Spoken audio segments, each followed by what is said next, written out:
But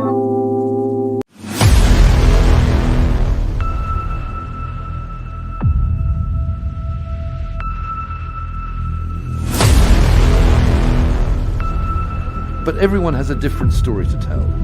Shell, which says it's losing it. The Tampa market. Spider rise. In Northeast Africa, precisely on the horn of Africa. The living planet.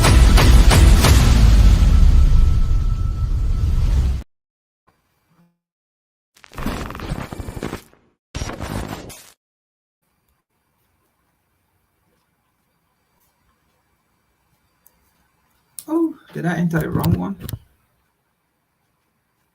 Good morning, folks. Good morning. Let me see what's going on here. Okay. All right, I figure it out. All right, good afternoon. And I said good morning, right? Good afternoon. Thank you for coming on. This is Frank. I am your host as usual. Peace, everyone. Peace, everyone. Please share the live as you come on. Try to hit the subscriber, hit the like, hit the love button as well, and just share so that I can reach to as many as possible as we can. All right. Now, today's topic, it says, why is a question, right? So we're going to answer that question. So it says, why the United States, US, and EU, European Union, okay, the European country, why, they are so bitter of African stand, of Niger stand. Why are they so bitter? And this is where, especially mainstream media, especially Western media, don't talk about it. But hey, we live in a different time period with different generation. All right, who will bring out the information? So there's a reason behind the whole Niger issue. So why is the US angry? Why are they so bitter? Why is EU so bitter? Why are the NATO nations so bitter? All right. And again, it says, ECOWAS, as we spoke about it last week, ECOWAS supports colonialism, imperialism over Africans' life. ECOWAS supports the oppression of Africans. ECOWAS support, in fact, ECOWAS have been supporting. ECOWAS have been supporting the oppression of Africans. ECOWAS. And if ECOWAS don't be mindful, ECOWAS going to be dissolved. If ECOWAS is not mindful, ECOWAS will be dissolved because this generation will not take it. And if ECOWAS is not mindful,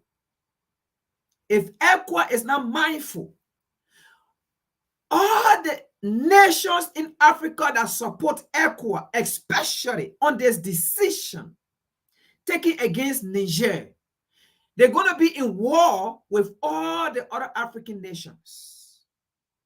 But that, we don't want it. And that is why we are here to speak. That, we don't want it. That is why we are here to speak. That, we don't want it. Because it's going to be worse than the war in Ukraine. It's going to be worse than the war in Ukraine. And guess what? Guess what? It's going to be in favor of the United States and Europe because they actually want to see war. They don't want peace. Because with peace,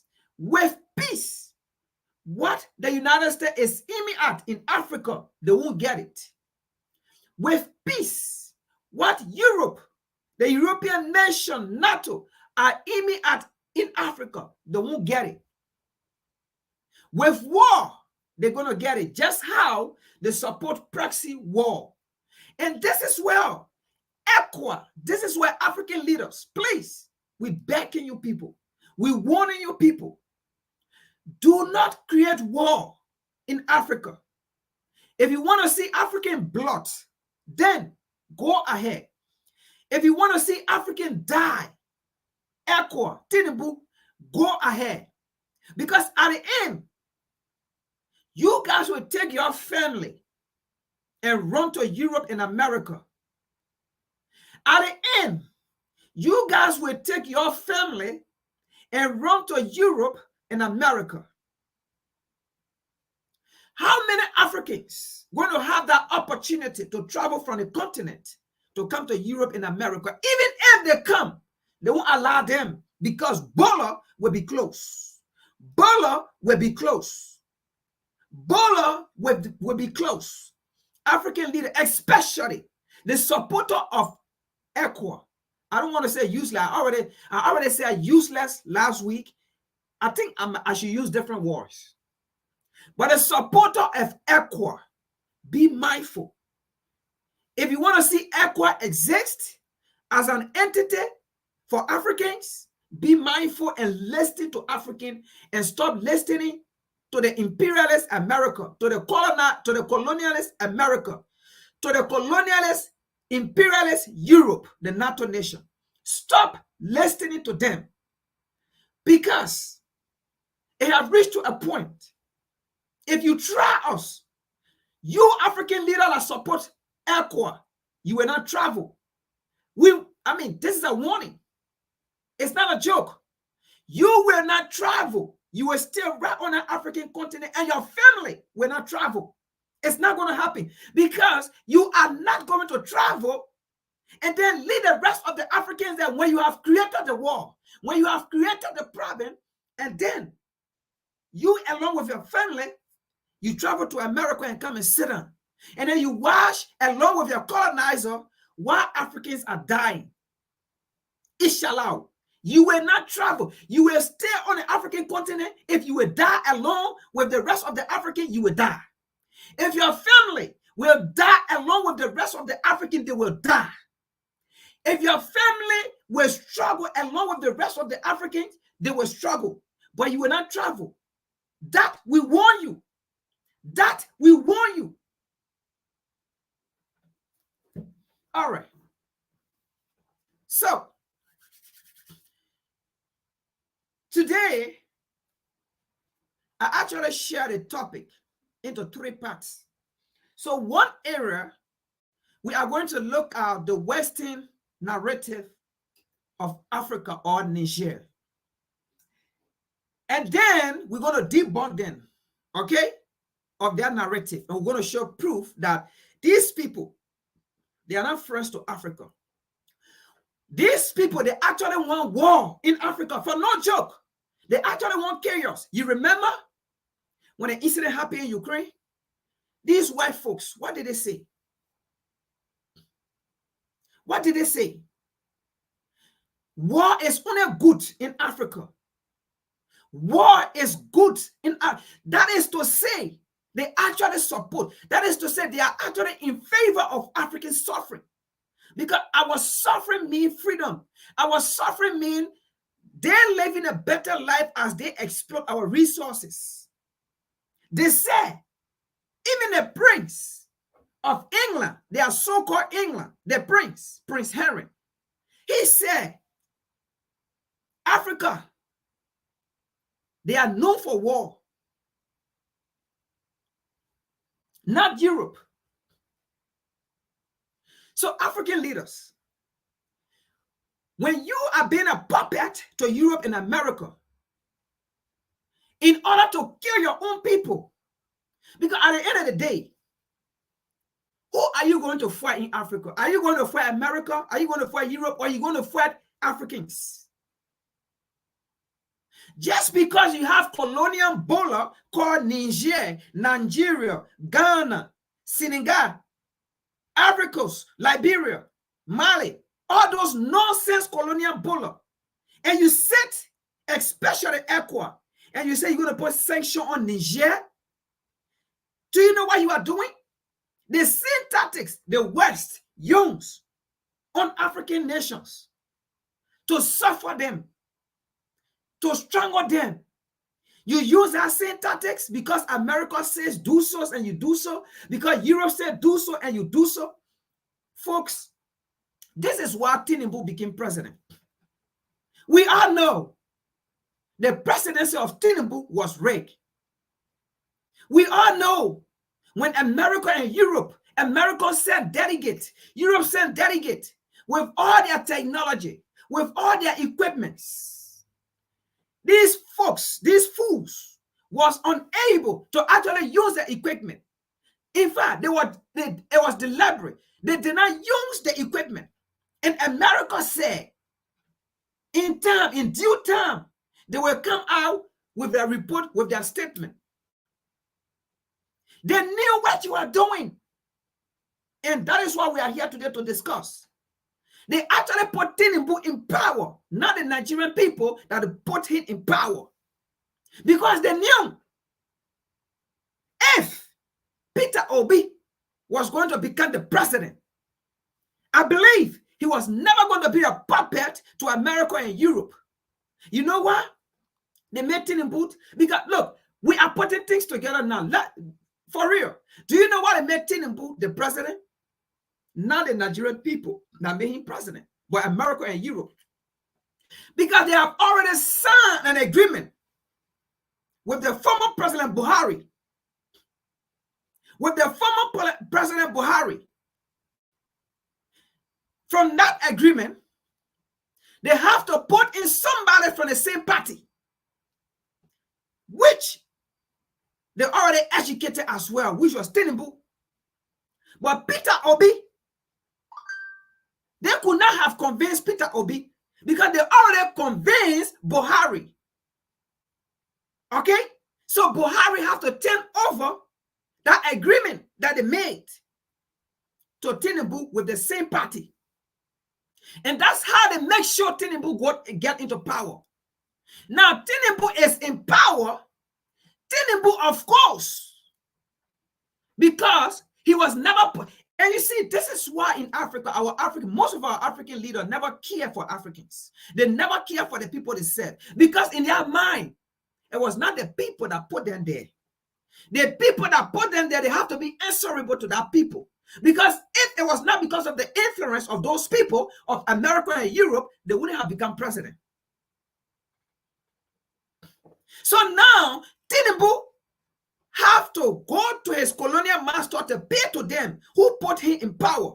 That is why you see Tinubu is pushing this whole Niger. How you going to put sanction on Niger? It's like you putting sanction on Nigeria. The two countries are like this.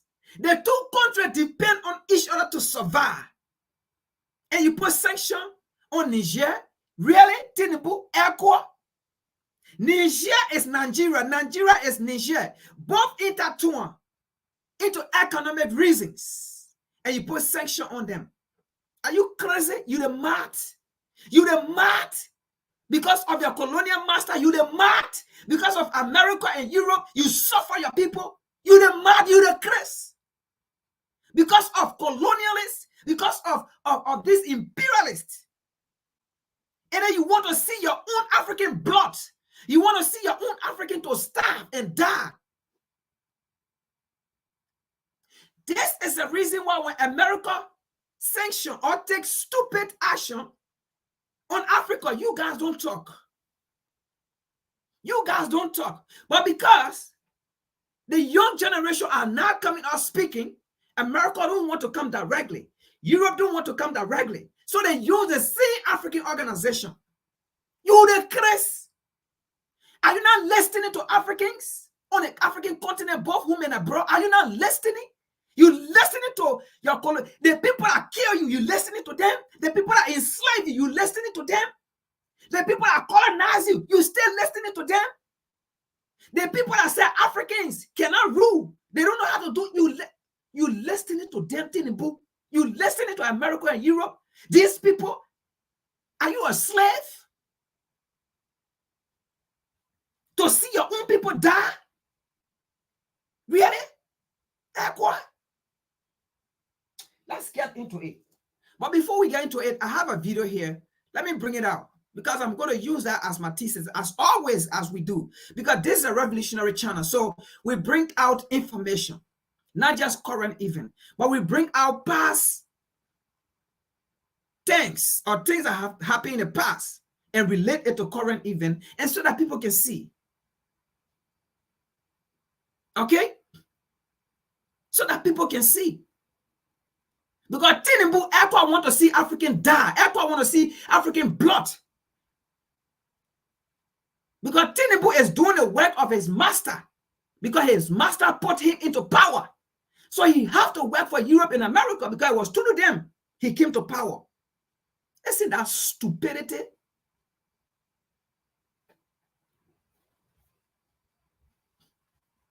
Now we understand how Tinubu came to power.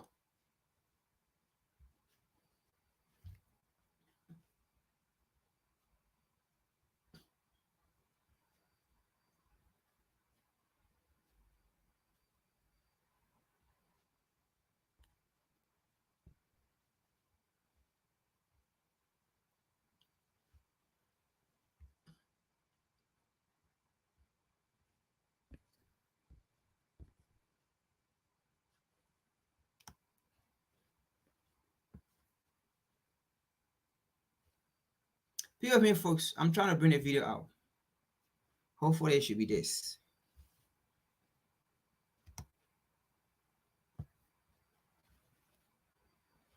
All right, it should be this.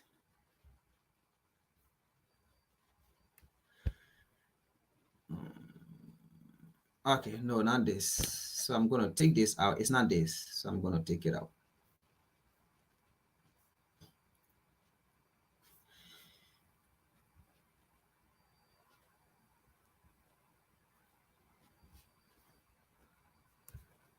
Let me see. All right, let me see this.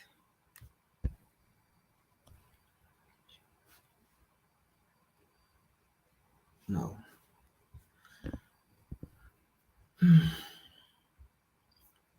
Be with me, be with me. I'm going to get it out.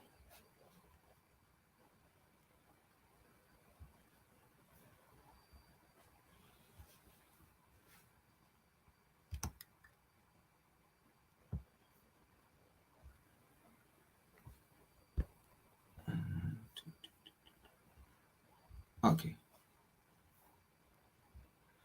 All right, I finally get it. All right, so let me see here.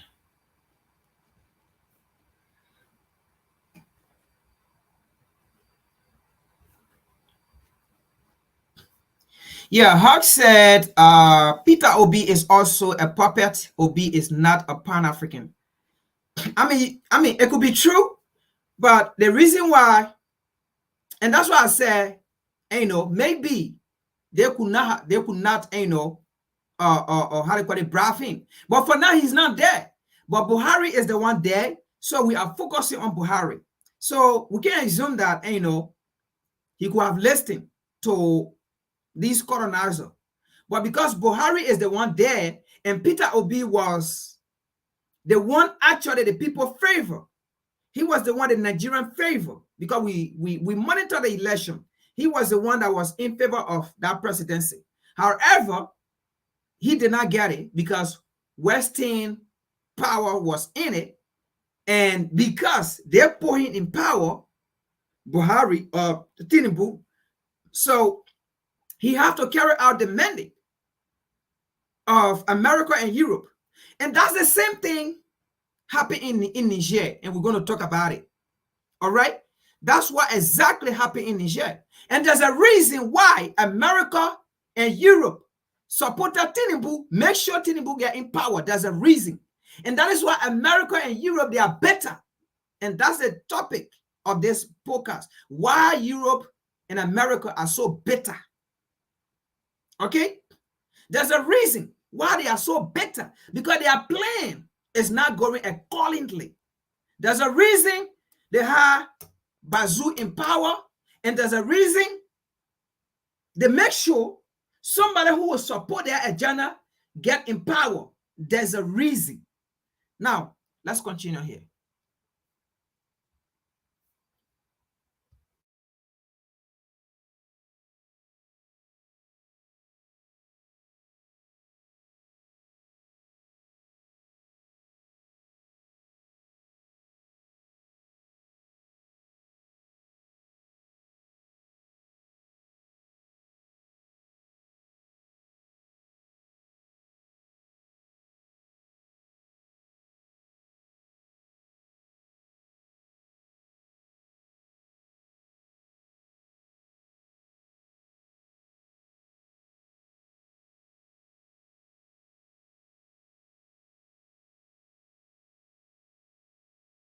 To be there as a listening post, and if you sell weapons, you need people there for technical assistance and so on. No. You know, there's a video out there, and it's called the Apocalypse of Africa. And it gave various dimensions about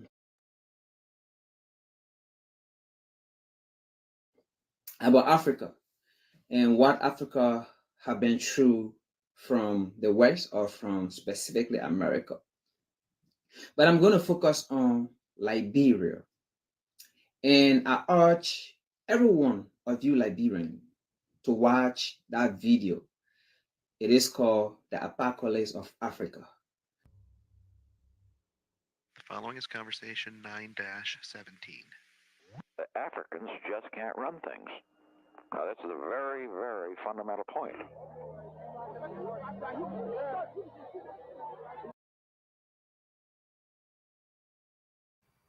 All right. Sorry for pausing this video, folks. Now you listen. This recording was done around 1971. Okay? And they say, in fact, he was an American president. I believe it was Ronald Reagan. They say Africans can't run things. Africans don't know how to lead. They don't know how to rule their people. They don't know how to lead a continent. And exactly, African leaders continue to prove to Europe and America, to the colonizer, that they cannot run Africa. They have to listen to Europe and America. Isn't this painful for these people to sit down and make this kind of statement? And our leaders, our African leaders, still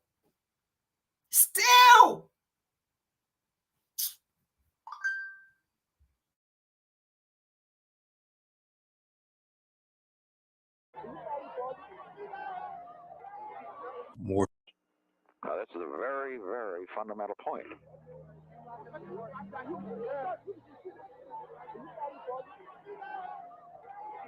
More people need to watch this, and we need to Liberia. And I urge every one of you Liberians to watch that video. It is called The Apocalypse of Africa. The following is conversation 9-17. The Africans just can't run things. That's a very, very fundamental point.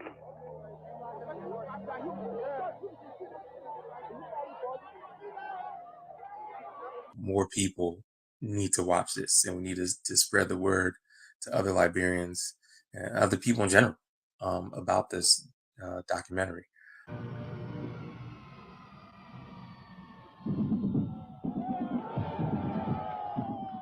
For Patricia Nixon, the new year begins with a unique role for the First Lady, greeted in Liberia as a visiting head of state by President-elect William Tolbert.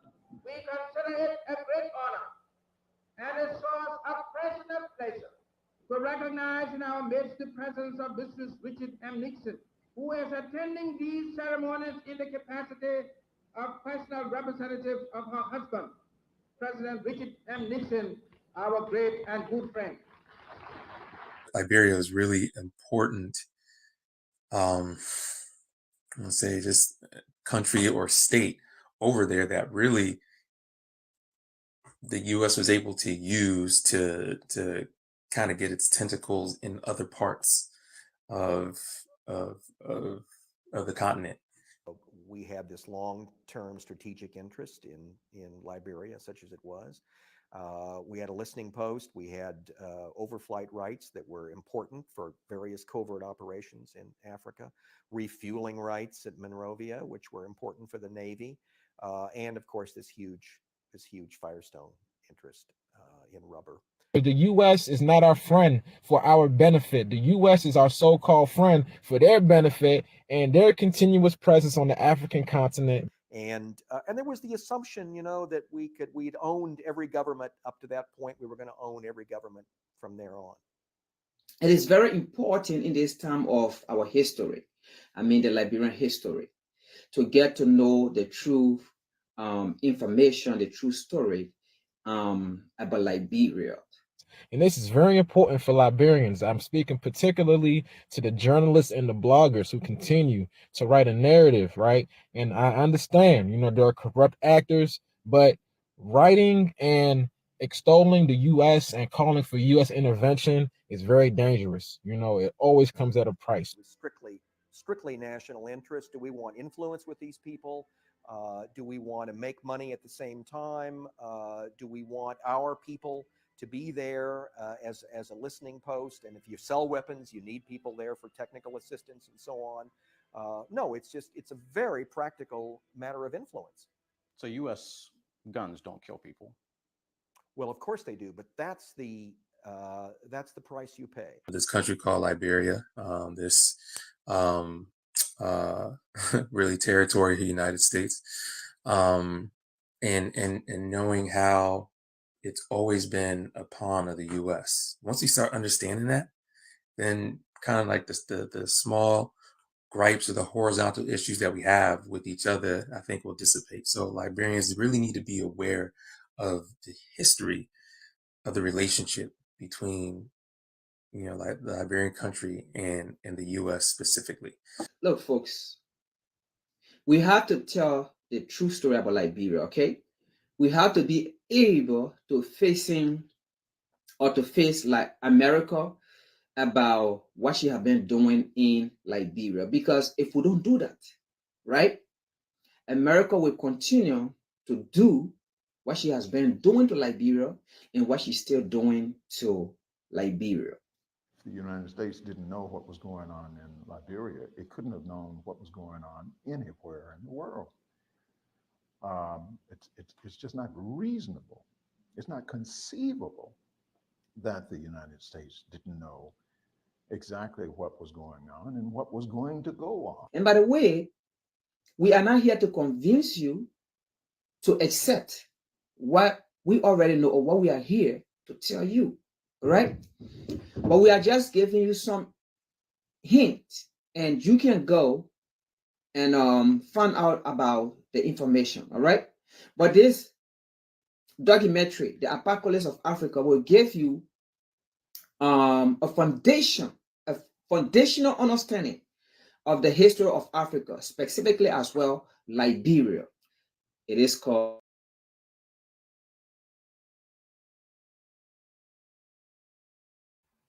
Okay. Now, I use this as a point of reference to Niger. Now, let me make people to understand here.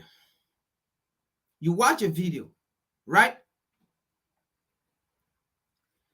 One of the narrators said, the war that was fought in Liberia were Americans armed. Not armed from Russia or from China. They were Americans' weapons. There's a reason I brought this video, folks. Because ECOWAS is not an organization. I'm telling you. We have come to learn that ECOWAS, when the war was in Liberia, it was the United States that told ECOWAS to back off. And in fact, They pay money to ECOWAS not to intervene.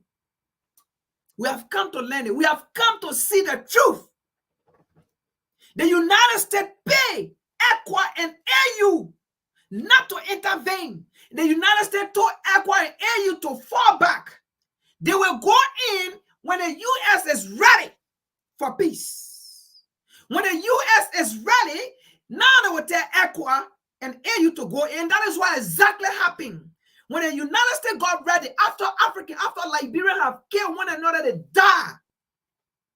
They sat in their embassy to watch Liberians dying like chicken and eggs. When they were satisfied, because at that point of time, anything the U.S. could tell at that time, we were succumb. But they saw Liberia to a point where Liberia was rising and challenging the U.S. influence in Liberia. It started with William Aratobo. Sorry, not William V.S. Tubman. Because Tubman was a puppet to America. And while Tubman was the vice president, but when Tubman became the president after Tubman died in power for 27 years, Tubman was the president. He was puppet to America. 27 years. When he died in power, William Aratobo took over. When he took over, he began to change the political landscape of Liberia. He began to change the economic landscape of Liberia. America saw it as a threat. There were a whole lot of things when Tubman decided to take the route to Putin, to Russia. America said, "You done." So what is happening in Niger today? That's what happened in Liberia. We just want to let people know ECOWAS is not an organization for Africans. It is an organization for Europe and America. America pay ECOWAS and AU to back off, not to intervene in our war, especially ECOWAS. And ECOWAS back off after they received the money, they sat down. And Liberians killed themselves with American weapons. American weapons proliferated on the African continent. And Ali White, he's in America here. And we got some stupid, dumb Liberian behind Ali White calling for sanction on Liberia. Imagine, Liberian currently, since 2022, Liberian in America been going to Ali White to Washington, D.C., asking UN, asking Washington, D.C., asking Ali White, who were carrying weapons in Liberia for Liberia to kill one another. They're asking these people to put sanctions on Liberia because a man called Weah is a president.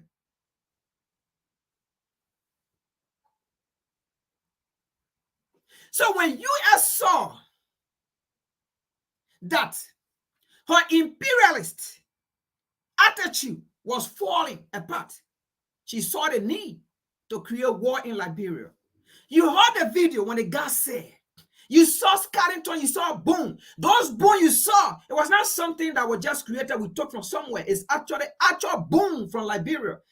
The boom you saw is actually a boom from Liberia, from the Civil War, or from the war, from American war that was in Liberia. Those are real boom. Those are real Liberian Scarringtons. And you heard him when the general asked him, so American weapon don't kill. He said, no, it killed, but there's a consequence, and that's the consequence for it. That means if they don't listen to America, they don't care to bring war. They don't care for you to die. And you heard the second narrator. Nobody can say America did not know about the war. America knew about the war, and America knew when the war will stop. Like I said, we have already uncovered the story where America told ECOWAS to back off. And that's the same thing they are doing with Niger today. Pushing ECOWAS to wage war. You think they care? Because they know with war, at the end result, after Africans have died, no hope, Then America will come in. We will be forced to accept America, to accept Europe. Then our master will come again. Our Jesus Christ will come again. And they continue their exploitation. You think they care? Let Liberia be a warning. And there's a reason why I brought Liberia, and I'm talking about this ECOWAS. You remember Laurent Gbagbo, the current president of Africa right now? He was put in by Europe and America, by France. 2010. Let me tell you the reason why it is difficult in Niger. In Africa, America, France, Europe, they have already created rebels. They have already created rebels. The same way they did to Libya. It was the same thing they did in Africa. That's why Africa case is different from Niger. They already created the rebels, but in Niger, America did not create rebel, Europe did not create rebel. But both Libya and Africa, they created the rebels, and then they supported the rebels. And then they went on with the coup. They went on with the chaos. They removed Laurent Gbagbo and put a current president in 2010. Then they took Laurent Gbagbo to the Hague. America and Europe, and then they said Laurent Gbagbo committed crime against humanity. They took him to the court. But when they took him there, they dropped all the cases because there was nothing against him. Because at the end, they knew they have already succeeded. They already put a president in. So even Gbagbo come by, president is already in seat. Gbagbo can't do nothing.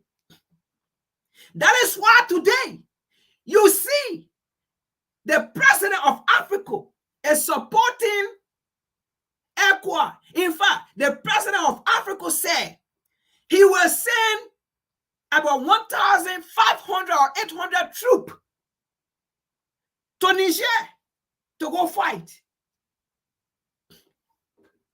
That's the kind of ECOWAS we are dealing with. That's how Liberians die in Liberia because of America. You watch a video. Now let's continue here. So if war open in Africa, American weapons, European weapons will flow in Africa. They don't mind we kill one another. They don't care. First of all, the people are angry that the population of Africa is increasing. They are angry. Look, I don't even know our African leaders, man. These guys are not smart. What is wrong with Africa, my people? America and Europe, this is something they speak. They don't like the African population increasing. They want for your population to decrease.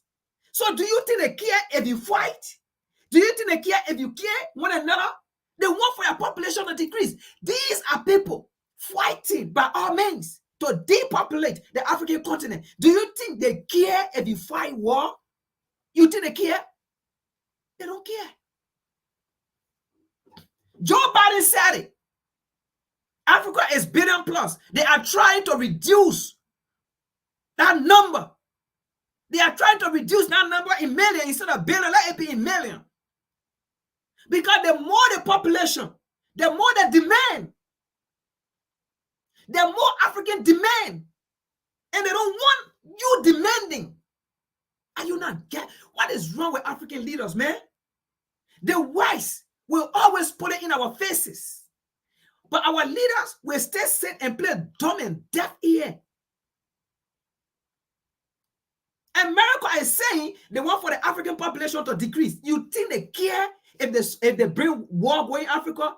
They will be more happy. In fact, let's get into it. See something here. What we're talking here. I don't know. People think we joking or we playing for here. Look at this right here. Look at this. Let me show you something here. Let me show you something.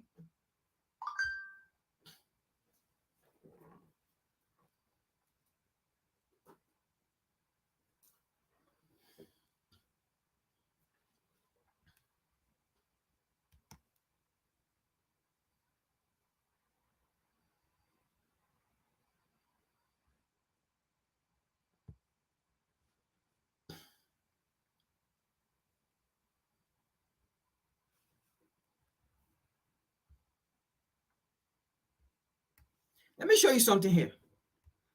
Maybe people think we're playing from here.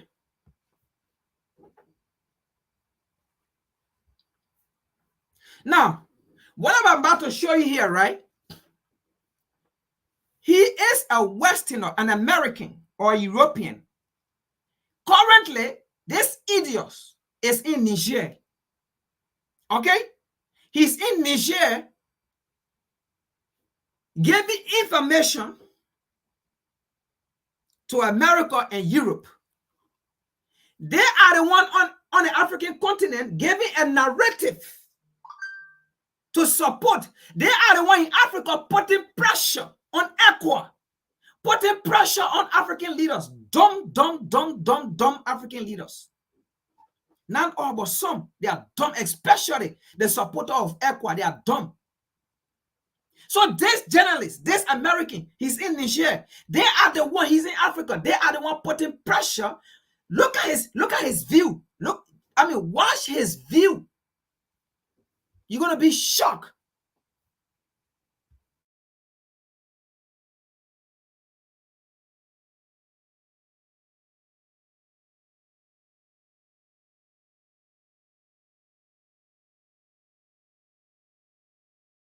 Now, ECOWAS, the West African States Group, has agreed to prepare for intervention in Niger, where the rightful president, Mohamed Bazoum, has been deposed by the military. So far, only the Ivory Coast has put a number of the troops it has committed to put on standby. The government in Yamoussoukro has said 1,800 troops could be sent to restore the original government. To discuss the form an intervention could take and what consequences might there be, we're joined by Dan Smith, the director of the Stockholm Peace Research Institute. Dan Smith, thanks very much for joining us. Thank you, my pleasure. Now, what's the situation like there on the ground in Niger? Well, there are a lot of different pressures pushing in different directions. So there seems to be considerable public support for the coup. There's been demonstrations in favor. Internationally, there's pushback, but Russia has also stepped in to support and to warn against intervention. And meanwhile, it seems like ECOWAS may be having second thoughts about the intervention. Second thoughts. Now, they're always rather loath to make a decision to come into Western African countries, but it seemed like this was different. It did seem like this was different, and then there was some pushback within Nigeria in particular. And Nigeria, of course, is the big regional power in West Africa. President Tinubu seemed to be very strongly in favor of an intervention. But a meeting that was scheduled to be held in Accra in Ghana, which would be an essentially technical discussion between the military chiefs of staff about what the options are for establishing the standby force, what the options are for the form the actual intervention would take. That meeting has at the moment been suspended. That's said for technical reasons, but indefinitely. So there's clearly an amount of back and forth and discussion still going on about this. And that may be partly linked to Russia stepping in and trying to warn ECOWAS off. Really? You think it's the Russians there in the background warning them off? Well, that is a new development within the last half day, that Russia has spoken out against.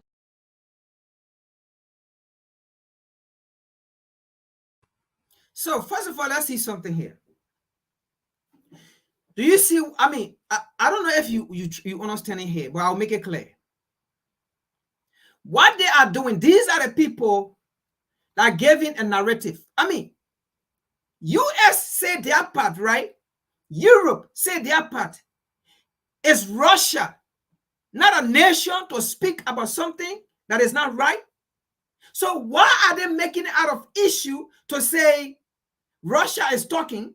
So are they trying to say it is a war that is going to be between Russia and Europe, on the African continent, which of course, yes, but that's how they want to do it. Because at this point, what they are trying to do here now is to make it seem that Russia have interfered into this whole issue.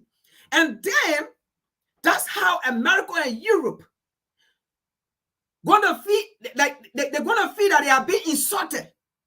And then that's how they're gonna put more pressure on their puppet organization and their puppet African leader. They are bourgeoisie African leader and they are bourgeoisie African organization. That's how they're going to put more pressure on these people. Okay? And that is why these West African nations don't want to be part of BRICS. I spoke about this last week. I said the Casablanca group and the Morovia group. That is what happened here again. So that is why all the West African nations, none of them have accepted yet to be part of BRICS. Because they are still with their colonial master. So what they are doing here right now is to change the narrative, to say it is Russia that is into this, it is Russia that is telling Niger, that is telling Mali, that is telling Guinea to do all these things. And then America and Europe will now put pressure on ECOWAS. And then ECOWAS, and that is what exactly they are doing. That's the narrative here. These people actually want to see war. They don't care. Look, they have nothing to lose. If they can watch their own people die, if they can watch their own people die in Ukraine, where there have been numerous times for peace negotiation, where Putin himself agreed for ceasefire for peace. But these people said no, they continue to support Ukraine with ammunition. And they see Ukraine being destroyed. Do you think, if Ukraine is in Europe and Europe is being destroyed, let's just put it that way. Europe is being destroyed. Ukrainians are being displaced. Family will never see each other again. Some family, when they see each other again, they're going to be crippled. They're going to be mentally ill or some kind of illness. Okay? They don't care about them. Do you think they're going to care about Africans? Man, you guys are joking, African leaders. You guys are joking. You guys are joke. Do you think, look at Ukraine. Do you know how many billions of dollars America has spent in Ukraine beyond ammunition and vehicles? Do you think they will have time to supply? Do you think, look, they will supply ammunition for you guys to kill one another? They don't care. Did you listen to the European? They said Ukraine was actually fighting for them. Ukraine was fighting for them. So now, ECOWAS is about to fight for Europe and America in Africa. Look, you know what? Look, I wish I could just talk to our forefather. All these African leaders that support ECOWAS, I'm telling you. No, I don't want to say that here, but at least, if only I could speak to them to do something. Let them get it out of it. Let them wipe them out. Let them wipe them out. I swear. America and Europe, America spent $6.2 billion from 2022 to 2023 in Ukraine. Just this year, Sunak, the Prime Minister for England, spent $2.25 billion in Ukraine beyond ammunition, vehicles, things, for them to fight Russia. Do you think in Africa they will care? If Africans are dying and being destroyed, do you think they will care? Look, a level Europe and America, in fact, the entire Africa should be wiped out so that they can go settle there because the resources. If only they had that chance where they can wipe out all Africans from our continent and they go and settle, they will. If they have the means to do it, they will do it. They will wipe out Africans and they settle there. And our leader, they don't get it. They don't get it. These are the same people that destroy the Middle East because of resources. Do you think? Man, look, let's continue with the video.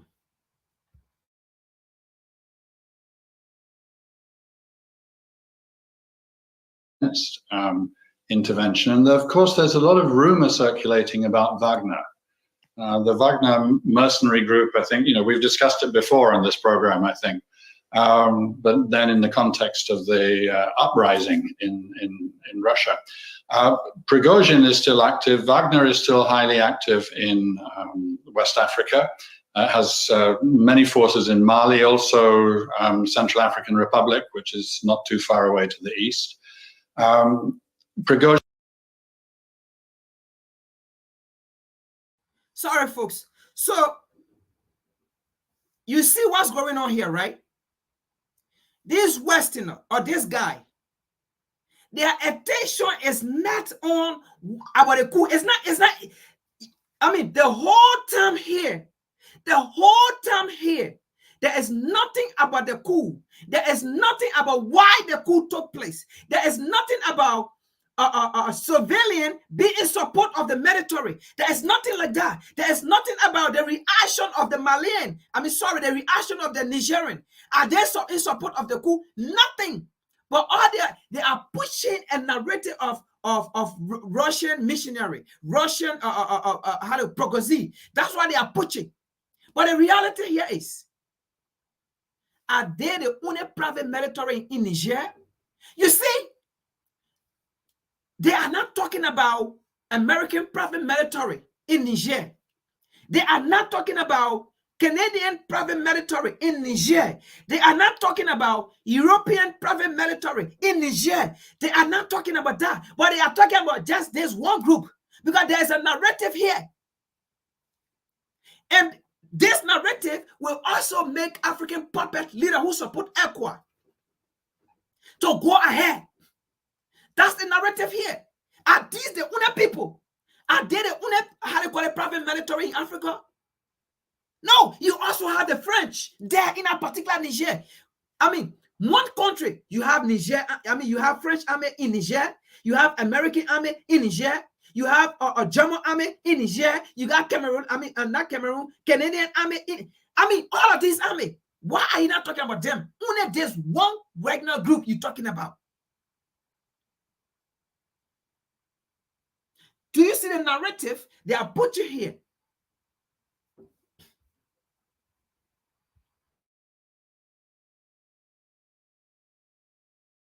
Prigozhin himself was present at the African summit, the Russian African summit in St. Petersburg quite recently.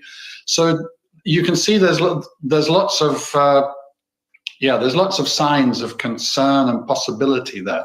So I'm not saying that the ECOWAS potential rethink was definitely a product of the Russian intervention, but I think one can feel Russia and Wagner in the background of these events, as indeed one, of course, can feel also the USA and France and the EU in the background. Everybody's. Now you heard what he said there? Look, we understood what he said. For ECOWAS to rethink, because initially ECOWAS decided to invade. So this idiot is saying the decision for ECOWAS to rethink, in his mind, it is not productive for them to rethink. They should have went in to invade. Do you see that? Do you see?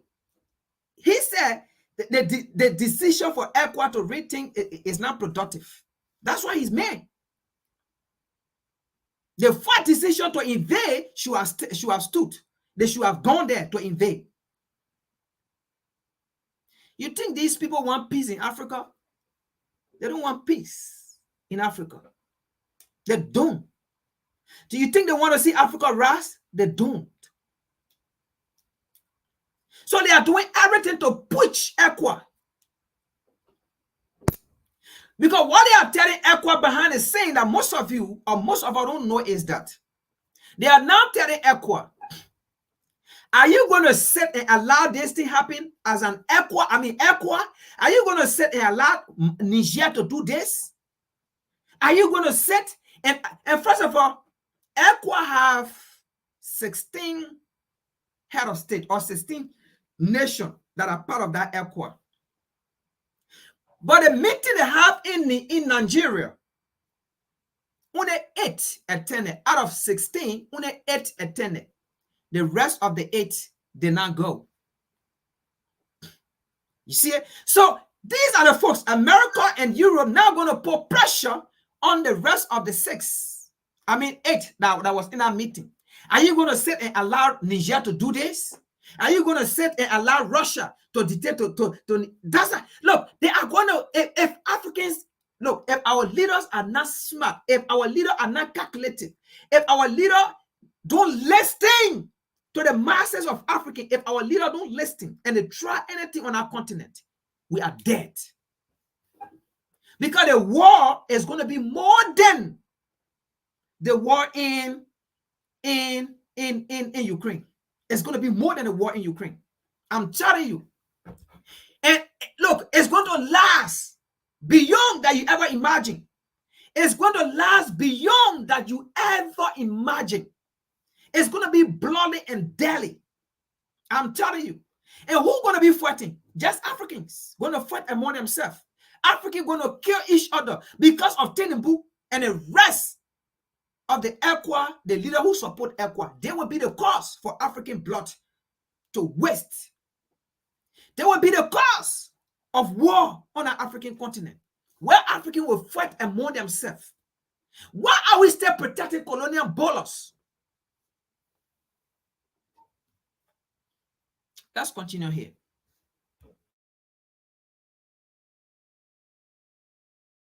Circling around, trying to figure out what the best thing to do for their advantage.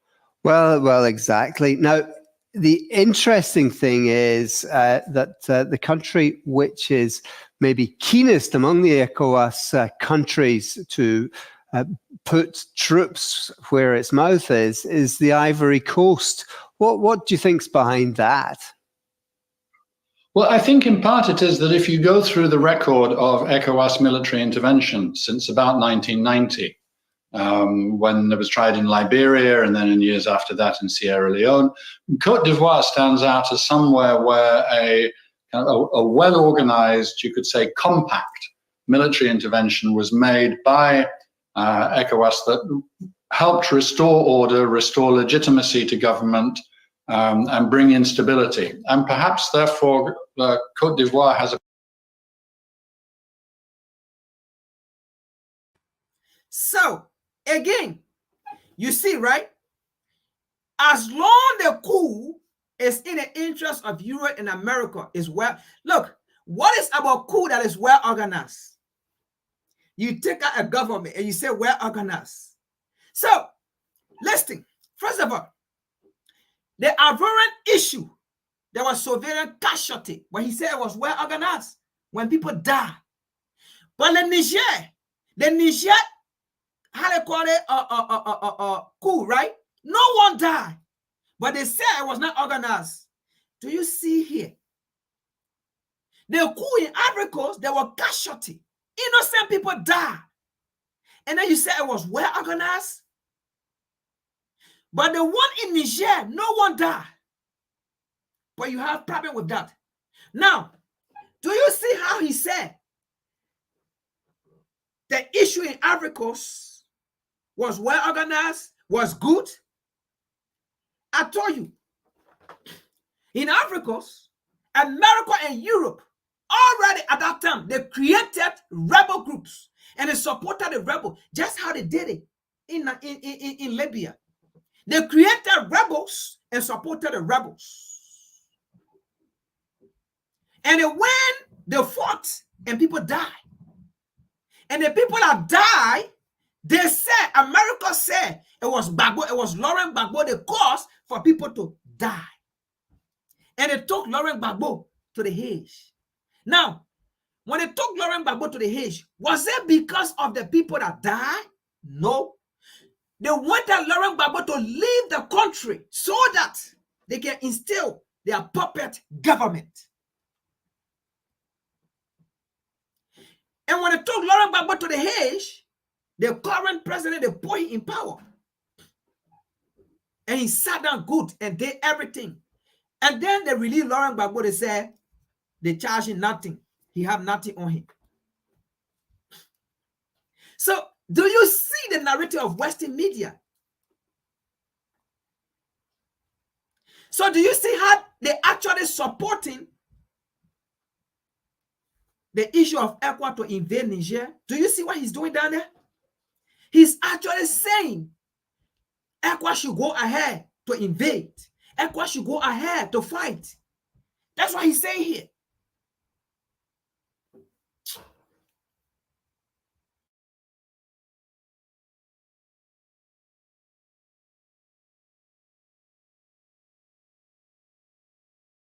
A particularly positive view about the consequences of intervention. But of course, I mean, military intervention, yeah, sometimes it works in the way that was intended. Sometimes it doesn't. Sometimes it leads to a mess. Well, exactly. And in terms of what would happen this time if troops from other African countries came into the country, you mentioned that you can see a growing sway of people who are in favor of the coup. How would they be met by these, they might call themselves peacekeepers, people who are coming in to, sort of protect order, etc. But they might be very much opposed by the people there on the ground. Yes, I think it's always hard to tell when you see the demonstrations like this and you hear the comments, the kind of the vox pop comment of, France go home, we don't want Macron, yay to Russia. You can sense, okay, from the individual, that could be a real heartfelt, authentic opinion, right? But is that reflective of the country as a whole? And the answer is that we don't know. To the best of my knowledge, there hasn't been some reliable opinion polling done asking the citizens of Niger, now would foreign intervention be a good thing? All right. Now, I took that all right. There's a reason why I took it. And that's the point I just wanted him to get. Now we're going to debunk him. Now, he said, there haven't been any opinion poll about, in other words, he's actually supporting the invasion of Niger. Let's get that clear. But he said there haven't been any opinion poll about whether the people support the coup or the people want their government to be reinstalled or to put him back in power. There have been no opinion poll. The question here is, do we really need white people to come and do opinion poll for African problem? That's the first question.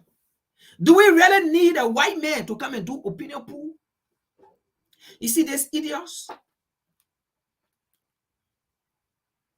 All on the internet, you see the Nigerian saying they support the revolution. In fact, I don't want to call it coup. I don't want to call it junta. It's a revolution. The entire nation, they are saying they support the revolution. But these idiots is sitting down and saying they have to do opinion poll. Do we need white men to come and tell what to do? Not only in Niger, the entire Africa, both home and abroad, they are saying they don't want no military intervention. In fact, they are saying ECOWAS should uplift the session. In fact, they are saying they don't want popular government. In fact, they are saying they support the revolution. And the idiots sitting there saying they have to do opinion poll first. But you know what? There's no opinion poll. Let me show you something here. You see, that is why if we continue to go by Western narrative, Africa, we will suffer. These people, they don't care. If it was in Europe or in America, and they see what happened in Niger, where the Nigerians are supporting the revolution, and they see people in America here doing the same thing, they would have said, oh, the Americans support so days, or Europe supports so days. But they don't care to listen or to see the reaction of the Africans. They don't care. But he said he need opinion pool, right? Good. We're going to show him opinion pool. So let him tell me if this is not opinion pool.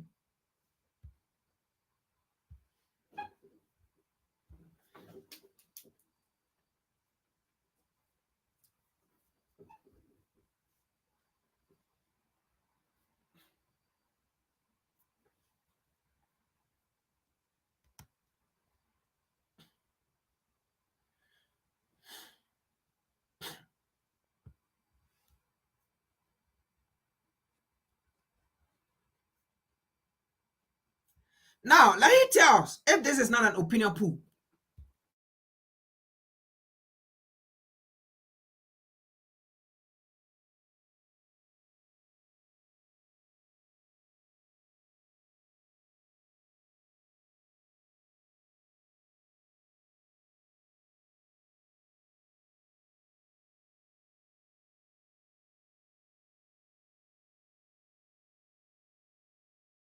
Thousands of protesters. Here is your latest Africa news. Thousands of protesters gathered outside a French military base in Niamey on Friday to voice their support for coup leaders and demand the withdrawal of foreign forces, especially France, from the Sahel region. Footage shows massive crowds dancing, blowing horns, and waving flags during the peaceful demonstration. French and foreign forces have been here for a while. Despite this, insecurity is still present. We have not taken power. Our country is free and independent, and we want them to leave our territory, a demonstrator said. The rally in Niamey comes as Economic Community of West African States, ECOWAS leaders ordered the deployment of a regional standby force ahead of a possible military intervention. ECOWAS ordered the activation of an unknown number of troops to restore constitutional order in Niger, after coup leaders ignored the African bloc's one-week ultimatum to reinstate democratically elected President Mohamed Bazoum. Since the advent of the coup d'etat, they threaten us, and we will answer their threats, and we will do it until they leave our country, a second protester added. The military takeover of Niger on July 26th saw Presidential Guard leader General Abdourahmane Tiani installed as head of state. ECOWAS called for Bazoum's release and a return to constitutional order, imposing sanctions, while the US, EU, and others condemned the coup. However, huge protests in support of the military were seen on the streets of Niamey, while neighboring Mali and Burkina have warned that any intervention by other West African nations would be a declaration of war against them too. Let us know.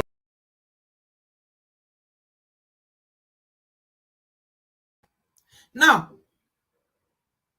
to this white man and to other think like him, what is there?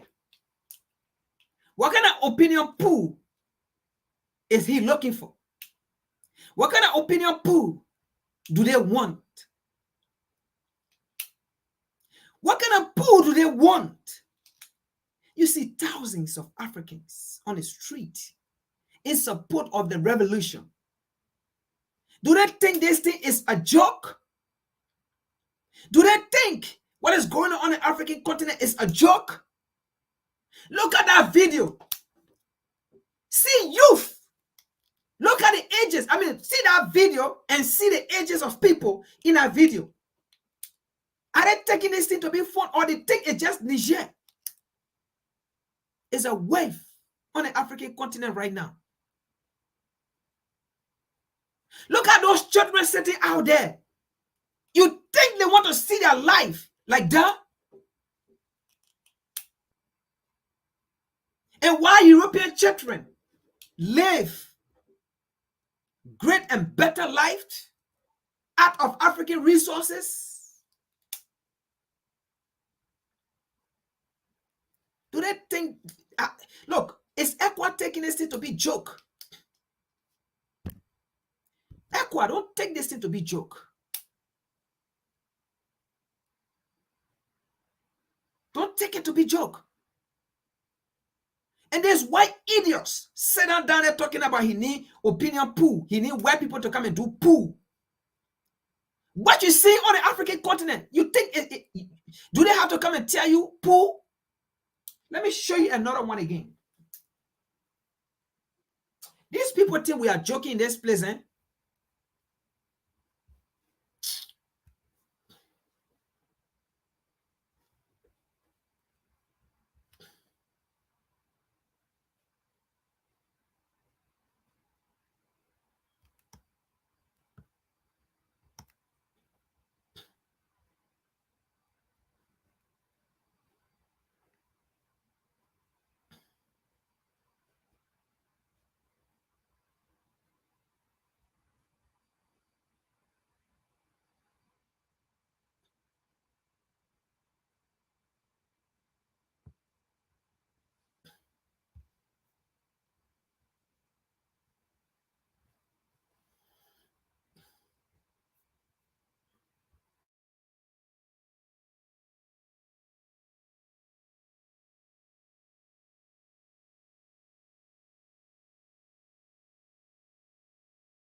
Now, that is just another one. See, I mean, look at a stadium.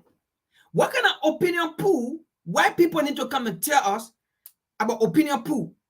An entire stadium is full in support of the revolution. This is not, I don't want to call it junta. That's European way of interpretation. That junta. This is not even a coup. That's European way of interpretation. We are talking about freedom here. We are talking about freedom. You're talking about coup. You're talking about junta. We're talking about freedom. Look at the entire stadium. You think if they were never in support of the revolution, they was going to be on stadium? In fact, the stadium is full, and you see people still entering the stadium. Look, people still entering the stadium.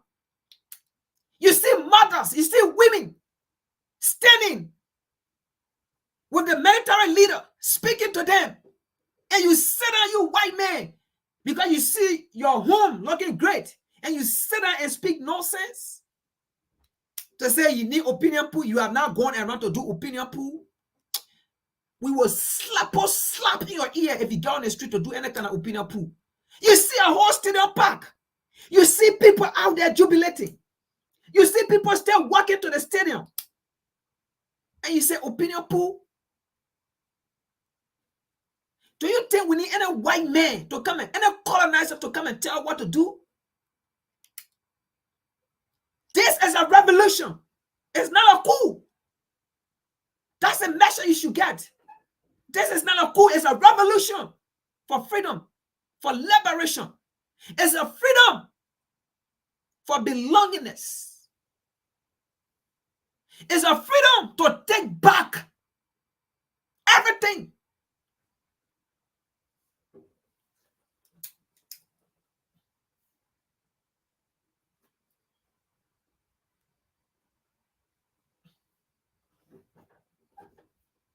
Let's continue. Let's see another one.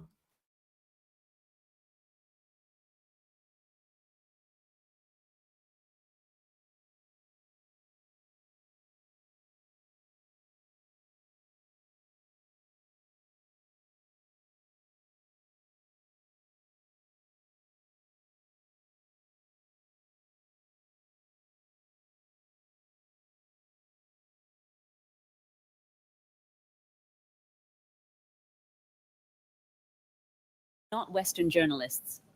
Here is your eyewitness news. News told by real Africans and not Western journalists. The action they took yesterday is double standards, because you can't say you're on strikes and say you're on negotiations at the same time. We don't know which of the two holds. I think that negotiation is a tradition for us. Everything that happens in Niger, everything that is done, everything that we have as a problem is through negotiations that we have a solution. So I think that our authorities are not going to refuse negotiations, but it has to be within a very specific framework.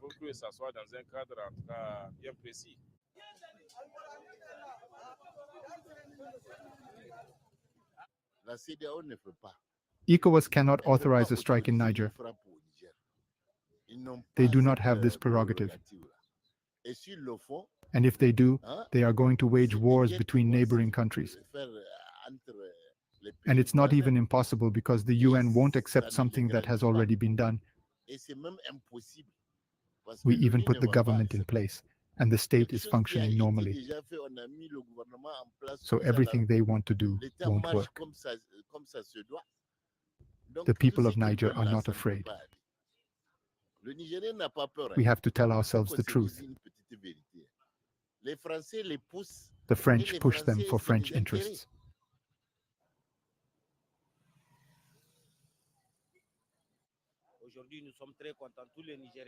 Today we are very happy that all the people of Niger, with the position of our army vis-à-vis ECOWAS and the international community, who have never thought after 60 years of independence of advancing this country. Really, their position does not commit us to anything. We want to change. We are determined and are behind our army.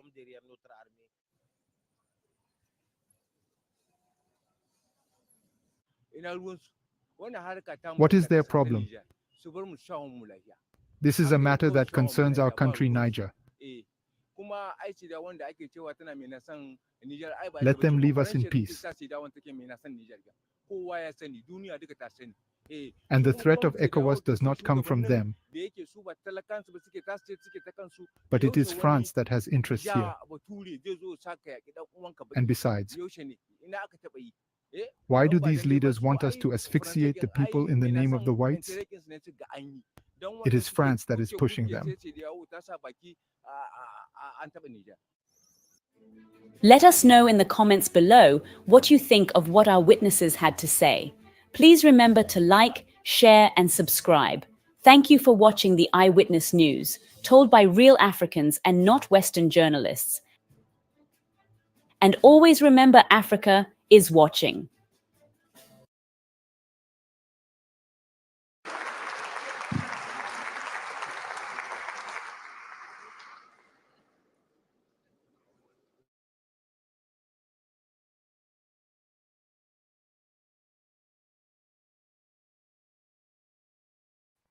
All right.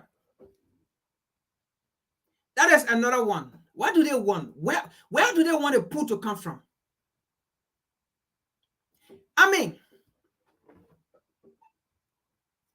like I said, this is not a coup. It's a revolution. Since 60 years after independence, look at the nation. 60 years after independence, look at the country, look at the people, look at the livelihood of the people. No drinking, no safe drinking water.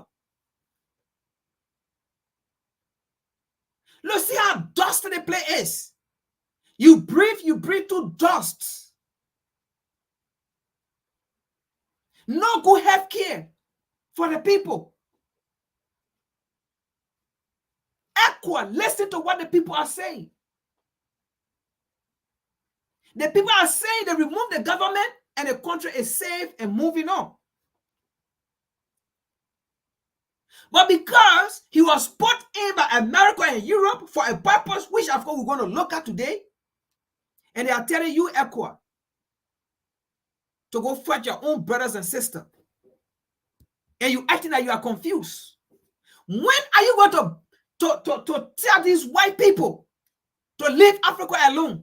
When are you going to stop buying down to America and Europe? When are you going to stop buying down to the people that enslave you, to the people that colonize you? When are you going to stop buying down to the people that say African can't run things? When? Because I know some stupid African journalists will soon take the narrative of the white people to be running around with it like they need to do poo, they need to do poo, they need to do this. Because they will be paid by those white.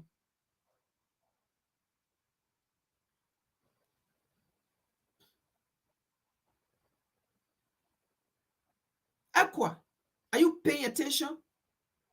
But we know you are not paying attention because you are being bought. You are being paid.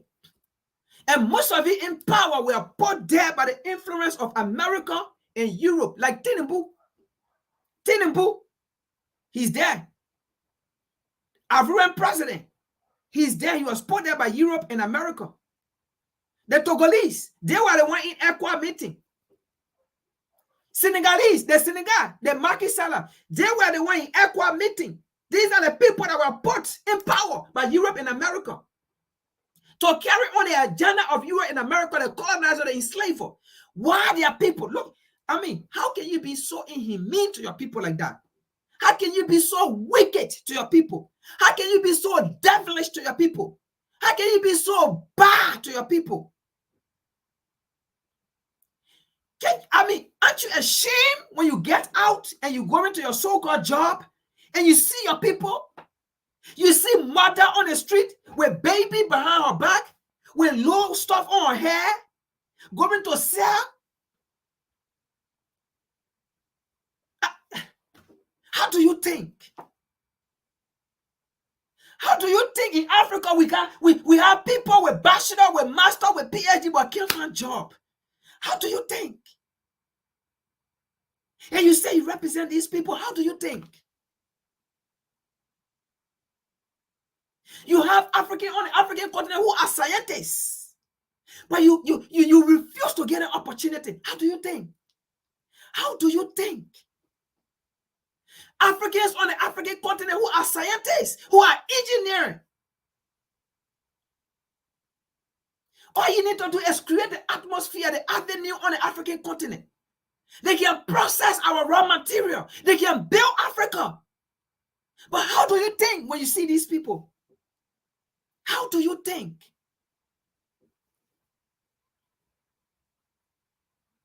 How do you think you see a grown-up man, well-led, educated, well-outspoken, PhD, and you see them on the street pushing wheelbarrow?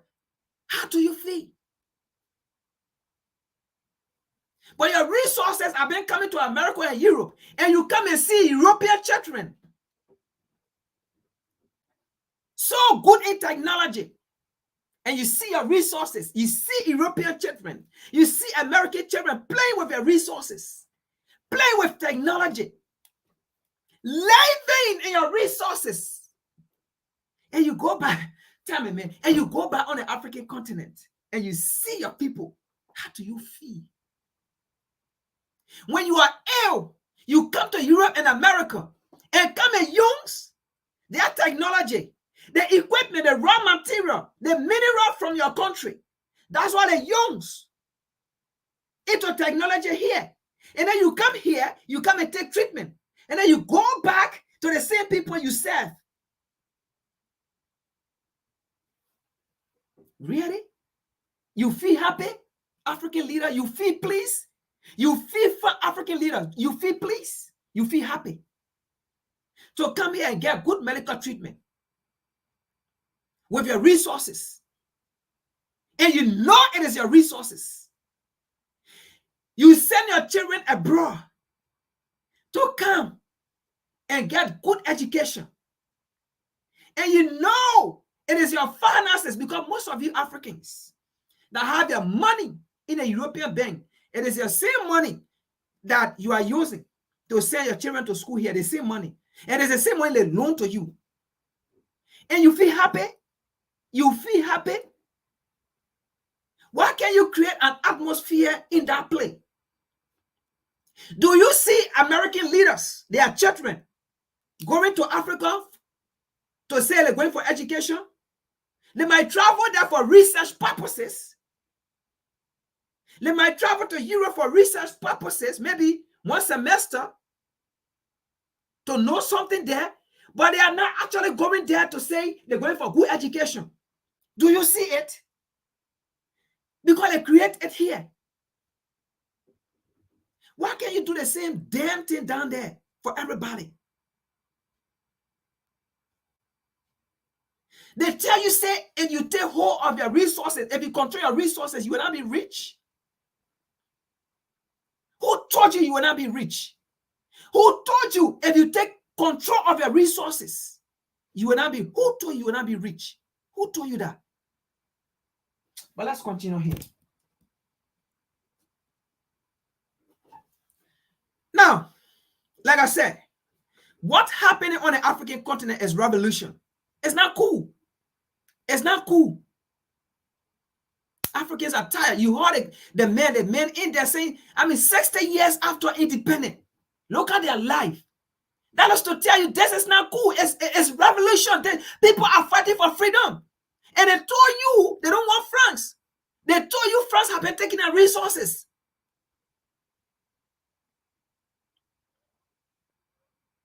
France is not a former colony, a former colonial. No, France is active. No former here. Because France signed what they call path for the continuation of slavery, or not slavery, of colonialism. That everything in your country will belongs to France. It will come to France. France will make the decision.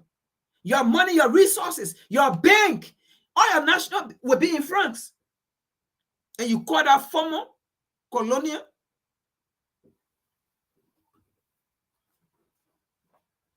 Let's continue here. You think we're playing phone here? Any African leaders, we found out you are not for the people, but you are for Europe and America. We will take you down. For that, just get it out of the way. And that's why most of these West African leaders who are supporting ECOWAS to go invade Libya, to put sanction, to put sanction on Niger, they are afraid because they know they are next. Tinubu know he's next. Tinubu know that he's next. So he's scared. Macky Sall of Senegal know he's next. So he's scared. The African president know he's next. So he's scared. The Togolese president, Farouk, they know he's next. He's scared.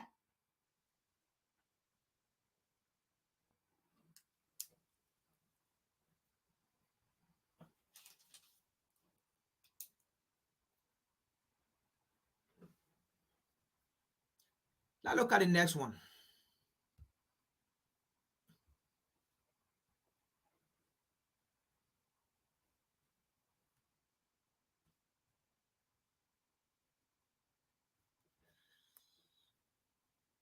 It's on Facebook, so I don't know which one, but I will.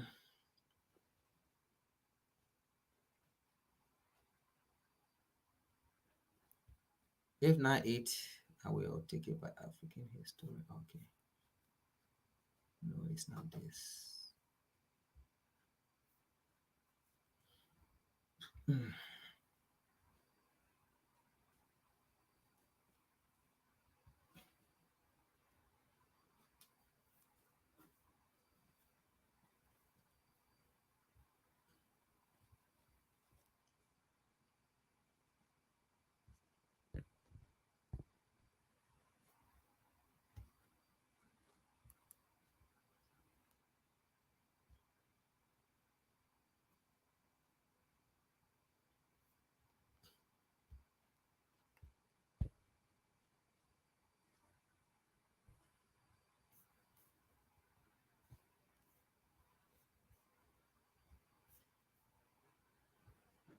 Bear with me, folks. I'm getting out.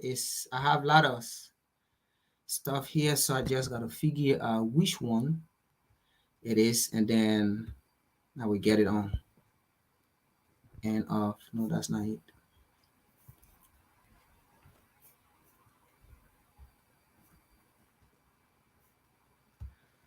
If I can't get out, just jump to the next one. African history and war. Small as one video. All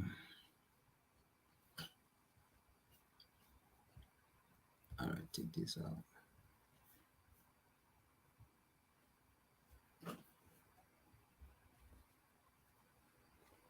Let's see this. African should wake up and take it back at the continent.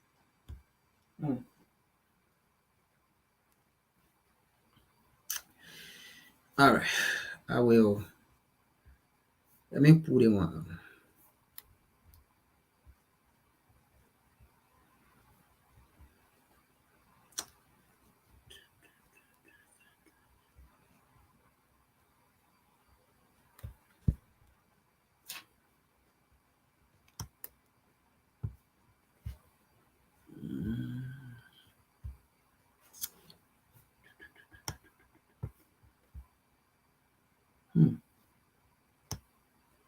I can't show. All right, let me see this. What will be this?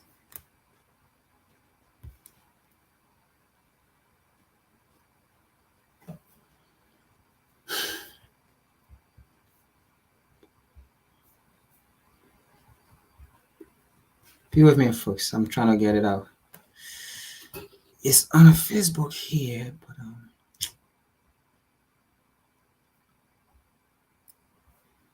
let me see. No.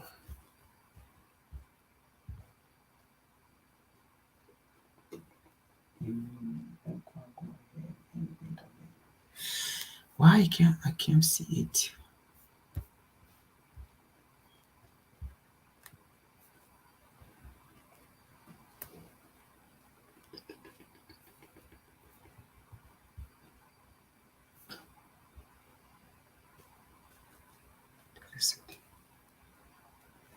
No.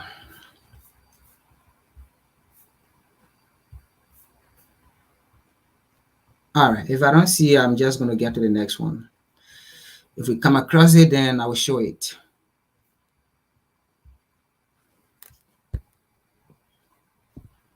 This keep coming out.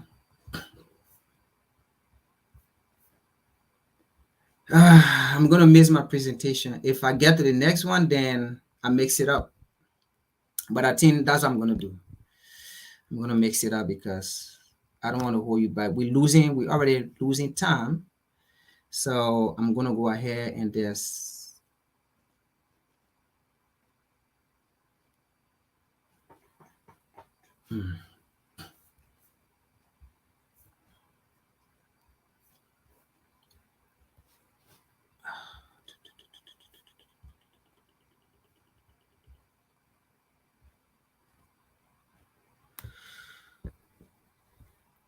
all right, so what I'm going to do, let me take out some of these. Let me reduce it. I mean, some of them I'm not going to show it. I'm just going to take it out. Okay. I'm trying to reduce the space because I realize I'm not going to show some. Yeah, so, all right, let me go back here.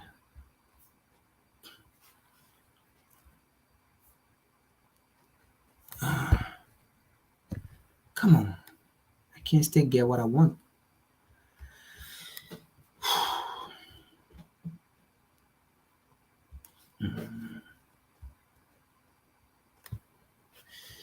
All right.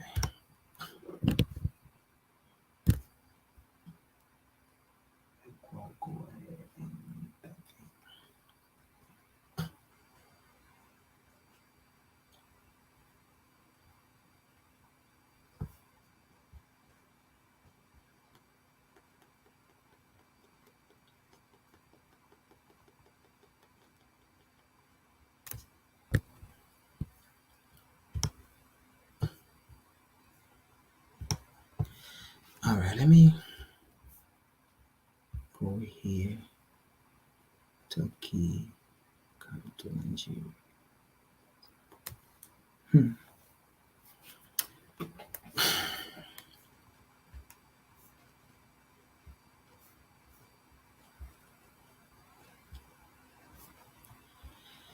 All right, I'm gonna get to the next one.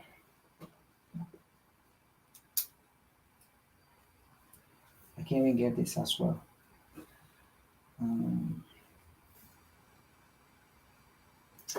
All right, so we're gonna get to why EU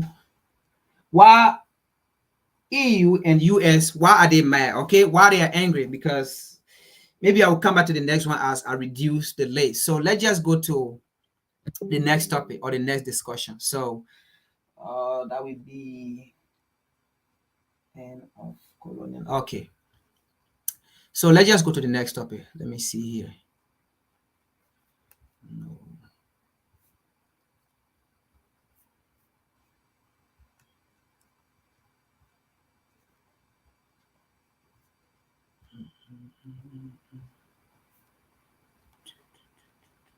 No.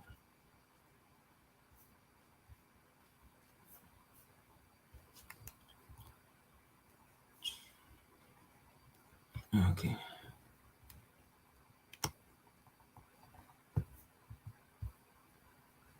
Let me see if this could be it. No, that's not it.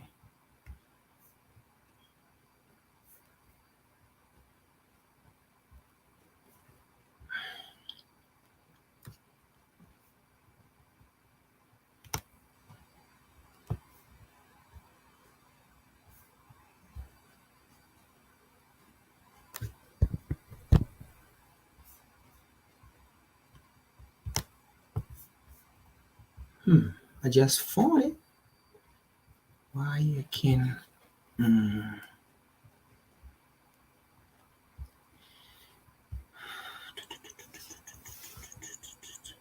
All right, let me see this. Could it be this? No. Come on. I just saw it and then I don't know what is going on.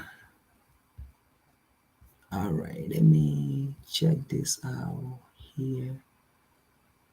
Let me see this. If it's this. End of colonial era now.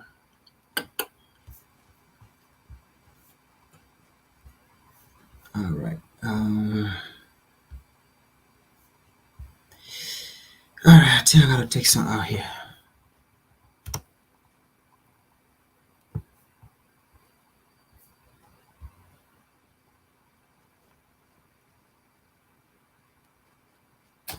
All right, so this is one of them. I got one, so we're gonna place this, okay? All right, so this is one of them. So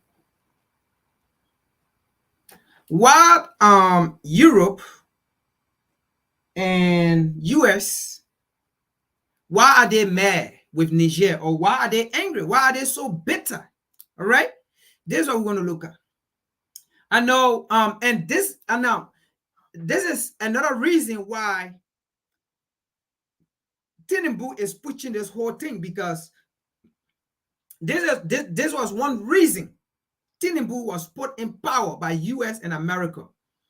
Now, this is another reason why Bazoum was put in power by US and Europe.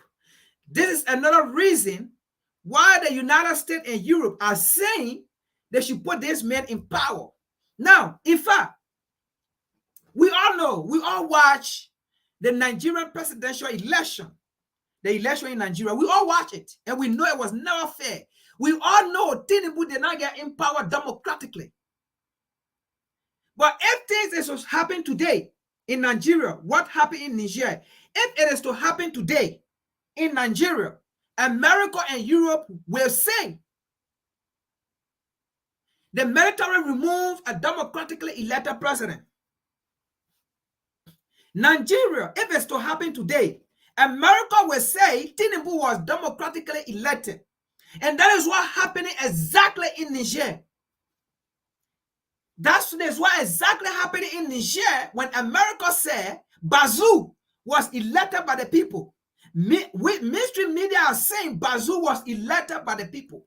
But the truth here is, was Tinubu actually elected by the people? Now, African, I want you guys to think. We all watch the Nigerian election I just finished, right? Was Tinubu actually democratically elected by the people? Because Nigerians up to now, they are still angry, they are still mad. People are still in court against Tinubu right now with that election. So can we say, because America said Bazoum was democratically elected, should we say Bazoum was elected democratically? The fact that America is supporting this man to be reinstilled, the fact that America is saying this man was democratically elected, and mean it was fraud. He was never democratically elected, because we know America have never supported democracy on the African continent. America have never supported free and fair election on the African continent. They always influence it. So how can America come and tell Bazoum was democratically elected? Then we say that we agree. Let's see the reason why Bazoum was in power. They put him there. This is why they are better.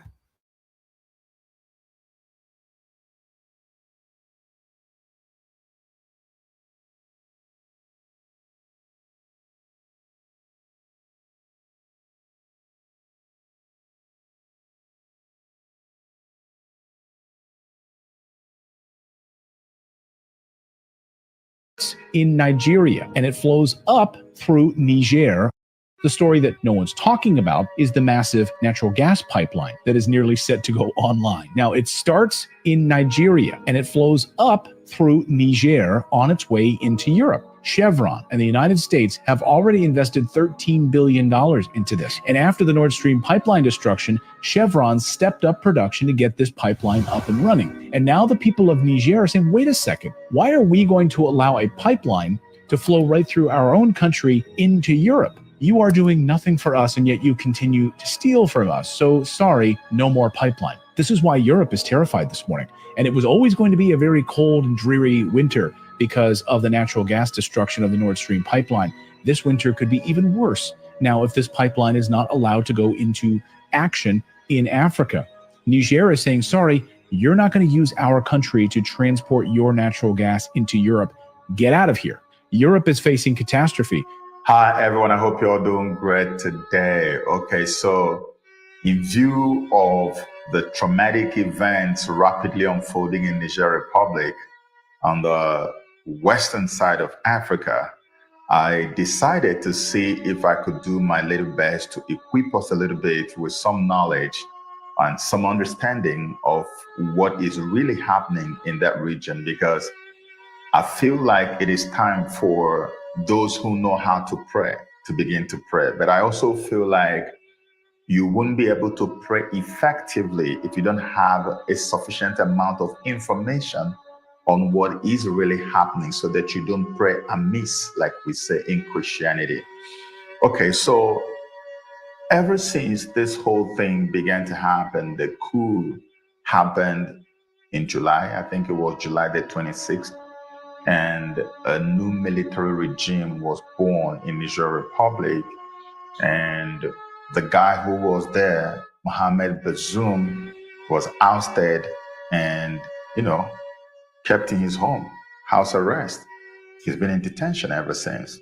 And since that time, there has been a whole lot of activities. Like ECOWAS had given ultimatum that expired last Sunday and said if you don't restore or cede power to this guy, there could be some type of military intervention, and that didn't happen. Eventually, the ultimatum expired, and rather than cave to ECOWAS's threats and the pressure from international community, the military junta in Niger was even more emboldened by the number of people that showed up at the stadium to give them some love and cheer them up and thanked them for delivering the nation from the stranglehold of colonial France. Can you imagine that? So the people are extremely happy with these guys who took over power from Bazoum.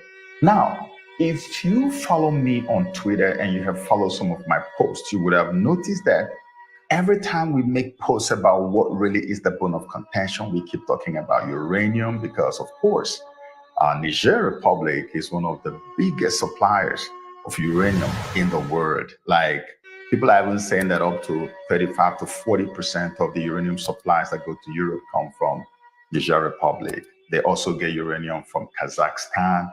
It used to be also Russia. They get from Russia as well. In fact, I read a report recently that despite all the sanctions they slammed on Russia, that they did not slam Russia with any sanction on uranium export, because sanctioning Russia on export of uranium means that the whole of the European Union's energy need is going to be scrapped. They are going to be thrown into darkness big time. Yeah. So, but even though they did not sanction Russia with respect to uranium export or shipment to Europe. Now, pay attention. There's a reason why we're showing this, right? And he analyzed it. So it's not just uranium. Now, pay attention to why Tinubu went into power in the support of America and Europe. Pay attention why America and Europe, they are pushing to reinstill Bazoo. Pay attention. Because, pay attention. Like I said, just pay attention. Okay? You're going to see here.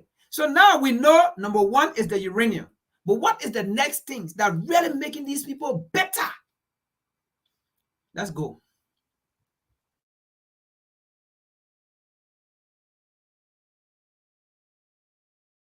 Europe, they are making alternative plans to make sure that in the nearest future, they wouldn't have to depend on Russia to get the uranium.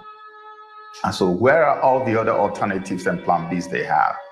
Kazakhstan. Kazakhstan gives them uranium. About 26% of the uranium supply to Europe is from Kazakhstan. But then the problem is that everything that has to do with the shipment of their uranium from Kazakhstan to Western Europe, it goes through Russia.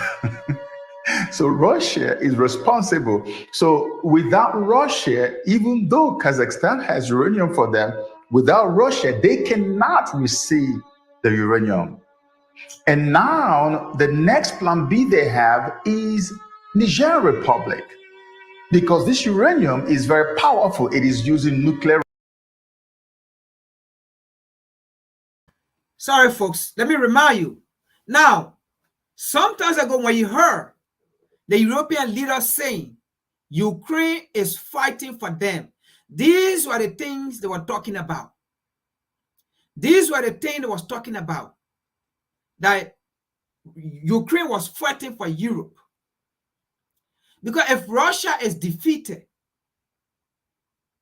absolutely, holistically, they will get access to the uranium that Russia supplied to them. Russia will have no option. That one. Then, since they cannot defeat Russia, Africa was the next option. Follow me.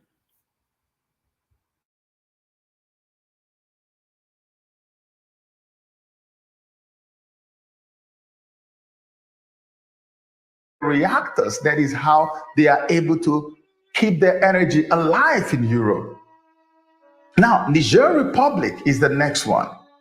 And can you imagine that a coup has taken place and the coup plotters are loyal to Russia, the same Russia that Europe is trying to run away from. And now they have now cut all supplies of uranium to France and America. Think about that. So we've been emphasizing on this, that this is the major bone of contention, but I want to bring you up to speed on something that I haven't really talked about. And that thing will shock you, because if you ask me what is the real bone of contention, it is the one that I'm about to talk about right now. Many of you heard about the Nord Stream pipeline underwater explosion. Nord Stream is the major pipeline that moves gas from Russia to Western Europe, right? And you heard there was a time that it was blown up. That is something that I would say is a major, massive dent on Russia's economy. It doesn't mean it crippled Russia, but it was a hit that Russia really felt. And guess what? Every single person, including Russians and many high-profile American politicians, pointed accusing finger at who? At the United States of America, and said it was America that blew it up. The United States of America has not officially taken responsibility for that, but everybody says it's America. Russia is 100% sure that it's America that blew it up. And when that was blown up, America now became the sole supplier, not sole supplier, but a major supplier of gas to Europe. Now, here is where Niger comes in. I want you to listen very carefully. Yeah? Now, that Nord Stream has been blown up because Europe wants to get away from Russian gas. Everything that Russia gives, they want to cut off from it. They want to have alternatives from other places. But here's what's going on. There was an idea that was going around since the 1970s that eventually came to a place of fruition somewhat in 2002. And I'm going to read you this now. There's something called Trans-Saharan Gas Pipeline. The Trans-Saharan Gas Pipeline, TSGP, also known as Niger Pipeline and Trans-African Gas Pipeline, is a planned natural gas pipeline from Nigeria to Algeria. It is seen as an opportunity to diversify the European Union's gas supply, not France's gas supply, not Spain's gas supply, but European Union's gas supply. Now, what it means is that if this Trans-Saharan gas pipeline actually goes through, that Europe does not need Russian gas anymore. So, this idea of the Trans-Saharan pipeline was first proposed in the 1970s.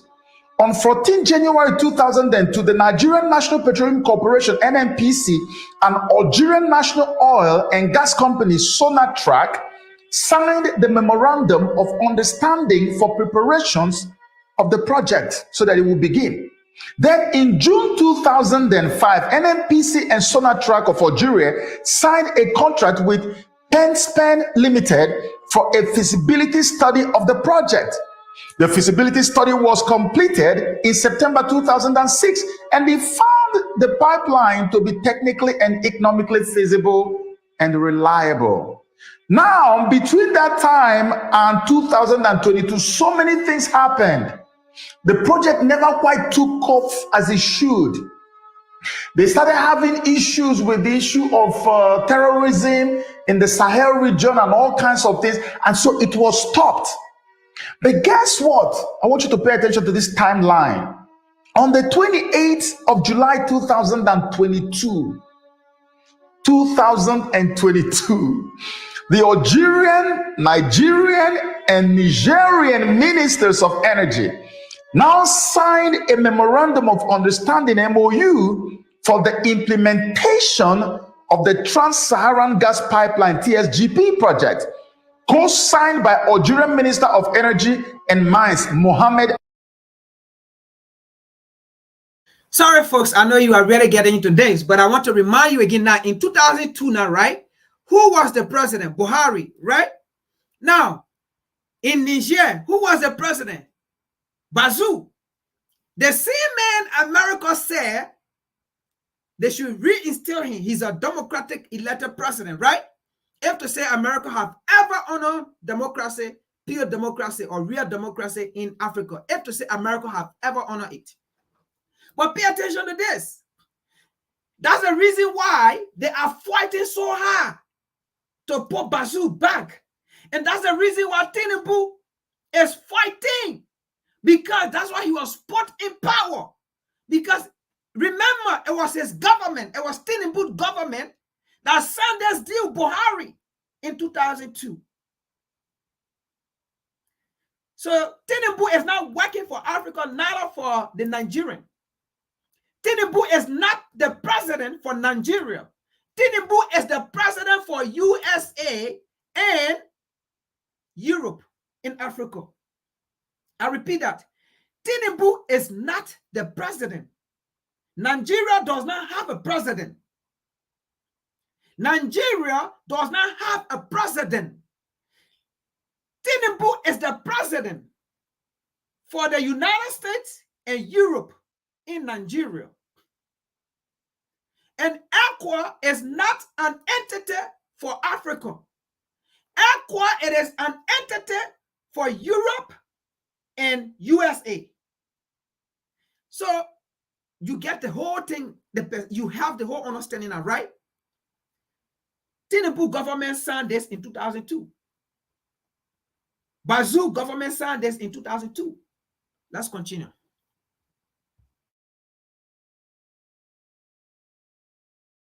Akbab, Nigerian Minister of State for Petroleum Resources, Timi Presilva, and Nigerian Minister of Energy and Renewable Energy, Mohamed Sani Mahamadou, at the end of the work of the third tripartite ministerial meeting held in Algiers. So look at the timeline.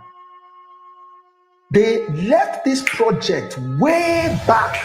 Remember when this thing was almost in the news every time, when we were always talking about that they want to move a pipeline from Nigeria and send gas to Europe.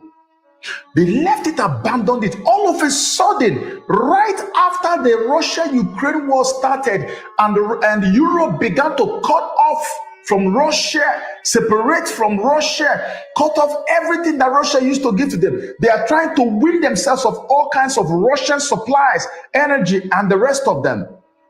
Just right then, we see them coming back and saying, okay, why don't we just restart this project? And the project costs 13 billion with a B, billion US dollars. Let's get started with that project, because the moment the project succeeds, we will not have any need for Russian gas anymore. The Nord Stream can stay that way and never get repaired, and we wouldn't even care. The Nigerian minister and government were behind this. They supported it. Nigeria, of course, is where the gas is coming from. It's going to come from a few other countries, but Nigeria is the main supplier of this gas. Let me read you the route of the gas that is supposed to go through the Trans-Saharan pipeline. The pipeline will start in the Warri region in Nigeria. Warri region in Nigeria, and run north through Niger to Hassi Armel in Algeria. In Hassi Armel, the pipeline will connect to the existing Trans-Mediterranean, Maghreb Europe, Medgaz, and Galsi pipelines. These supply Europe from the gas transmission hubs at El Kala and Benisaf on Algeria's Mediterranean coast. The length of the pipeline will be 4,128 kilometers, which is 2,565 miles. 1,037 kilometers, 644 miles in Nigeria, 841 kilometers in Niger, and 2,310 kilometers in Algeria. The pipeline is starting from Warri to carry gas to Europe, from Warri to move gas to Europe.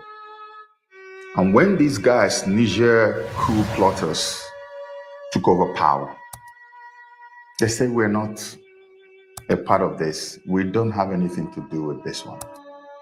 And they stopped it. They canceled it. Now, let me take you back to what I've said before about the battle between Russia and Europe, which is happening in Ukraine, which is happening in Sudan, which they're now about to ignite in Niger. Because if you notice, loyalties are now going in two directions. It's either you're loyal to colonial Europe, the West, or you're loyal to Russia.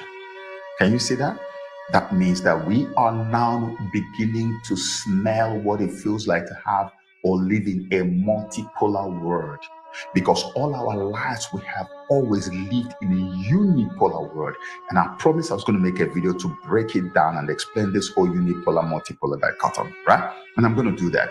But this is what it feels like, because now you are left with a choice, unlike when we were left with no choice at all.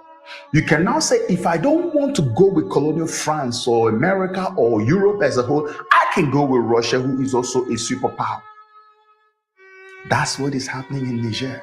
So Russia still bearing the grudge that you blew up our ultra expensive Nord Stream pipeline so that you don't have access to our gas, and so that you can also pauperize us. And you are now gloating over the fact that you have Africa. You can take cheap gas from Africa and pipe it all the way to Algeria, from where the gas now connects to all manner of pipelines that go through Morocco to Spain, and the one that goes through this other one to Italy. In fact, the moment it gets to that gas hub in Algeria, Hassi Armel, once he gets there, the thing goes straight to Europe. It's not just Spain and Italy, to the rest of Europe. And they wouldn't need anything from Russia anymore in terms of gas. So now people who are loyal to Russia are on ground to say, you know what? This gas thing is not going through us. And that pipeline must have to go through Niger before it gets to its final destination. So Europe is stuck. So when you look at what is happening in Niger, it is not just France involved. It is the whole of Europe that is involved. So that when you pray, you know the extent of your prayer, so that you can understand why there is so much pressure on ECOWAS to act. So you can understand why there's so much pressure on France to also act, because they also have soldiers on ground in that place. And now you can understand why this is a make or break for Niger or Nigerian coup plotters or the new administration in Niger. Because this is why they brought in who? Wagner PMC fighters. It is no longer news. It's not even fake news. It's not even rumor. Wagner PMC fighters are on the ground in Niger Republic right now. And you know as much as I do that Wagner PMC, they don't play. They don't joke. I don't want to talk too much.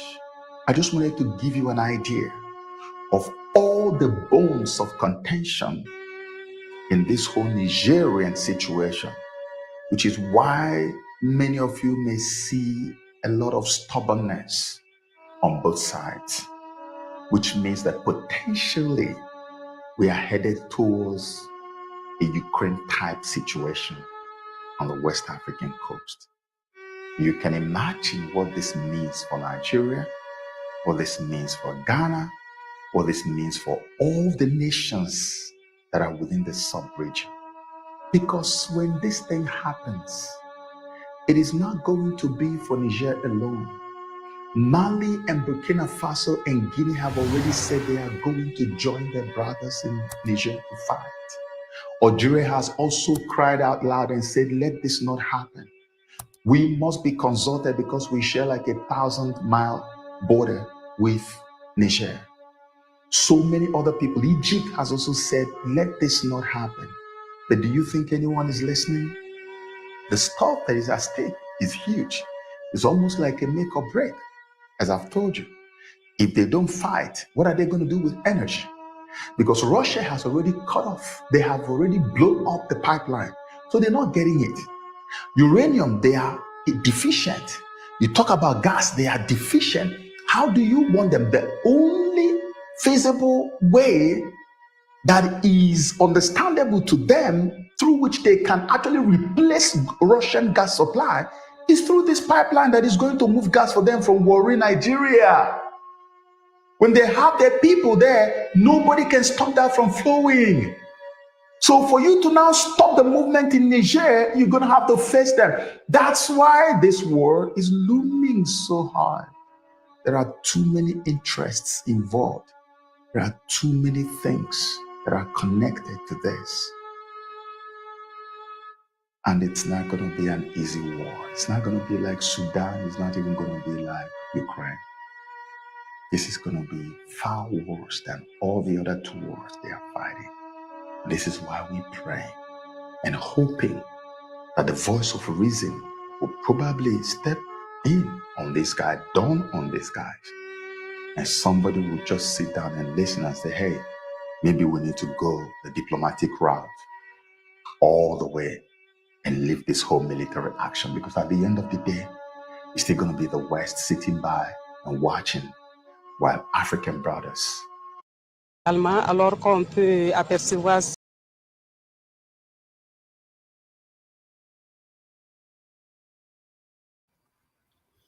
All right. Now, that's the first video. I have two videos to why USA and EU are so mad about this whole Niger. That's the first video you have seen. So he explained it. I mean, I can't even explain it further than what he did. He already broke it down. We understand now. All we are waiting for now is for our ECOWAS puppet African leader, spearheaded by Tinubu, to go ahead to accept American weapons, European weapons, to go kill their brothers and sisters. That's all we are waiting for now. That's all we are waiting for. For Tinubu to pull the trigger for Africans to die in order for Americans to live better life. For Africans to die in order for Europe to live better life.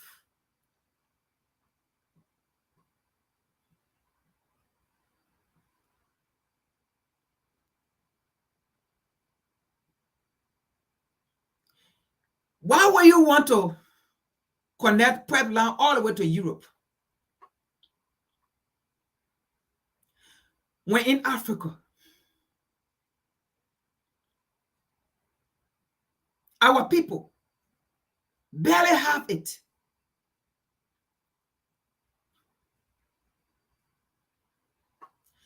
Are these African leaders really thinking that the resources of Africa is for them and their family? Is that what they're thinking?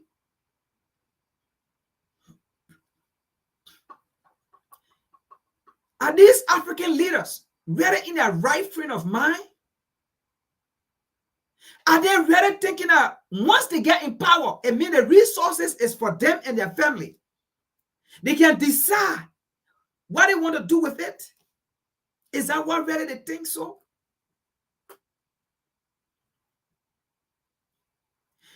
Why would you want to make Americans to live better life? Why your people in Africa need these things? Why do you think Europeans should live better life? Why your people in Africa need these things? Why do you think American life are better by the people in Nigeria? Why do you think European life are better more than the people in Nigeria? African leaders. Now you see why Europeans can insult and cause and tell any kind of thing, because you people are the cause. Now you see the reason why they don't consider us as human beings. You see the reason why they don't even consider Africa as a continent. You see the reason why they don't even consider the resources of Africa to be for Africans. You see the reason why. Do we not need gas in Africa? Do we not need these things in Africa? Why the Most High created mankind and put us and put Africa in that part of the world and made that part of the world bless the blessed continent among the seven? Why? My people perish because of the lack of knowledge. My people perish because they hate one another. My people perish because there is no love among them. Why are you connecting Puerto Europe? Why? Why? We on the African continent, do we not need it? Do we not need it? Have we used it and we have supply of it that we want to supply Europe and America? I mean, let them tell us. Let them tell us.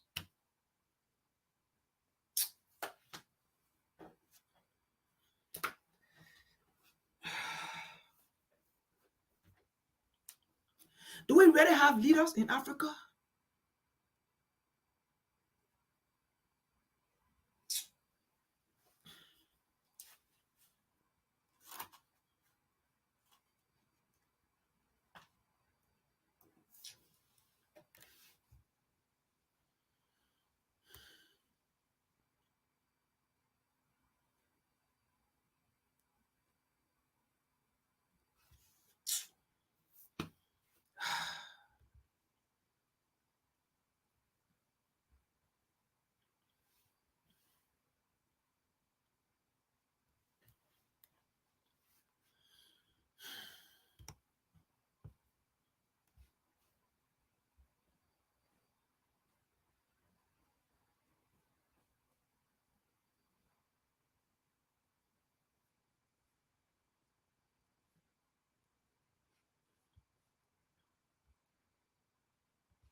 Let me put the other one up. Let me see if I can get it.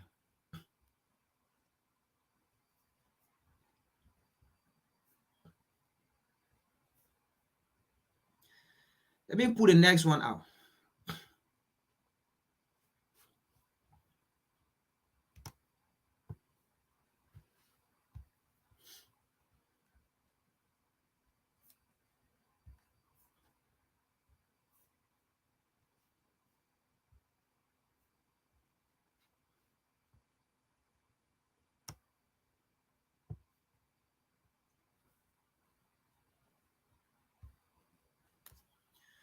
Oh no. All right, let me go way up here. I think that should be here. Let me see this. No. All right, let me see the one here. No. Let me go to the tail one.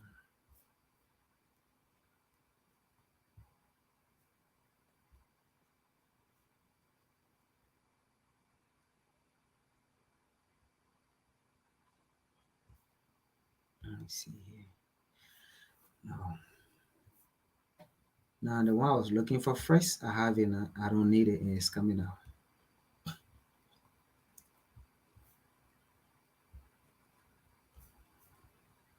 All right.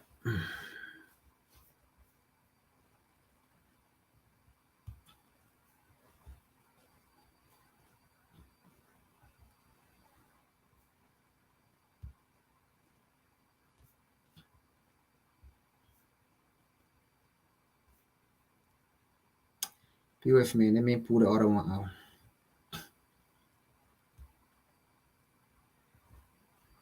I'm trying to get it down. Let me see if it's this. Oh, that's not even it.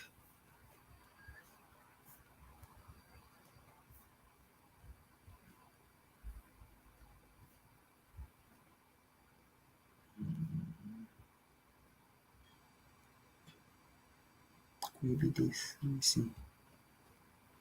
No.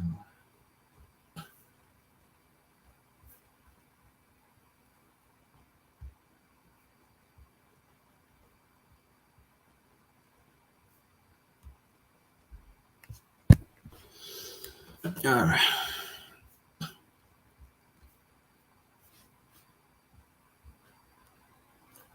Let me see. Let me check for it first. I have it here. Attention. Oh, I didn't take it out. All right, it's right here. End of, let me see, 1, 2, 3. Okay. All right, I should have it. Let me put it out quick. All right, so let me go from this way. 1, 2, 3. Let me see, 4. No. I.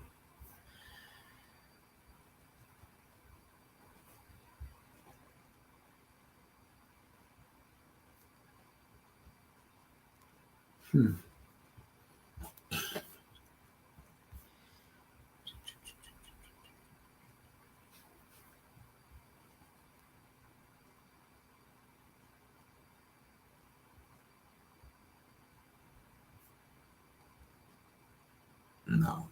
Okay. Let me see here. ECOWAS, Africa is breaking. All right.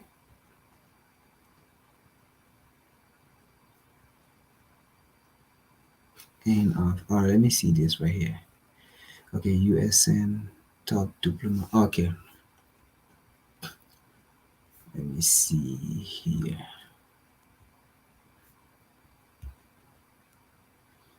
All right. Let me see USN. All right, it should be this. All right, I got it. All right, the next video is another video showing the reason why US and EU are so bitter about the situation in Niger and why they are pushing Africa, or they are pushing ECOWAS, right? So we saw the first one. Now, the next one, it is an American explaining, all right?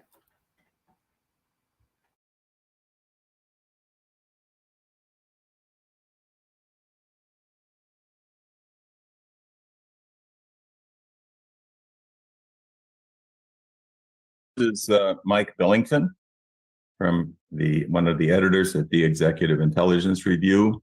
I'm substituting today for Harley Schlanger for his daily update for the LaRouche organization and the Executive Intelligence Review. Harley will be back on Monday. So what I want to speak about today is Africa. Africa is becoming the center of the greatest transformation in modern history. The end of the 500 or 600 years of colonialism, the colonial era. The July meeting of the Russia-Africa Summit in St. Petersburg saw this potential as African leaders, one after the other, denounced the colonial and neo-colonial era, which had prevented the development of African economies, contrasting that to the real development coming from Russia and China's Belt and Road Initiative, and from the BRICS countries generally. In fact, on August 22nd to 24th, we will see the BRICS Summit in South Africa. There are 3 core focuses of this summit meeting. First, the expansion of the BRICS itself. There are 23 countries which have applied to become members of the BRICS, and 20 others who've shown interest as clearly the new focal point of development in the world, as opposed to the war forces coming out of the Western world. Secondly, they're going to be discussing currency. They have already been involved in setting up non-dollar trade mechanisms, trading in local currencies rather than the dollar, which has been militarized and is used to justify imposing sanctions for stealing the reserves of countries that have their money saved in the West. They are also moving towards trading in the Chinese currency, the renminbi, the yuan. Just recently, Russia, just over the last couple of days, Russia told the Japanese that they will continue paying for the oil which the Japanese companies are developing in the Sakhalin Islands in Russia. But they're going to pay in the Chinese yuan. Now, the Japanese aren't terribly happy about this, but this is the reality. They are using the Chinese currency as a basis for trading in some of their oil. Or the other key thing that will be on the table is a plan originally developed by Lyndon LaRouche in an article in the Executive Intelligence Review in the year 2000 called Trade Without Currency, towards a basket of commodities. This plan was adopted by Sergei Glaziev, one of the most brilliant economists in Russia.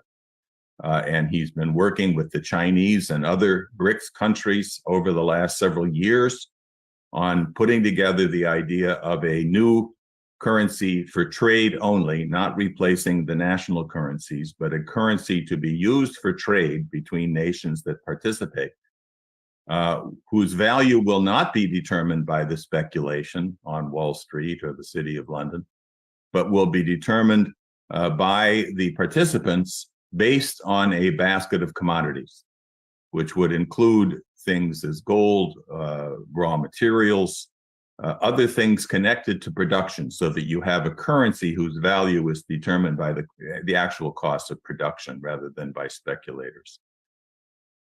And then the third key issue at the BRICS conference will be African development. Ramaphosa, the president of South Africa, has invited all of the African leaders to attend. Most of them have already agreed to attend. The theme of the conference itself is now called, quote, BRICS and Africa, Partnership for Mutually Accelerated Growth and Multilateralism. This is the new world order that's replacing the bankrupt, collapsing Western financial dictatorship that's governed the world under the colonial era for the last 500 or 600 years. Now, what else is happening in Africa? I'm sure you've all heard about the revolt in Niger. You can rest assured that what you're reading in the Western press and in the Western TV reports about what happened in Niger, that this is yet another military coup against the democratic government, and we must all come together to save democracy from this military junta. These are lies, which most people now understand that virtually everything you hear from the Western commercial media is lies. What it actually is more important. It's a symbol of the revolt against the colonial powers, which is taking place across the global South. In this case, the Francophone African countries. There have been 4 coups, military coups, in 4 of these Francophone countries, which are all neighbors. The first was in Mali in the year 2020, then Guinea in 2021, Burkina Faso in 2022, and now Niger this year in 2023. In all 4 cases, the first thing they did was to expel the French security forces who were supposedly in their country to help fight terrorism, but which they recognized was simply a continued colonial occupation of their country. Niger's new leader, Abdurrahman Chiani, gave the French 1,500 troops based in Niger 30 days to withdraw, to go home. And they suspended uranium exports. Niger is a major source of uranium for the world's nuclear energy sector. France, of course, is a major nuclear energy producer, and 15% of their uranium comes from Niger. 25% of Europe at large depends on Niger for their uranium, for their nuclear industry. They've cut it off. Now, Niger has not yet expelled, not yet anyway, has not expelled the US drone base, which is in Niger, where there are about 1,000 troops. But we'll see. Now, what about the US role in Niger?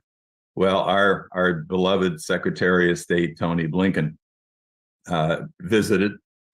He talked with the deposed President Bazoum on the phone. They wouldn't allow him to visit with him, but he spoke with him on the phone. But he didn't meet with the new leaders who were too busy, they said. They were meeting with their actual friends from Mali and Burkina Faso. But Blinken, of course.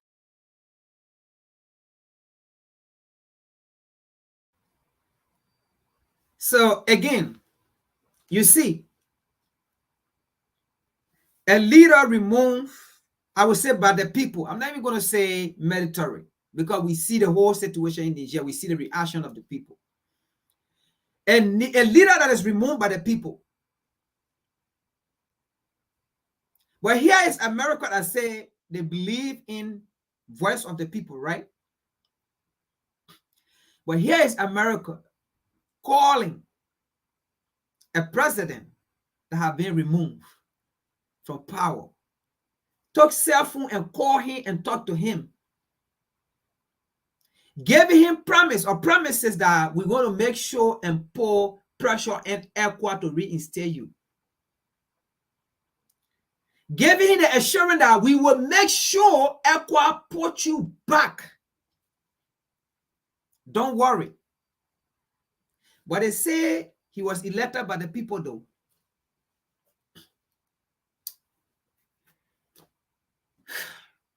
How many coups have taken place in Africa? Uncountable. Did America ever call any of those guys that they removed through coup to talk to them, to fight for them? There's a reason why I played the first video before this video. Now you saw the first video, you already know the reason why America want this man back. And you saw that in 2000, this man signed that pipeline along with Tinubu government in 2002, Alatan Buhari. So we already get the whole understanding. And now you know the reason why America personally called this man. Because America feel that she had the power. America feel that when she speak, African will bow down. America feel that Africans are slaves. America feel that Africans are still her slave. America says, those of you that started a video with me, America says Africans can't run things. Africans don't know how to be leader. They can control African. So they personally called Bazoum, telling him, don't worry. We, America, when we into things, especially on the African continent, who are Africans to tell us no? Those Negro, those slaves. Let's continue. Of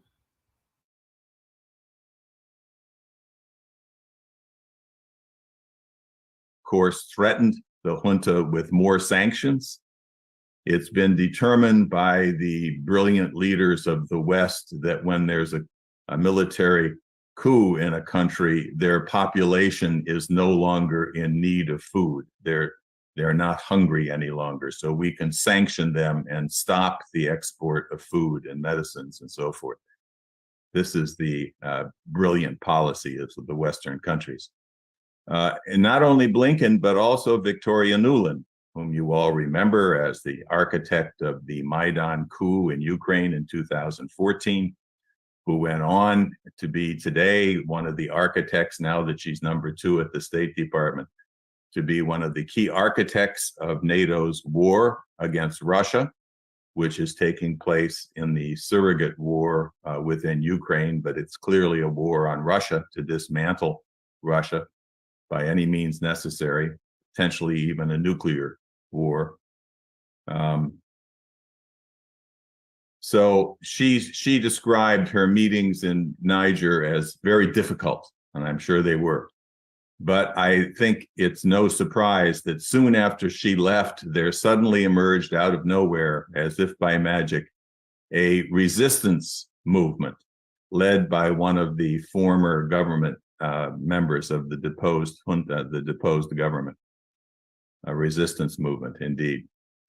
So there was also, as you probably know, the threat of a military intervention to restore the deposed government, but it appears to have flopped. Under NATO's guidance, the ECOWAS, which is the Economic Community of West African States, threatened to invade under Nigerian military leadership if the Bazoum government was not reinstated by last Sunday. Well, as you noticed, Sunday went by and there was no invasion. It turns out that the Senate in Nigeria, which was required to approve of the use of military force, voted it down, told their government they couldn't do it. At the same time, Mali and Burkina Faso openly pledged to support Niger militarily if they were invaded by anybody, Nigeria or anybody else. And the question now is, will France or the United States deploy military forces? It's still being discussed within the U.S. government and in the U.S. think tanks, the pundits, but we'll see. There's resistance. In the meantime, China is. Now, let me make a comment on that. Let me add to that. Now, so currently, the United States, in their Congress, they are discussing, right? Because they already have military there. They are already discussing if they should send military force. That means, right, they are already on the ground. That means if they themselves should take the law into their hand to fight. There's a reason why I showed you the first video about that pipeline that will supply gas to Europe and to America. So the discussion now in Congress, I believe, is whether they themselves should take the law into their hand. Now, that's the reason why they are also pushing the narrative of the Wagner group in Africa there. So if they decide, Washington, D.C. decide to fight Africa, they're going to say they are fighting because, in fact, they are fighting the Wagner group because the Wagner group, they are not African military, they are Russian military. So they're going to be fighting Africans in the name of fighting the Wagner group in Africa. In the name of saying the Wagner group is the one that is fighting them, so they have to fight to protect themselves from another foreign military while they are fighting Africans. So that's the discussion going on right now in Washington, D.C. Yeah, Africa. Yeah, Africa. What kind of leader do we have?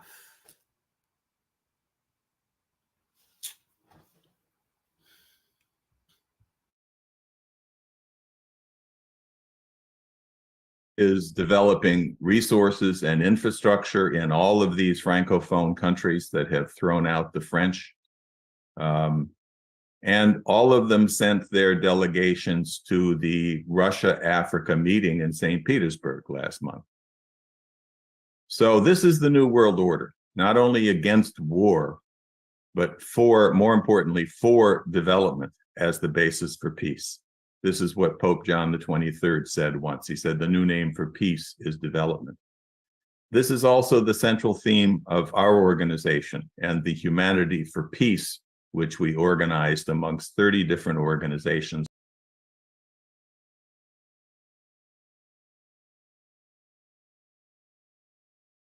All right, so I took that out now, right? So here it is exactly. So America's next option, because first of all, they don't want to lose their privilege in the war. So that's two things already they are better. Because they themselves, America and Europe, they themselves have been saying that whosoever control, look, you see how these people are wicked. They are not even saying whosoever partner with Africa, but they are saying whosoever control Africa rule the world. Who control Africa? Africans. Who control America? Americans. Who control Europe? Europeans. Who control Asia? Asian or Chinese. Who control Australia? Australian. So who should control Africa? Africans.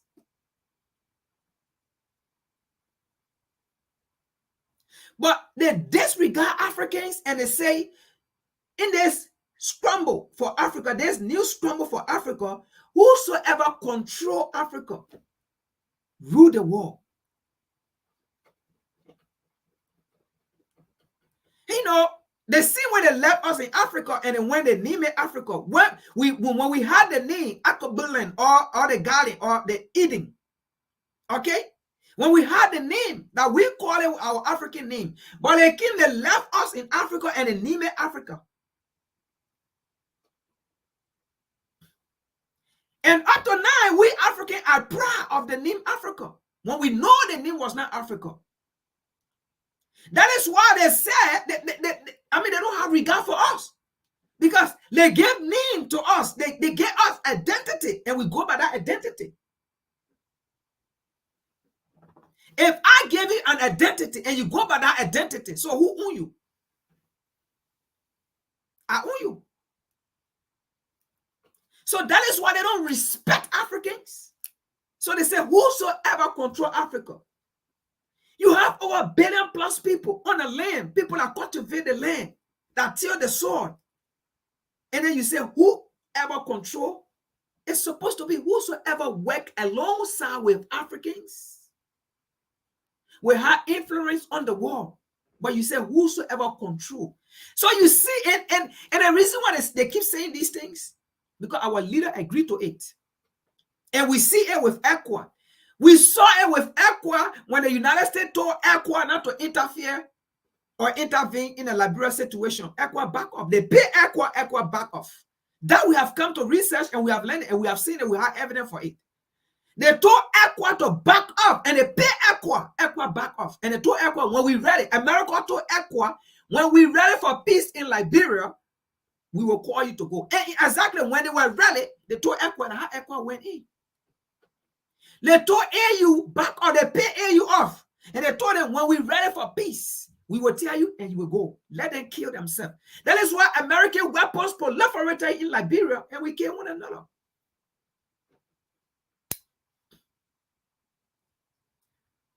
Okay? So that is another reason.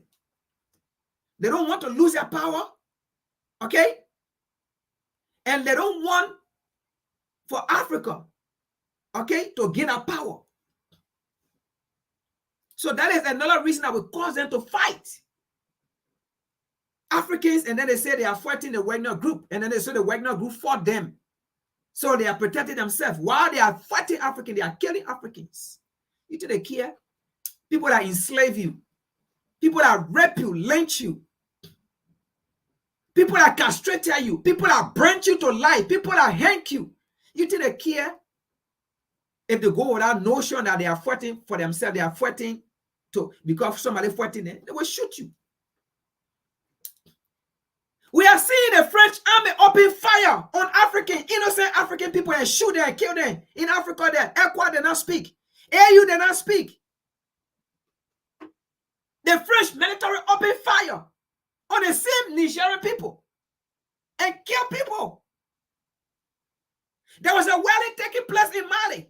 The French army opened fire on these people and killed them. ECOWAS did not talk. Up to now, those people have no justice. Innocent people. You think these people care? They are already in Africa already. As I said, we are dead already. African leaders allow these people to have military bases. America have Africa have the second largest drone base in Africa for America.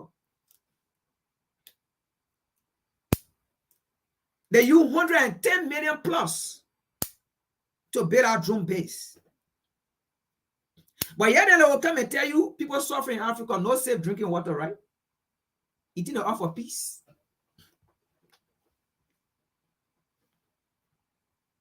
Let's continue here. A lot of Africans just love dying for European people. For real. Africans love to die for Westerner. That's the truth. Africans just love to die. But Africans, they never love to die for themselves, but they love to die for European and Westerner. But when it comes for African to die for themselves, to defend themselves, they don't. When it comes for African to stand out for themselves, they don't.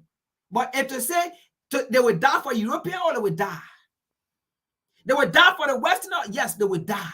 They don't care. They will die.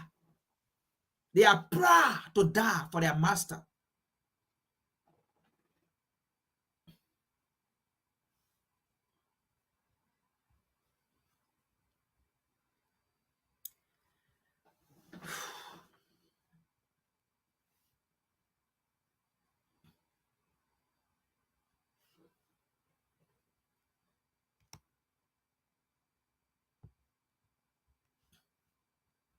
So, what then happened?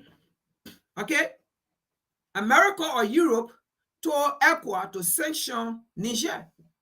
But see the result of it. They already sanctioned Niger. Okay? It's like you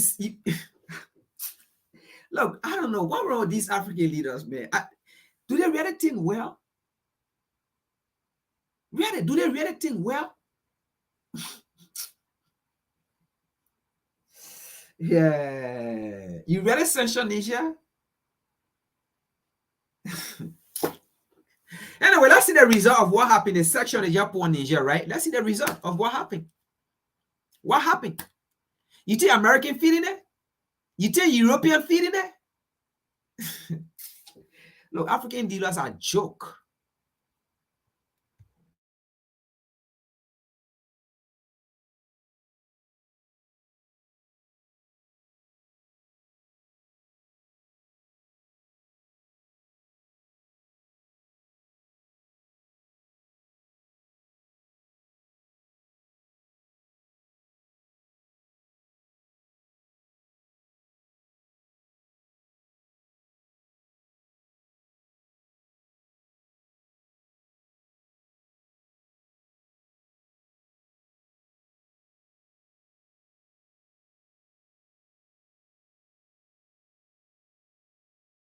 Bloc ECOWAS may sanctions imposed on Niger by West African Regional Bloc ECOWAS may cost Nigeria $1.3 billion every year.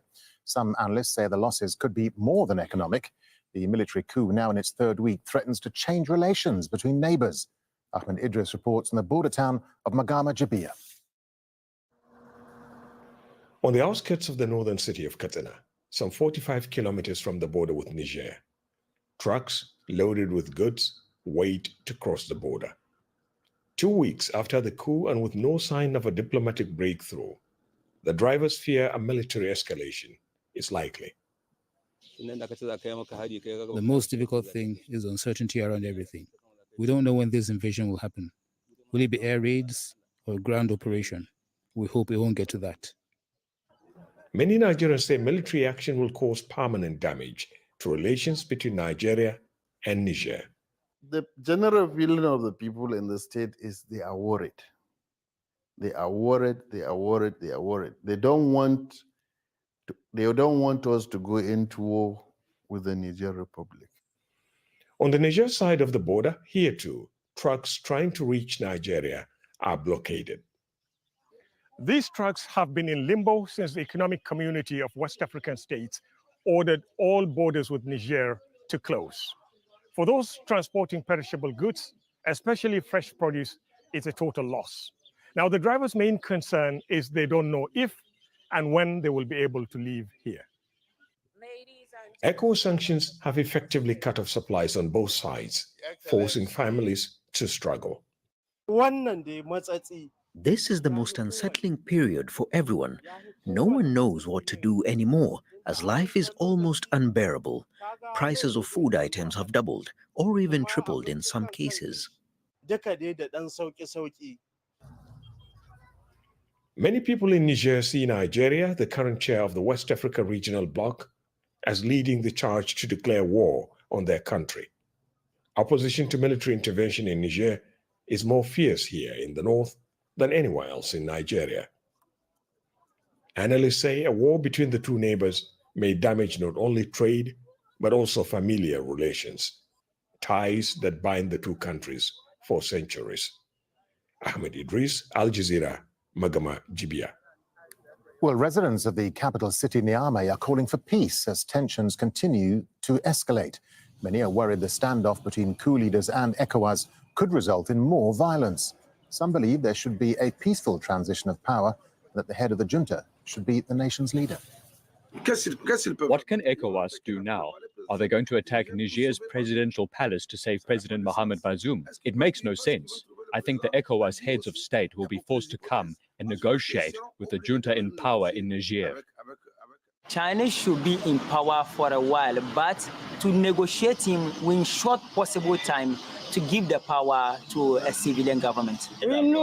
We support the coup 100%, and we want peace in our country. Whoever runs the country, we want peace. That's our goal. Well, Karine Kanenza-Natulia is Deputy Africa Director at Human Rights Watch. She says the coup leaders are violating international human rights law by detaining President Bazoum. Indeed, we received reports that today he was able to see his doctor, but the situation remains concerning. We were told by his family that they've not had electricity, as you mentioned, since August 2nd, no contact with the outside world since August 4th, including with... All right, so folks, so you were told that he never had electricity. Isn't that good? Is this a bad thing that he never had electricity? That's good. That's good. Absolutely, that's good. Very good. 100% good. That he never had electricity. That's the daily life of Africans in Niger. That is the daily life of African in Nigeria. No electricity. That's good. Bravo. He never had access to electricity. So you know how it feels, right? But you want to run a pipe all the way to Europe. Why your people don't have access to electricity? Oh, that's good. You empower, you give your uranium to France and to Europe to provide 24/7 electricity. But your people don't have it. Who cares if you don't have access to electricity? Is he God? Is he above Africans? Is he above Nigerian? We have no regret that he have no electricity, because that is the daily life of Africans. That is the daily life of Nigerian. Now, since when did it become human right? So it is now against human right for Nigerian resources to be taken to Europe, while the people in Niger do not have access to their resources. So that's human right. It is not against human right. So it is against human right when who are the human? So are you telling me Europeans are the human? Are you telling me the Westerners are the human, but Africans are not human? When Africans are saying, you know what, that nonsense should stop. How can we own it and we can't have it? But the people that don't own it have it. And when the people stand out to own it, then you say it's against human right. Are they not human beings? Look, do you see some of our black lawyers? Do you see how stupid and dumb they are? Do they understand themselves when they are speaking? Let me take the nonsense out and go to the next one. Because this is complete nonsense. Stupidity. Stupidity. Do you think if we say Bazoum now has access to electricity, then we're going to say, oh yeah, you're free? No, he got to feel it. For the 1 week, 2 week, 3 week, he going to be over there. He need to feel it. Let him know how the people live. People have lived in our country for 30, 40, 50 years. And then you just spend 2, 3 days. And then you complaining of electricity. You complaining of heat. You complaining. People that live for 30, 40 years. And then you just live for 2, 3 days without electricity and you complaining. Who cares?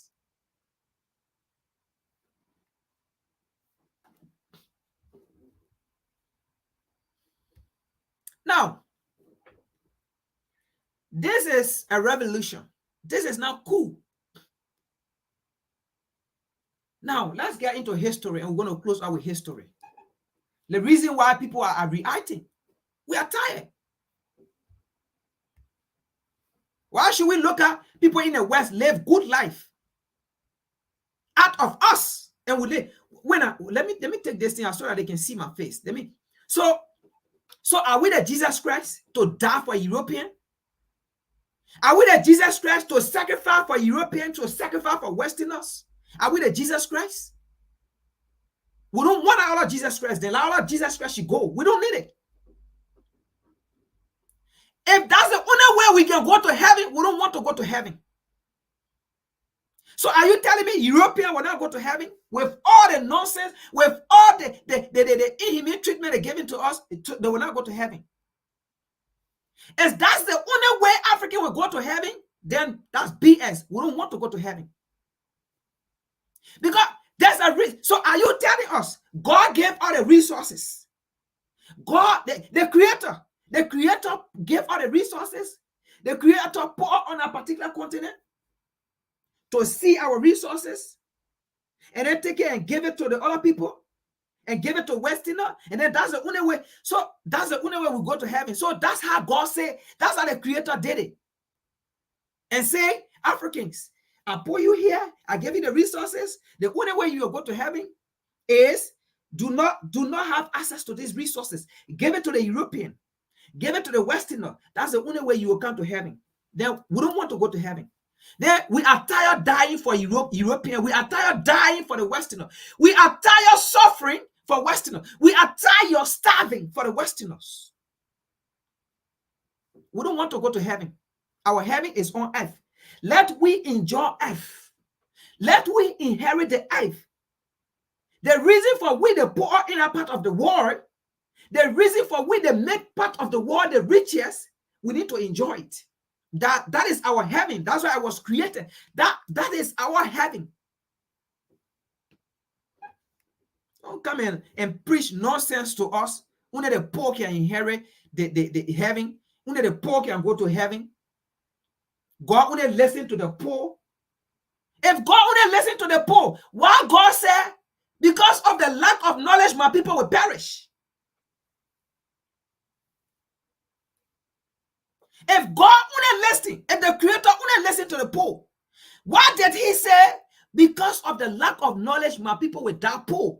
If God listen to poor, then why God say, if you lack knowledge, you will die poor?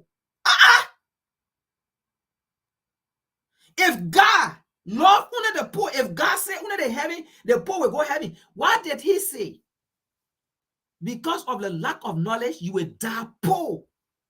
You will perish. That means you will die poor. Because of the lack of knowledge, my people perish. That means you will die poor. God does not want, the creator does not want you to die poor. That's why he made your continent rich. That's why he said you are above all people. How can you be above all people then you die poor? How can you be a... Come on, man. Let's go to the next page. Let's go to the next. Look, Africans. You people are led to follow these pastors. You need to cut away from these pastors. Because they are not preaching the right way to you.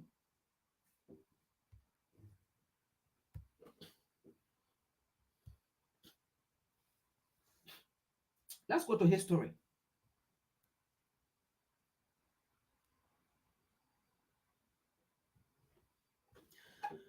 Let's go to history and then we'll call it for the day. I got a few videos for history. Let's see why Africans are standing up. What happened in Niger is not cool. People are actually fighting for freedom. I mean, people can't think, how would the whole nation, the entire nation, everybody you ask, I mean, you have seen the evidence, all the video you have seen here, people are saying they are in support of the coup. Are you not thinking people are tired? These people, no, these people, they are saying it is done dying for the white man. They are saying it is done sacrificing their life for the white man, for Europe, and for the Western world. They are done. That's what people are saying. How can the entire nation be in support of the coup? Everybody, they support the coup. They love the coup. Are you not thinking?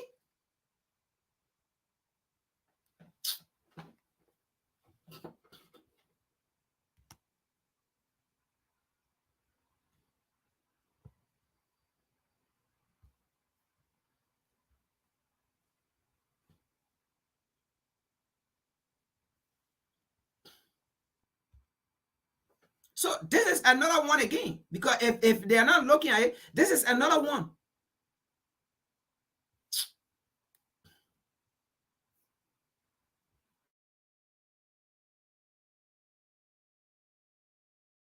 Niger is at the verge of being invaded by France and ECOWAS. They gave the new military government a new dateline to release the ousted president, or else they would invade.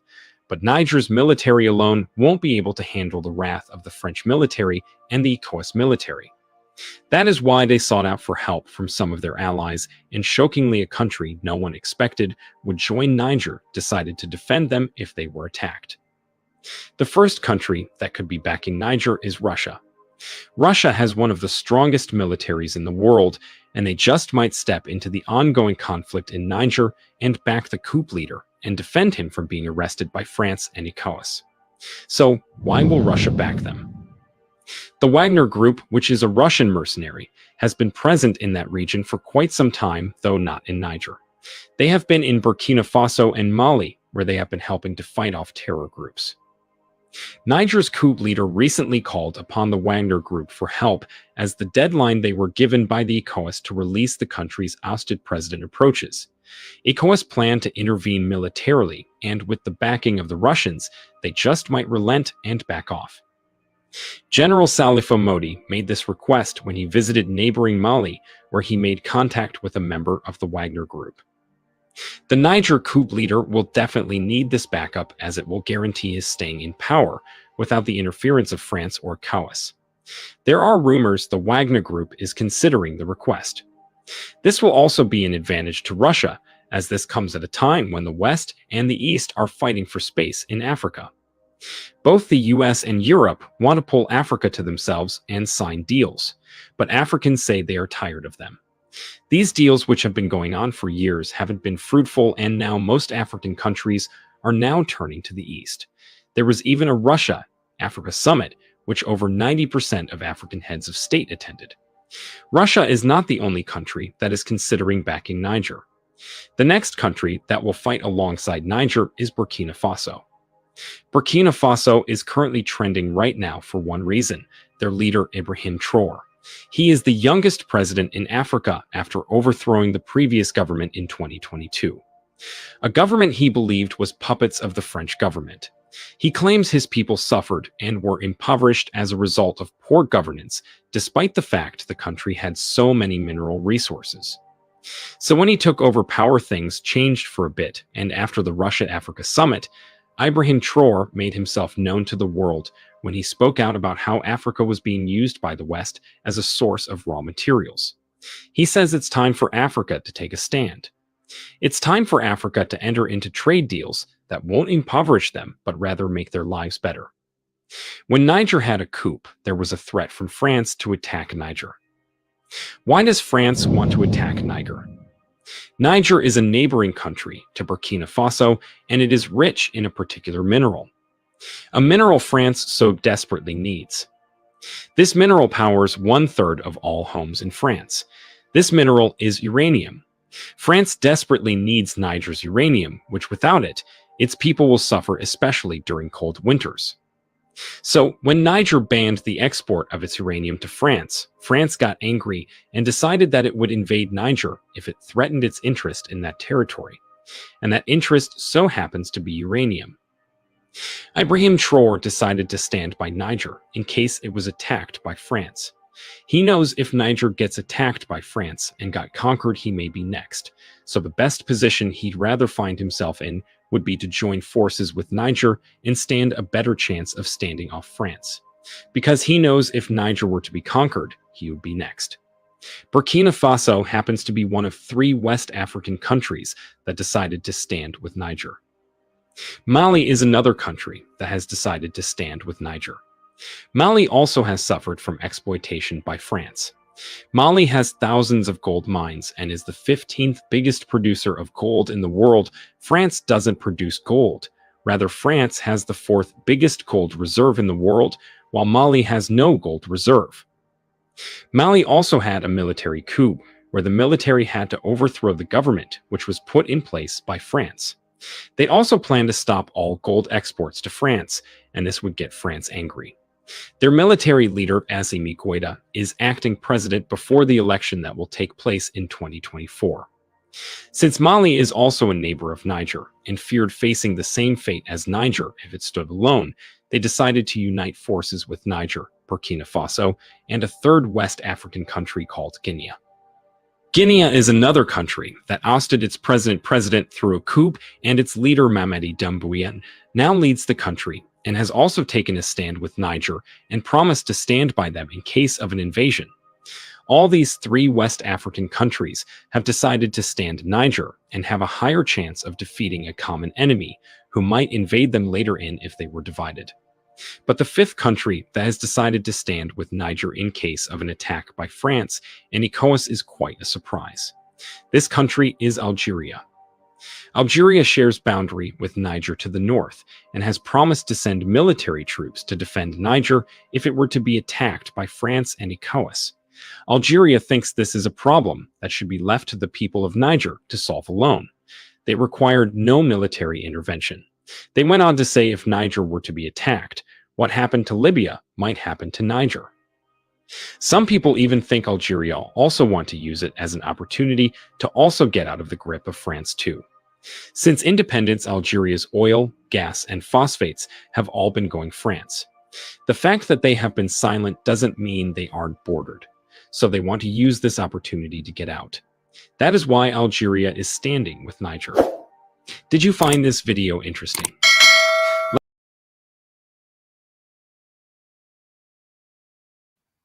All right. So that's the first video. Like I said, this is a revolution. This is not coup d'etat. To America, it's coup d'etat. But to Africa, it's not coup d'etat. To Africans, it is not coup d'etat. To Europe, it is coup d'etat because their government have been removed. But it wasn't our government. This is how America been removing government that is for Africans. And America support it. Right? So to America, this is a coup d'etat. But to we African, it is not a coup d'etat. To Europe, it is a coup d'etat. But to African, it is not a coup d'etat. This is a freedom.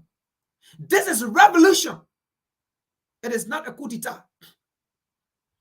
Malcolm X said you cannot beg your oppressor to free you. You can't beg. You got to fight. You got to take it by force.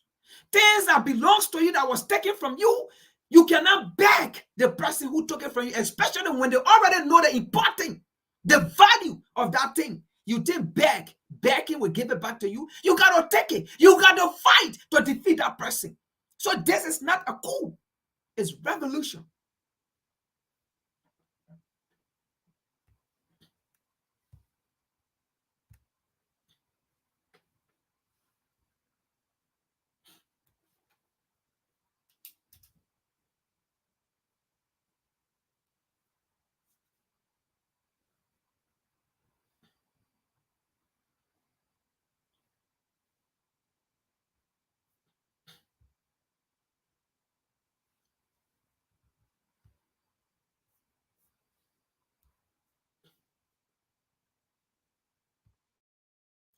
So let's look at the next video again.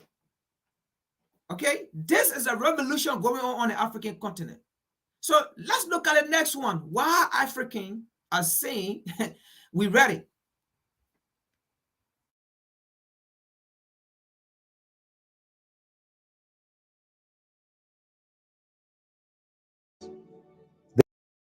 Now, some people are asking, what exactly is China doing in Africa? What's your take on that? Western countries have come to Africa for centuries to rob Africa of its resources. They should be admitting what they've done. Some are rich because of the resources they took from Africa. They never thought of helping Africa to develop. They subjugated Africa. They took the political power, economic power, and then made us, therefore, socially, to have no power at all. We had to fight to liberate ourselves. They were never here to help. They were here to rob. After decolonization, they continued to do so. They could no longer use political power. They influenced it indirectly, but they held on to the economic levers of these countries. They were dominating, they were benefiting, they were doing nothing to help us. They created banks that were instruments of subjugating us. They would say, for an example, to the IMF, when the IMF will say, my country is in trouble, can you help? It will put conditions that will put you in a worse situation than before. So it was not helping. What China is doing, China is coming and saying, here we are. We know where you come from. We are here to work with you. For the first time, when China came here, highways began to emerge in the continent of Africa that were never there when they were here all the time. China is working with us. FOCAC is one example that China as a country is ready to sit down and discuss how do we help, how do we relate to one another. And perhaps many other FOCAC summits that took place before, people were not very clear. This FOCAC that has taken place here in South Africa has made matters to be more clearer than any other time. The kind of pledges that China has made and the kind of relations that it has with different countries.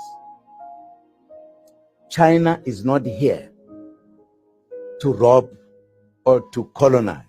It's here to help Africa develop. President Xi Jinping said it himself. We need to develop together. We are together making progress. These are the issues. For an example, the issue of infrastructure, energy, many others. Nobody took care of these matters. Even if you said to them, we need a road, they never came. If you talk to China, China says, let us come. Let us make the roads. Now, it is even voting money so that we can quicken the decision that has been taken by the AU to create the infrastructure continental. China says that we have taken that decision. Here are the resources for that. Energy, we are together. They are just feeling they are being replaced because they were here doing nothing for the people here, doing something for themselves. China is coming to help. As it helped us in the struggle to liberate ourselves from them, it is now helping us to develop so that we can be economically independent, stand on our own, take our own decisions. We know that argument is a flawed argument. Hundreds of supporters of the coup in Niger.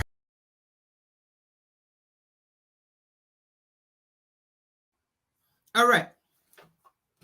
So that is just another aspect again. That's the former president for South Africa, by the way. He's Jacob Zuma. So he said some key things in there. He did not mention it, but we know them. For here, we will call their names. America and Europe. Those are the people he's been talking about. They were here and they did nothing. And they were improving their life. They were bettering themselves. They were stealing African resources. That is Europe and America. They're on the African continent for hundreds of years, looting our resources, right? Looting African labors, right? Looting African ideas, okay? Empowering their nation, their continent, while Africa is there. And it did nothing. So it is today. So what's going on again, like I said, is revolution. Africans are saying they are tired. So they are taking it by force. They are no longer asking. They are no longer begging. I mean, yes, we watched last week's video where Dr. King said he was tired of marching. He was tired of marching. We are tired begging Europe and America for what Africa needs. For so long, we have been asking them what Africa needs to move on. For so long, we have been asking them to share. I mean, how sad it is. We have to beg. We have to beg Europe and America for our own resources. Come on, man. We have to beg them.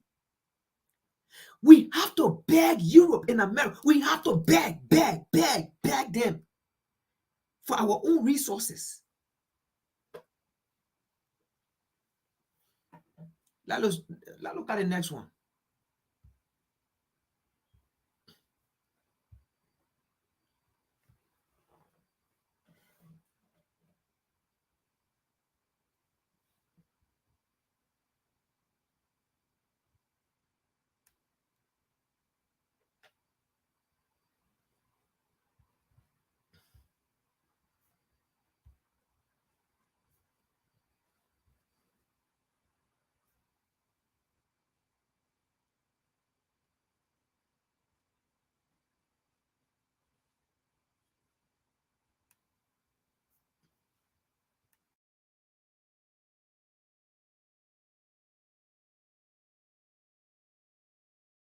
Countries. We are just France has also rejected Niger's coup-imposed government decision made on Thursday to denounce military pacts with Paris.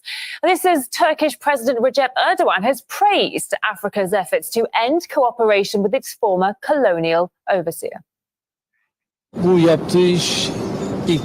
Of course, this is not the first thing France has done. The practices in Algeria in the past, in Rwanda, are all now available in records around the world. Africans know this very well. They've completely stopped the shipment of gold and uranium. It's the reward for the oppression inflicted on these countries. We are just trying to maintain our positive relations. Niger holds the 7th place in the world in terms of uranium production, accounting for almost 5% of global output. Meanwhile, French counterinsurgency troops have been in the West African region for a decade and currently have around 1,500 soldiers in Niger. France concentrated its forces in the country following coups in neighboring Mali and Burkina Faso in 2021 and 2022. The United States also has over 1,000 troops in Niger, operating out of 2 bases. Nigerians are calling on the economic community of West African states to lift sanctions on the country and support the withdrawal of foreign troops from their soil. We demand the immediate departure of foreign military forces and occupations, including French forces. It is high time for these forces that have been driven out of Mali and Burkina Faso to leave Niger. We demand from ECOWAS the unconditional lifting of all unjust decisions against our country.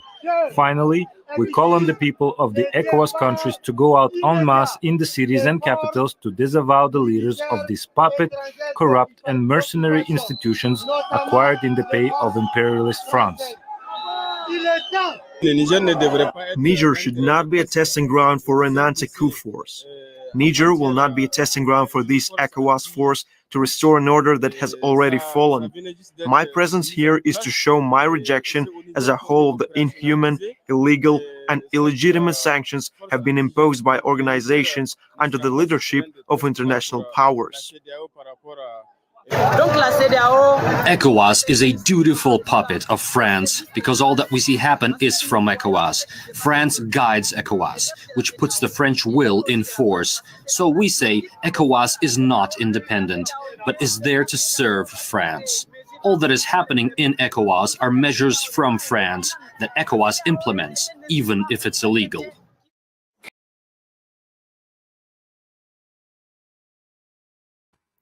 All right. So, again, that Western journalist, that American journalist, whosoever in Niger, that said they need to do an opinion poll. Like I said, we don't have to wait for the white man to come and get our opinion pool. ECOWAS, this is my message to you. If you don't listen, there will be no more ECOWAS, because the moment the people lose faith in ECOWAS, there will be no more ECOWAS. Because what is there in ECOWAS? Because if they lose faith in you, those nations will now be part of ECOWAS. And where will you go to have your ECOWAS meeting? You can't go to Mali to have ECOWAS meeting. You can't go to Burkina Faso. You can't go to Guinea. You can't go to Algeria. I mean, those, you name it. What will become of ECOWAS? And that's how you're going to dissolve, because you listen to your colonizer instead of you listening to your people. You became ECOWAS because of your people. Why you guys want to waste the effort of the men and women that fought for independence? Why you guys want to waste the effort for the men and women that fought to free Africa from Europe and America, the colonizer, the enslaver, the imperialist? Why you guys want to waste their effort?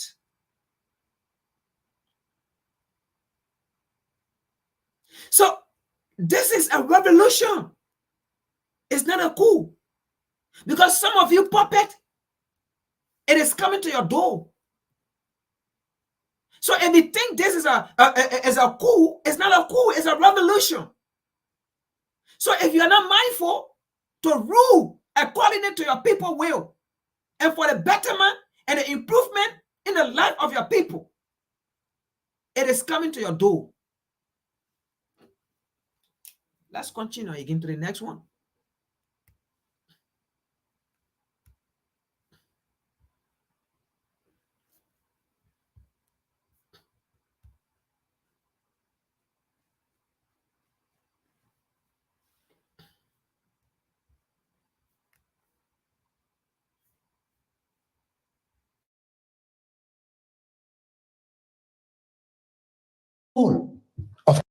Between 1900 and 1914, Africa was totally gone, dominated. Those who were benefiting from the material resources of the continent saw the need to take control of territories, and they agreed among themselves to transform the continent into their property. And they struggled to do so. But prior to that, the people who spoke about our liberation as a continent were the people from the diaspora who were enslaved, taken to foreign land, and had to struggle three forms of struggle. One, against slavery. Two, because they became the majority in the Caribbean, they began the struggle for self-determination and independence. And because they were enslaved in America, because of the color of their skin, they were not recognized as human beings. They were also struggling for their rights to be recognized as human beings. Three struggles, so that the African people will be regarded as a people. Yes, there is pain, but there is also joy. That 1804, Haiti became a liberated nation. The African people in a foreign land were struggling for the right to self-determination and independence, and they were able to achieve it. Not on the continent, which was heading towards domination, but in a foreign land that they make their own, taken there as slaves, and then they became free to be owners of land. But that was not the end of the struggle. Where those who were enslaved were also struggling in the United States, they were beginning to achieve their rights to be seen as human beings. But 1847, Liberia became independent. It was seen to be a land where the people in the United States who were enslaved and free could return to their homeland. It is important for us to understand the psyche of people of African origin who were taken to the diaspora. As they gained consciousness that they were Africans and began to get African identity, that's why Sylvester Williams organized the first Pan-African Conference in London in 1900, when Africa was beginning to be completely dominated. For Africans in the diaspora and Africans from the continent to begin to fight together, first to have a common identity and struggle for their kind, not to be subjected to any form of exploitation and domination. That was the objective of the Pan-African struggle. With that struggle, we began to realize that it was not sufficient to struggle for rights in the United States and England, but the diaspora must struggle for an African continent that is united, a continent that could become their homeland. Because to them, they were removed from different parts of the continent. But then to return, they were already cut off from where they came from. They no longer knew which part of the continent they would return to. So the only meaningful return to them was to struggle for a continent that was united, that became their homeland, so that they would return to that continent. But they were also conscious that continent was gradually being balkanized and owned by the very foreign powers that control their destiny. So the Garveys and Dubois saw the need to move towards working together with Africans on the continent to struggle for our common liberation. That is where Pan-Africanism came into being. In 1919, Dubois saw the need for a Pan-African Congress to be convened at a time when the world powers had engaged in a world war, destroyed each other, and sat in Versailles in order to determine how to get reparation from each other. But people of African descent knew that all they were there to do was to change the equation, so that those who were defeated now will surrender their colonial territories to those who were the victors. And in doing so, they will continue to colonize us and dominate us and live at our expense. Therefore, they saw the need that at that conference, they will also hold. Now, sorry, folks, let me make a quick comment here. And what he just said, that is why exactly going on with this current, in fact, with ECOWAS, not even current, because ECOWAS been a colonial organization. That is what's going on exactly right now again. And that is why we always need to reflect on the past in order to understand the future and in order to take solution, drastic measure of this present. As we already seen with ECOWAS, already sanctioned her own. How you look? Sanction. I mean, ECOWAS did not sanction Niger. ECOWAS sanctioned herself. How you gonna sanction an African country? Your own people are suffering. You gonna sanction an African nation for America interests? You gonna sanction an African nation for European interests? It's like you starve yourself. You say, let me fast. And you starving yourself for Europe and America, but you did not starve yourself for your own struggle, but you starve yourself for America and Europe interests. But when it came to your interest, you never starve yourself. You never care. That's what's happening right now. We're talking about liberation here. We're talking about freedom here. And you're telling us to stay under the umbrella of neo-colonialism or colonialism or imperialism.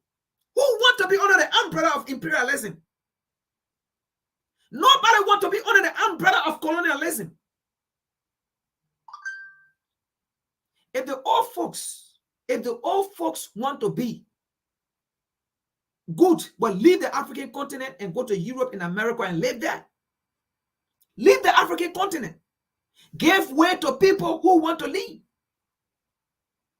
Leave the continent, that's fine. That's good. Leave the continent.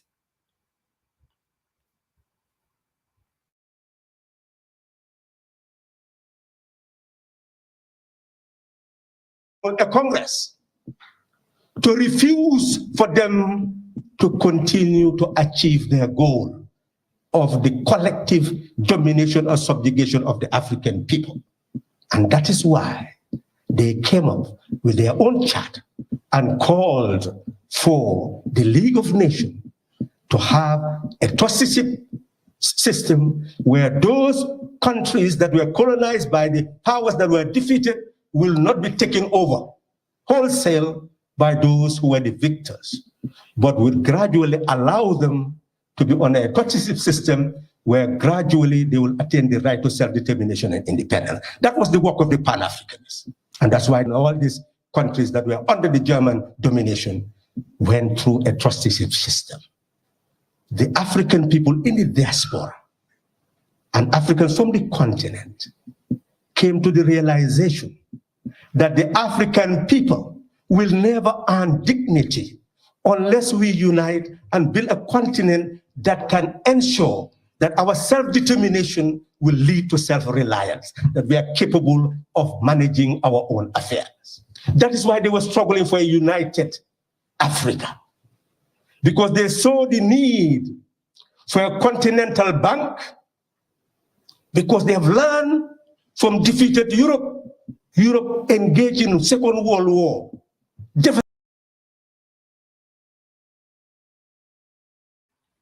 All right, folks, because we're running out of time, I can't play the entire video, but let us say right there, okay? ECOWAS, we do not need division. If you don't understand this is a revolution going on, now you should understand. Don't be dumb in your leadership. Look at the reaction of Africans, both home and abroad. See how people are reacting to this thing.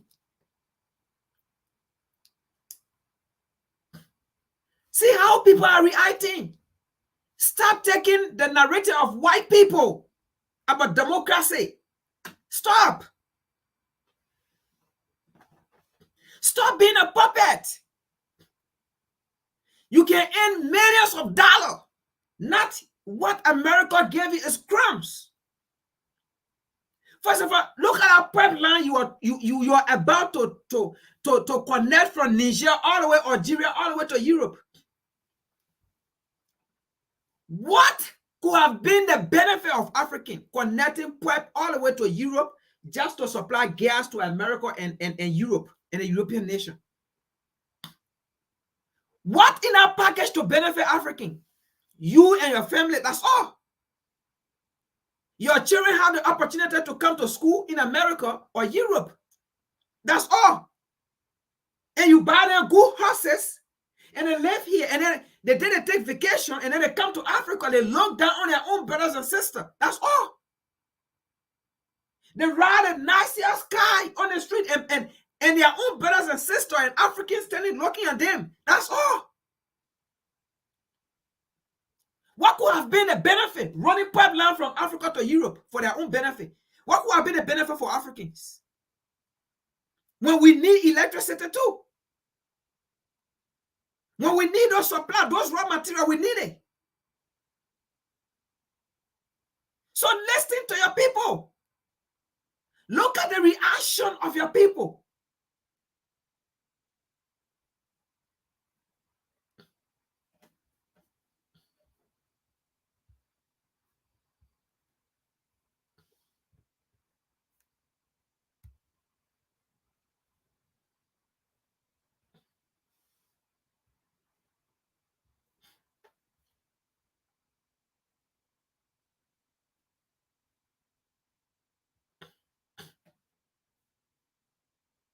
Now,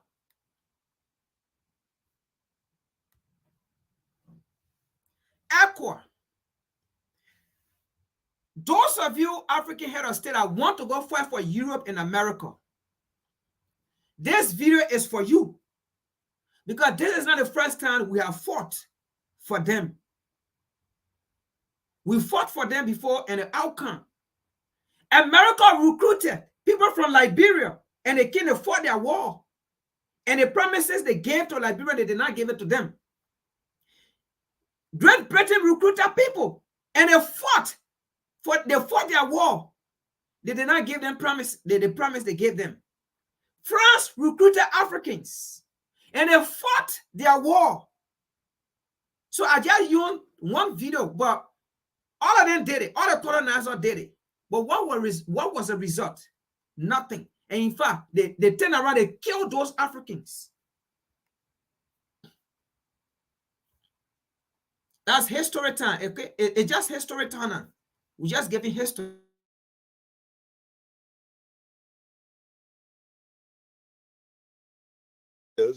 After the Grand Massacre of Africa, remembering the French massacre of black soldiers at Charleroi military camp 75 years on.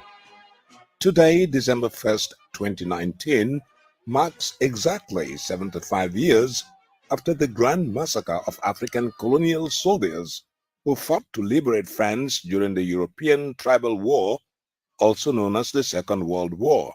As part of iGambia's effort to keep on honoring African heroes, we chose to remember our African commandos who fought to liberate France but were later paid back with painful execution for demanding what rightfully belongs to them.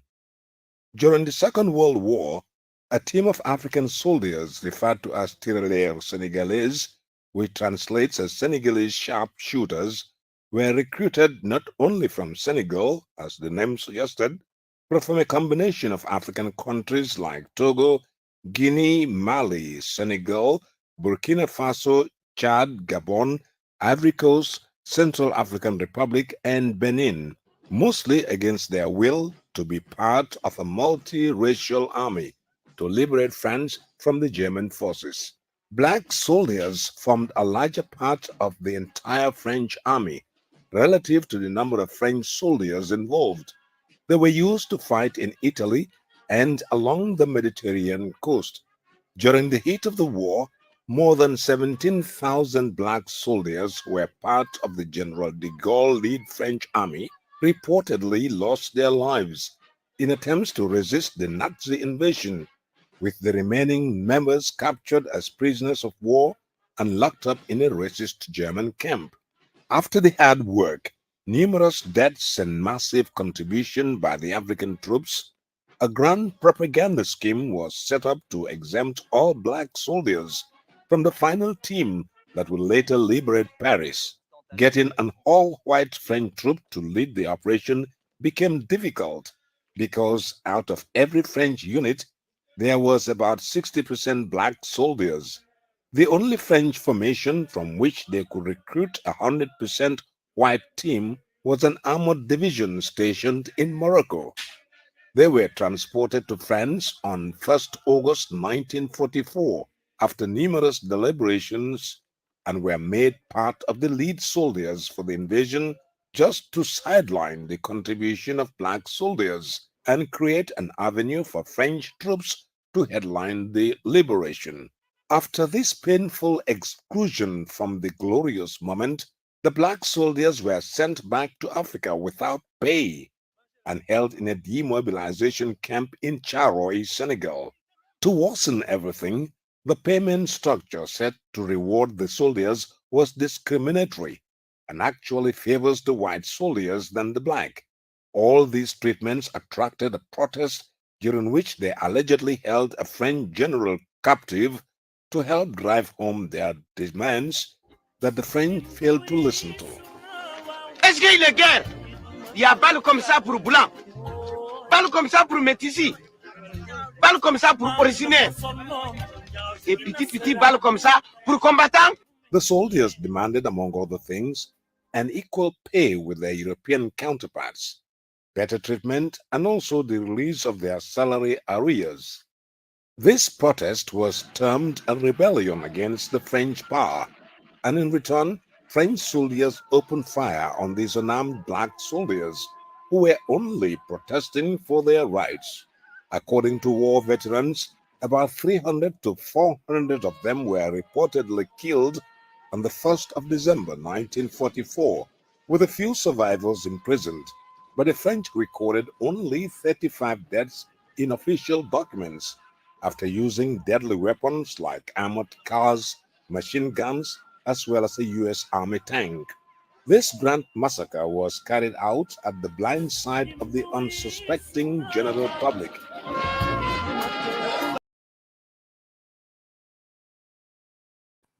All right. That is another one, right? That was another fight African did for Europe. But at the end, in fact, last week, we spoke about something. We said the only crime that Africans have ever committed against white is to ask for equality. Is to ask for what should be given to them. Because, first of all, these guys were promised before they went to fight that war for France. Before they went to fight that war for white people. And they came from there, you saw those white people waving, yeah, right?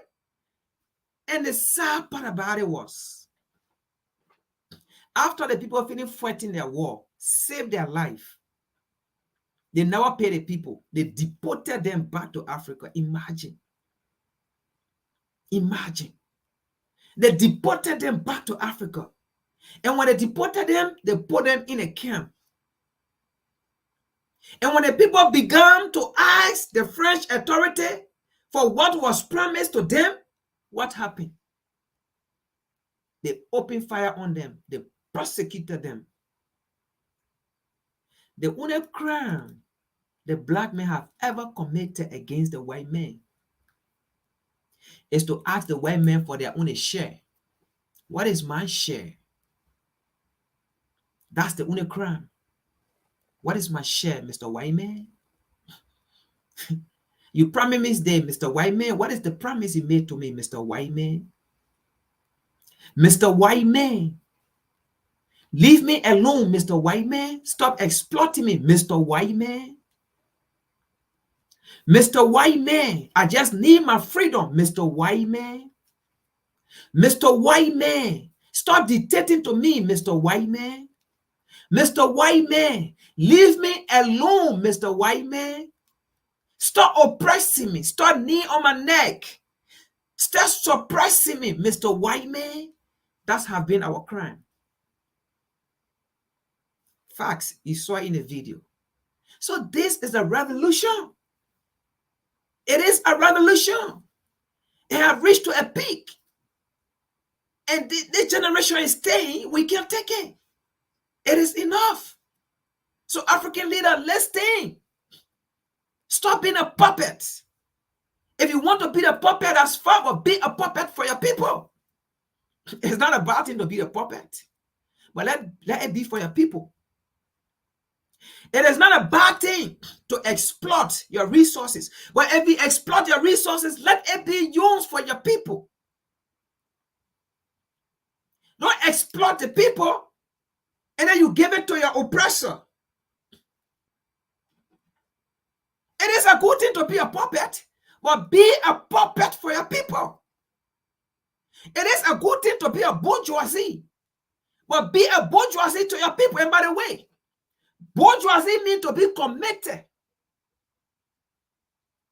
So if you want to be a bourgeoisie and you are be a bourgeoisie to your people, be committed to your people. Puppet means to be committed. So if you want to be a puppet to your people. Don't be committed to your oppressor. But you see the white man, in order to not to see that war, okay, because most of our people, if you put in a simple term, they will understand. But if you just say bourgeoisie, I mean, the generation these days, they don't care about going down deep into history. So if you say bourgeoisie, they will say, but what are you talking about bourgeoisie? If you talk about puppet, well, they say, what do you mean about puppet? But if you say committed, they will understand what committed means. So African leader, if you want to be a committed leader, it's not a bad thing, but be committed to your people. Don't be committed to the same people that enslave you, colonize you, lynch you, branch you, castrate you. The same people that scrape you naked of your inheritance, of your identity. The same people that say you can't run shit. Sorry to say on the platform, but that's what they say, you can't run things. So be dedicated to your people. Don't be the puppet. That's what puppet means. Dedicating your life to different people instead of your people. That is what bourgeoisie means. Dedicating your life to different people instead of your people. That is what puppet means. So if we are to explain it for our people to understand, that is what it means when they say puppet, when they say bourgeoisie. Instead of you dedicating your life to a cause for your people, you dedicate your life to other people. That is what puppet or bourgeoisie mean. So I hope our people now understand. Because if we use bourgeoisie, you may not understand. If we use puppet, you may not understand. But it just means to dedicate your life for something different. To dedicate your life to the white man instead of your people. To dedicate your life to Europe or America instead of Africa. That is what puppet mean or bourgeoisie mean. Let's continue.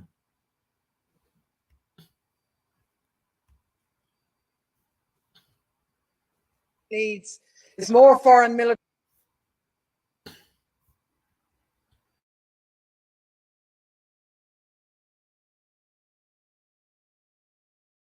bases, more weapons. Genius to know that the last thing the Horn of Africa needs is more foreign military bases, more weapons, and more European meddling. What we call our strategic relationship isn't about human flourishing, it's about the EU's ambitions as a superpower. There's now a new great game in the Horn of Africa. Greater and lesser powers are pockmarking the place with military bases. France, the US, China, Germany, Japan, Italy, Saudi Arabia all have a presence in the tiny area of Djibouti alone. Mercenaries are swarming in from all quarters. The entire region is being militarized. War is in the air. And what about the people facing climate and food insecurity? None of this benefits them. We talk about instability, but we only make it worse. We flood the place with weapons, hand over the profits to European arms companies and charge the bill to our citizens. And then with the carnage, we go back in and we do it all again. It's a racket. Strategic relationship, it's one thing after another, isn't it? Really, it's the same as it ever was. And all I can say is God save Africa from Europeans offering help. God should really save Africa from European offering help. Since when have Europe or America offered help to Africa? Since when?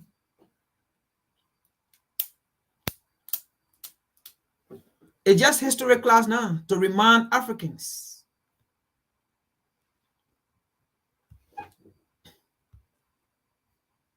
You know, look, it is very sad, right? To the extent that other people even have to speak for African. Really? That's how sad it is. That's how sad it is.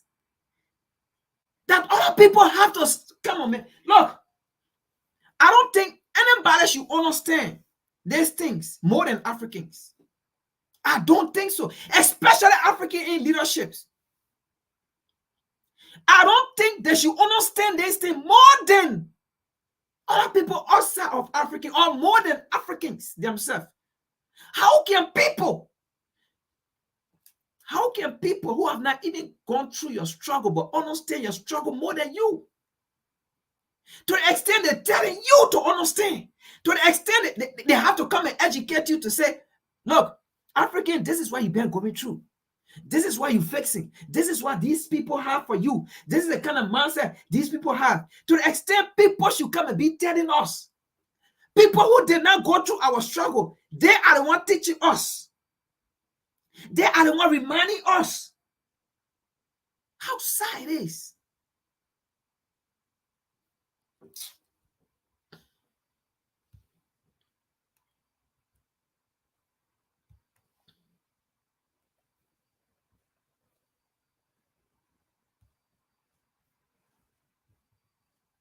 A key player in empowering the hearts and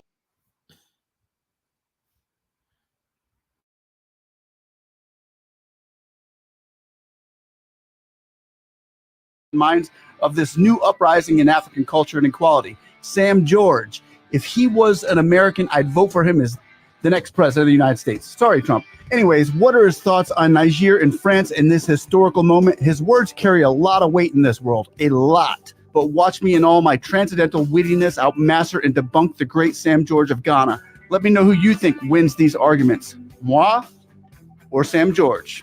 I am a student of democracy. I believe that democracy must strive, but I believe that Africa must develop its own version of democracy. The Western democracy is not suitable for that. It's not working, yeah? Absolutely not. It doesn't work for Africa. You look at Rwanda. Rwanda is celebrated by the West, but what they practice in Rwanda is not the Western democracy. You go to Botswana, it's not the Western democracy. They have adapted it for themselves. But you see, let us call a spade a spade. The West is running riots, and I'm happy. My salute goes out to the Nigerian Senate for telling Bola Ahmed Tinubu that he should focus on dealing with Boko Haram. You can't deal with Boko Haram and you're going to fight the president of another country. Even the Biafran. You can't deal with Biafra. There's rampant armed robbery on the streets of Nigeria. You can't travel after certain times, and you want to go and do what? Because Western puppet masters are asking you to go into an African state. What was France's interest in Niger? Wait, did he just say France? We really can't keep downplaying France's interest in Niger. Let me just say, I think he's wrong and that France is paradisical and its leadership unblemished. Their citizens memorialize, relish, and simply love Macron, right? Let me show you what I'm talking about. Let me show you. Tonight, more violence in France on the fifth Wait, day not of that. rioting. Not that. Hold on. This after more than 1,300 people were arrested last night alone, with 45,000 police officers on the streets. Hundreds of them have been injured so far, authorities say. Amid the chaos, No, not that one. Not that one. Hundreds of cars set on fire. And the State Department tonight, Macron canceling a planned state visit to Germany, pleading for calm and for No, parents not to that keep their one. teenagers at Okay. Well, maybe they don't care for Macron that much. Maybe France isn't as perfect as I thought. But anyway, I guess Sam George maybe slightly wins that round. But just sorry for the interruption. Let's continue. What was France's interest in Niger? And you should begin to ask yourself what's happening in Francophone Africa. People are waking up. People are waking up and saying that, look, we can no longer be taken Mali for has students. associated itself. Absolutely. And now Niger seems and to be for following me, the trend. and for me, it is this awakening in the next generation of Africans that we are capable of managing our own affairs, and that we must unite. We must have a new cadre. Look across the landscape of Francophone Africa, with the exception of the Niger guy who is a bit elderly. I think he's about 61. Okay, let's stop him right there for a second. There's nothing wrong with elderly leaders, Sam George. This is where I even the score. Age has nothing to do with any of this. And if anything is a sign of strength and sapience, I mean, take Joe Biden, for example. He's still a spring chicken at the young, ripe age of around 100. I got proof. Watch this. Watch what I'm saying. Guys, Joe Biden's great. Watch this. Here we go. Look at him. Look, he's... With regard to age, I can't even say, I guess how old I am. I can't even say the number. Nothing wrong. It doesn't register with me. Well, Hey, stop. Go to another one. Go to another one.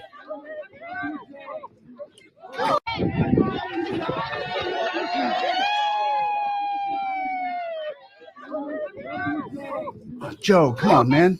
No, wait, not that one. Okay, wait a minute. Okay, here. Yeah, Joe Biden, I salute you. Oh, snap. Okay, wait. Oh, gosh. Okay. Sam George. Again, I stand corrected, Mr. George. Please, we'll continue with Sam George. The landscape of Francophone Africa, with the exception of the Niger guy who's a bit elder, I think he's about 61 or so. All the other guys, the Burkinabe, the Mali, the Guineans, they're young soldiers. You understand me? Africa needs a crop of young leaders who are Afrocentric in their thinking and who will say to the West and Europe, we would stay, hold our own, trade amongst ourselves. We will only trade with you if you are willing to come and negotiate with us as equals. This whole capitulation, this whole sense that we are inferior, that we are incapable of managing our affairs. Look, a black man, Kwame Nkrumah, showed that it is possible just over the weekend. But he said it. Just over the weekend. I took my kids across about 3 regions and showed them a few things Nkrumah did. And you know what my soon-to-be 8-year-old son said to me? He said, Daddy, Nkrumah did a lot for Ghana. And he wasn't president for a very long time. And I said, yes. He set a bar that nobody can meet. None of our following presidents has been able to meet. You understand me? So it is possible if you have the leadership, the desire to serve your people and not to serve yourself. And look, that is where we are going. This whole talk, Akufo-Addo is talking about Niger. The hunter must withdraw and allow democratic institutions. What did he say when his friend Alassane Ouattara changed the constitution attempted to change the constitution of Ivory Coast? What did he say when his friend in Senegal tried to do it? It is that hypocrisy of African leadership that is leading to a revolution in the younger generation of Africans to say, these old folks have had their day, they've had their say, it's our time to take our destiny into our own hands. Okay, but you do admit, like you said, that the way of coups is not the way. No, I'm in no way supporting coups, but I'm saying that if our so-called democratic institutions do not foster democracy, you then open the windows for people to vent their spleen in a certain manner. For military expeditions. Absolutely. Sam George, once again, ladies and gentlemen, his words of... All right. That's it again. It's a revolution. You heard it? And this is a member of parliament, Sam George in Ghana. So, this is a revolution. It's not a coup d'etat. This is not fun. African leaders shouldn't take it to be fun. Because the moment we notice you are not answerable to your people, you are answerable to Europe and America, absolutely we're coming for you.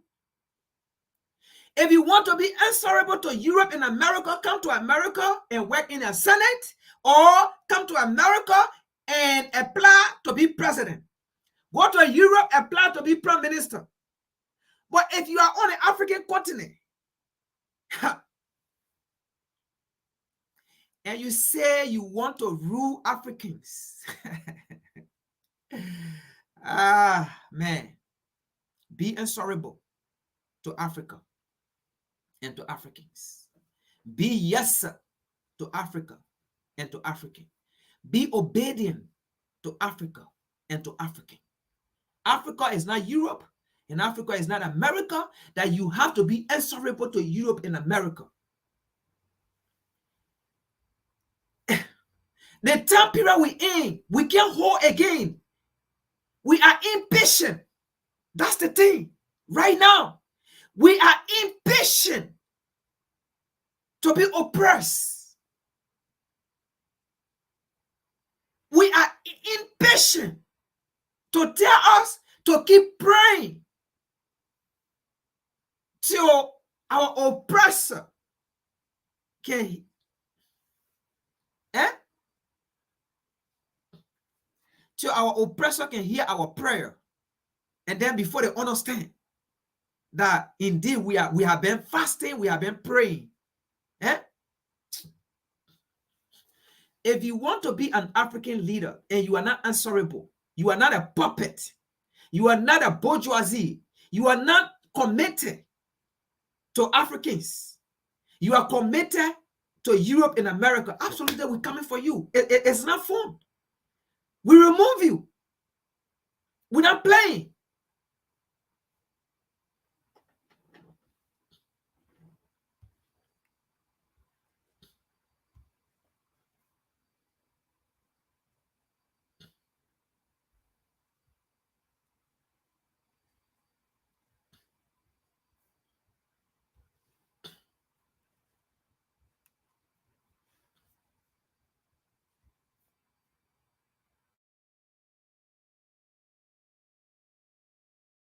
Been embroiled in a controversial and deeply concerning issue involving the exploitation of Niger's mineral resources, particularly uranium. Even though Niger and France have signed certain documents concerning the uranium extraction because France helps in the extraction of the uranium in the site in Niger, this exploitation has been characterized by a series of scams and exploitative practices which have significant in the site in Niger.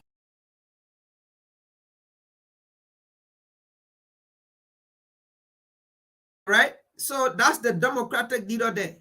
You see? Nonsense.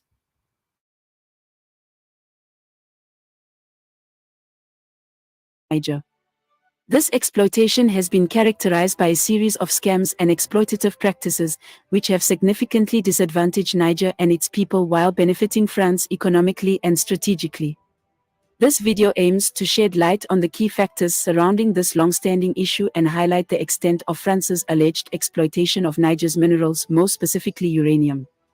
Niger, a landlocked country located in West Africa, possesses substantial reserves of uranium located in northern part of the country, specifically within the Agadez and Alet regions, making it one of the largest producers of this valuable mineral globally.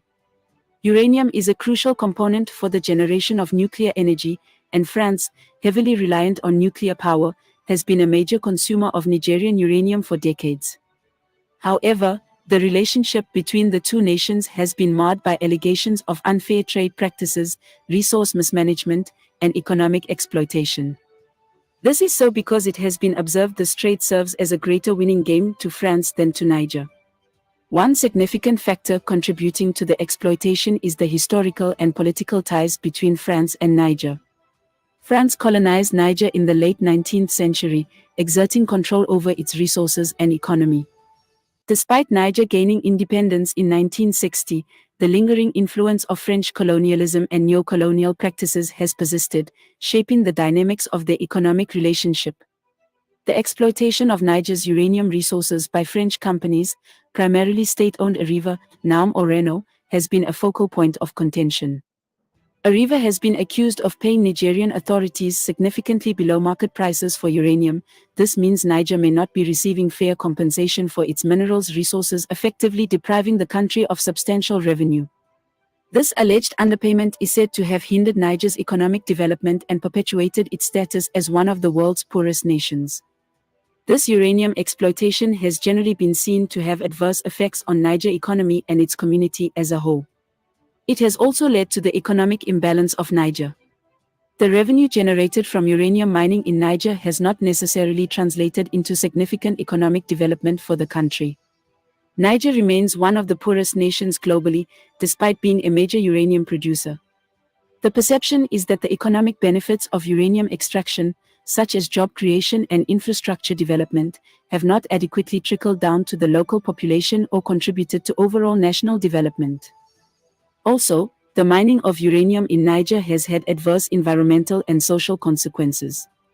Inadequate regulations, poor mining practices, and insufficient measures to mitigate the impact on local communities have led to environmental degradation and health concerns. The perception is that France has not done enough to address these issues and ensure responsible and sustainable mining practices. As time passes, more and more local communities living near mining sites have reported adverse health effects, including increased cancer rates and environmental degradation, resulting from poor mining practices and inadequate regulations.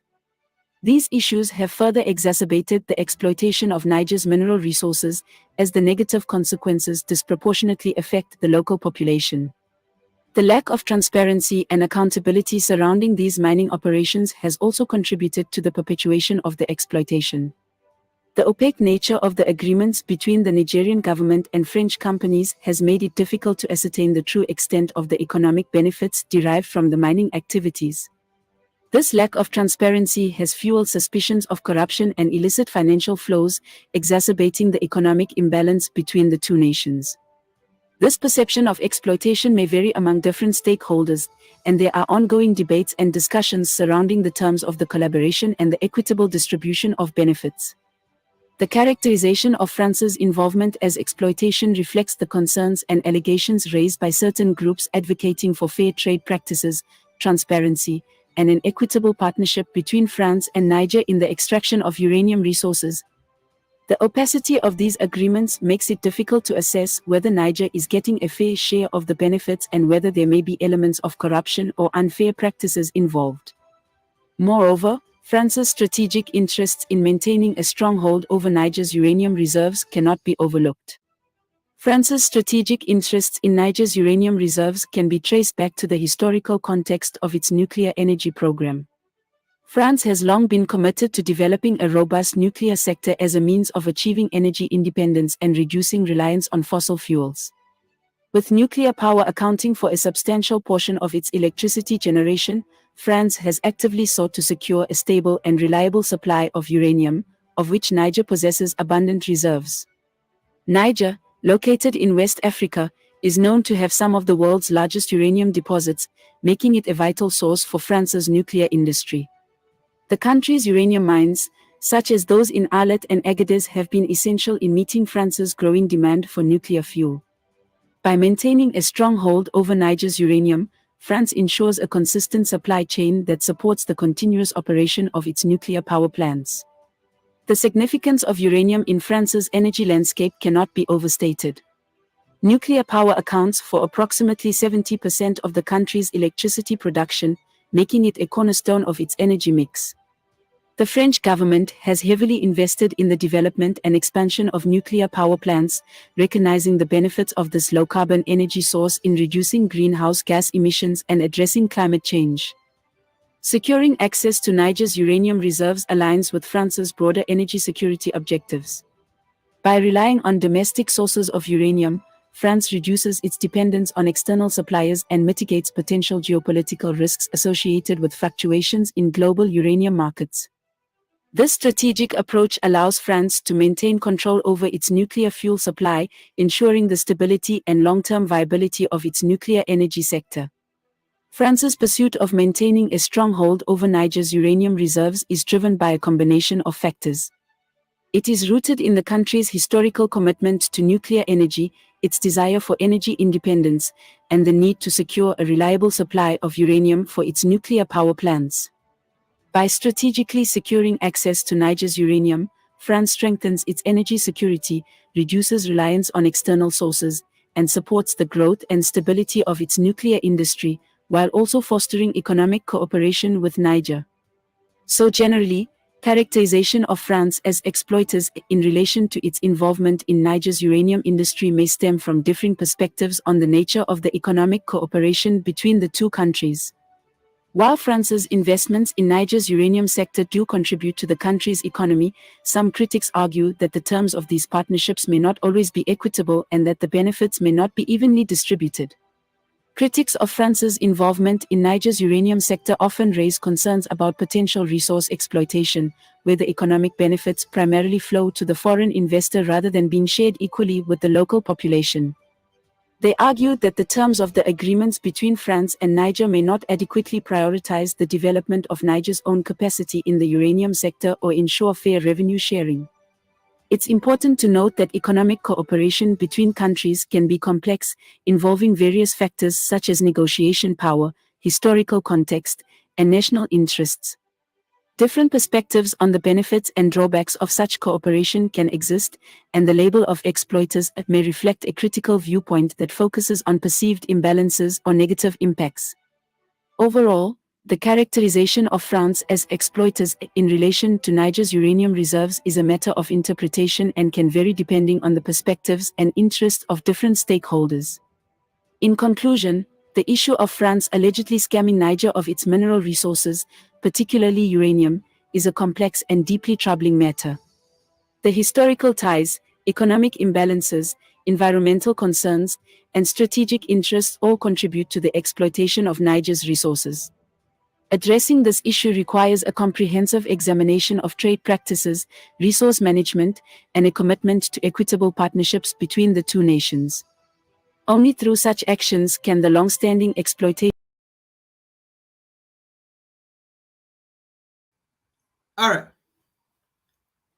Yeah, the link have been shared. So you see that again, right? So the question then becomes, for everything we have seen here, the question is not for America or Europe because they don't care. Yeah, they don't care. They know, but they don't care. So the question is not for them. The question is for ECOWAS. The question here is, ECOWAS, specifically those leaders that support ECOWAS of what it stands for in this current situation in Niger. Those African leaders that are puppet to Europe and America in this situation. So are you in support of what is going on in Niger? That's my question to you people.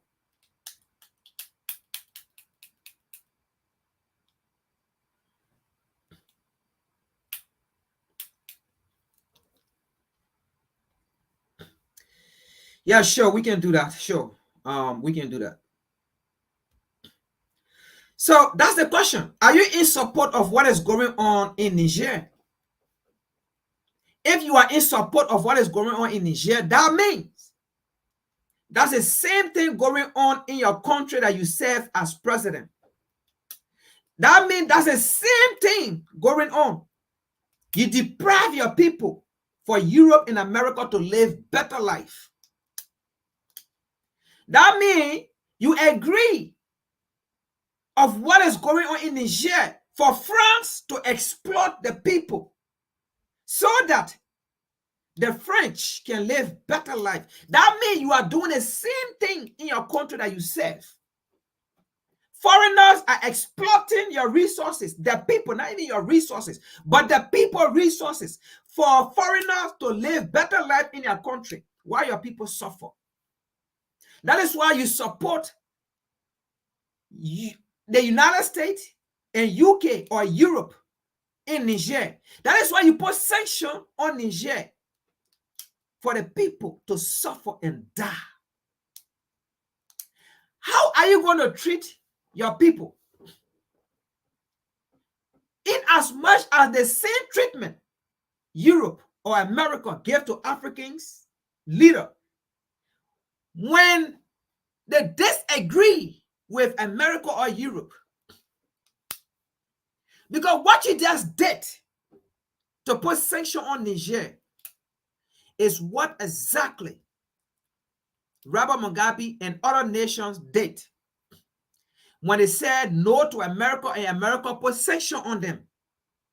And you were the same people, the same leader that was against the sanction in Zimbabwe against Robert Mugabe. And you said Robert Mugabe was speaking for the Zimbabwean.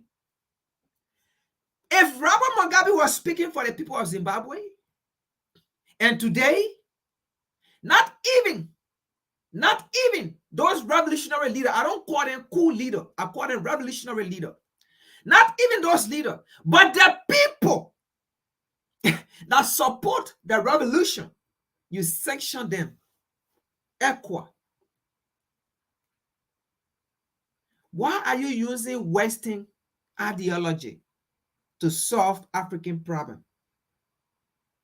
Don't you know that anytime you use American ideology, Western European ideology, you'll be oppressing your people? Don't you think so? Don't you know that? See what France have done in Niger. And by the way, what you saw right now in that video, that is what is exactly happening to all African nations. Name me one African nation that is not being exploited by Europe and America or Asia. Name me one African nation. Not one. So that means even in Nigeria, in fact, Nigeria was the one that signed contract with Europe and America to run a pipe all the way to Europe, to pass through Niger to go to Europe and America, for them to live better life. But why the people in Nigeria are suffering for electricity? They can't get it. They sleep in darkness. But when Nigeria comes Europe, the European calls Nigerian. Your continent is dark. Nigeria is dark. Africa is a dark continent. Africa. Africa. You give light. You give light to people. And then those people you give light to, those same people turn around and tell you you are from a dark continent. Africa. God. How can you give light to people? And then they tell me, of course, you give light to people, right? And then those same people you give light to, those people come and insult you and say you live in darkness. Oh my God. Oh God.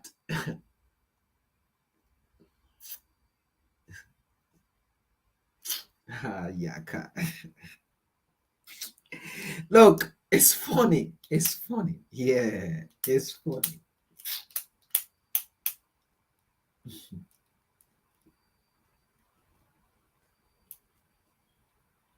You give life to people. Yeah, you give life to people. And then those same people turn around and say you are poor. You make people rich. Those same people turn around and say you are poor. You are from a poor continent. You are from the darkest continent. The darkest continent that gave light to Europe and America. But these same people will turn around and tell Africans, you are from poor continent, you are from the darkest continent.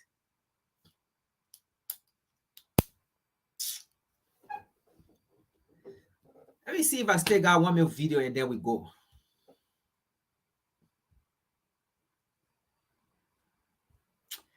Let me see. It's so funny, man. The darkest continent. Well, we are the one giving light to people. My people perish because of the lack of knowledge. Yeah.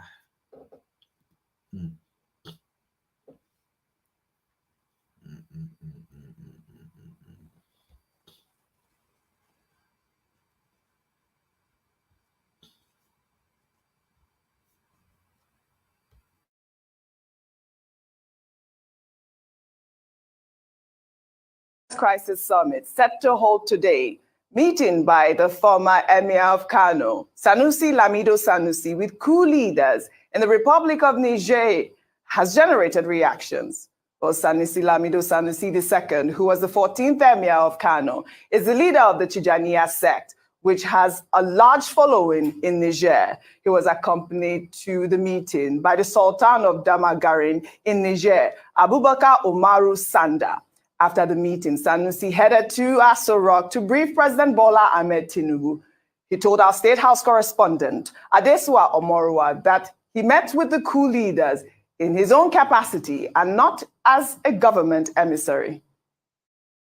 Yes, I came to brief him on the details of my discussion with the leaders of Niger. Would you say your intervention was positive, successful? Interventions are ongoing, and we'll continue to do our best to bring the two parties together to improve understanding. This is a time for public diplomacy. It's not a matter that we leave to governments. All Nigerians, all Nigerians need to be involved to find a solution that works for Africa, a solution that works for Niger, that works for Nigeria, and a solution that works for humanity. There are also reports that you took this initiative by yourself and you're not the government's delegation. No, I'm not the government. I'm not. Okay. I was not sent by the government. Okay. The government officials were aware I was going, but it was my personal initiative using my personal contacts to get there, and I will continue to do my best. It is my duty as a leader to do that. Well, obviously, you know, this is a huge story that made the front pages of all the newspapers today. It is trending, but obviously people will also take an ethnic undertone to it. You saw that it was not just Sanusi that have gone to Niger. I mean, the military people ignored the Sultan and also, I believe, some other leaders, northern leaders. But let me take this tweet from Egbo, who wrote, "The North is addressing its own problem, its own way. The northern elites understand what is at stake and are putting in the work not to destabilize the region further. I hope they'll give room for their neighbors down the south if the table is turned." Well, the former emir's visit comes as Niger's military rulers rejected diplomatic missions from the African Union, ECOWAS, as well as the United States, well, in an effort to reverse the coup. A former rebel leader and politician, Risha Agbola, on Wednesday launched a movement opposing the military government, a first sign of internal resistance to the military rule. AG Bola, in his statement, said that his new Council of Resistance for the Republic supports ECOWAS and any other international actors seeking to restore constitutional order in Niger and will make itself available for any useful purpose which aims at reinstating the overthrown President Mohamed Bazoum, who has been in detention at his residence since the takeover. Rufai, we had this conversation yesterday where we saw the Italian Prime Minister, you know, admonish, also like berate France for exploiting, I believe, is Burkina Faso because of their resources and 14 other West African countries. But let me pull up a statement credited to Burkina Faso's coup leader, Captain Ibrahim Traoré. The statement reads, "If USA and France want uranium, come to Niger and build nuclear power plants. If you want cocoa, come to Africa and build chocolate company. If you want copper, diamonds, tantalum, tin, gold, and silver, come to Africa and build the company. If you want lithium from Zimbabwe, come and build the company." Well, the Post went further to state that Nigeria is one of the largest oil-producing countries, and it doesn't have one single refinery. We're no longer in 1863 Abraham Lincoln. I want to come to you, Rufai, because you were trying to make a statement yesterday, and I wanted you to finish that statement in terms of the reason why the coup is festering right now. Very well said. Niger. The reason why we have coups like this is that all of the resources of Africa have not been used for Africa. It's been used for people that exploit Africa, which are these colonialists. And that, like he has said, if you want to develop, if you want our resource, come to Africa and we'll make it better. Truth has to be said. The narrative, this narrative has always been on. Yes. Today, I pay tribute to Thomas Isidore Noel Sankara. This was what Sankara stood for. But also, I said before that we are our own problems, because when you now have the right leadership that wants to do right, it is still people amongst us that these Western nations use. Because when Sankara started pushing for the resource of the land of the upright man, Burkina Faso, he changed the name of the country to be Burkina Faso, land of the upright man. When he was pushing for the resource to be used, it was still a fellow Burkinabe called Blaise Compaoré that they used to kill that man. And that man had nothing. He had nothing except a little guitar holding this banjo he had. But he fought for his country. Yeah. And Africans, we should stop killing our good leaders. Let's stop killing our best brain. If we come together and we have something the French will call solidarité, then we can build this African continent. But you see, we have so many thieves amongst us because of what they want to eat from the West and little promises of the future.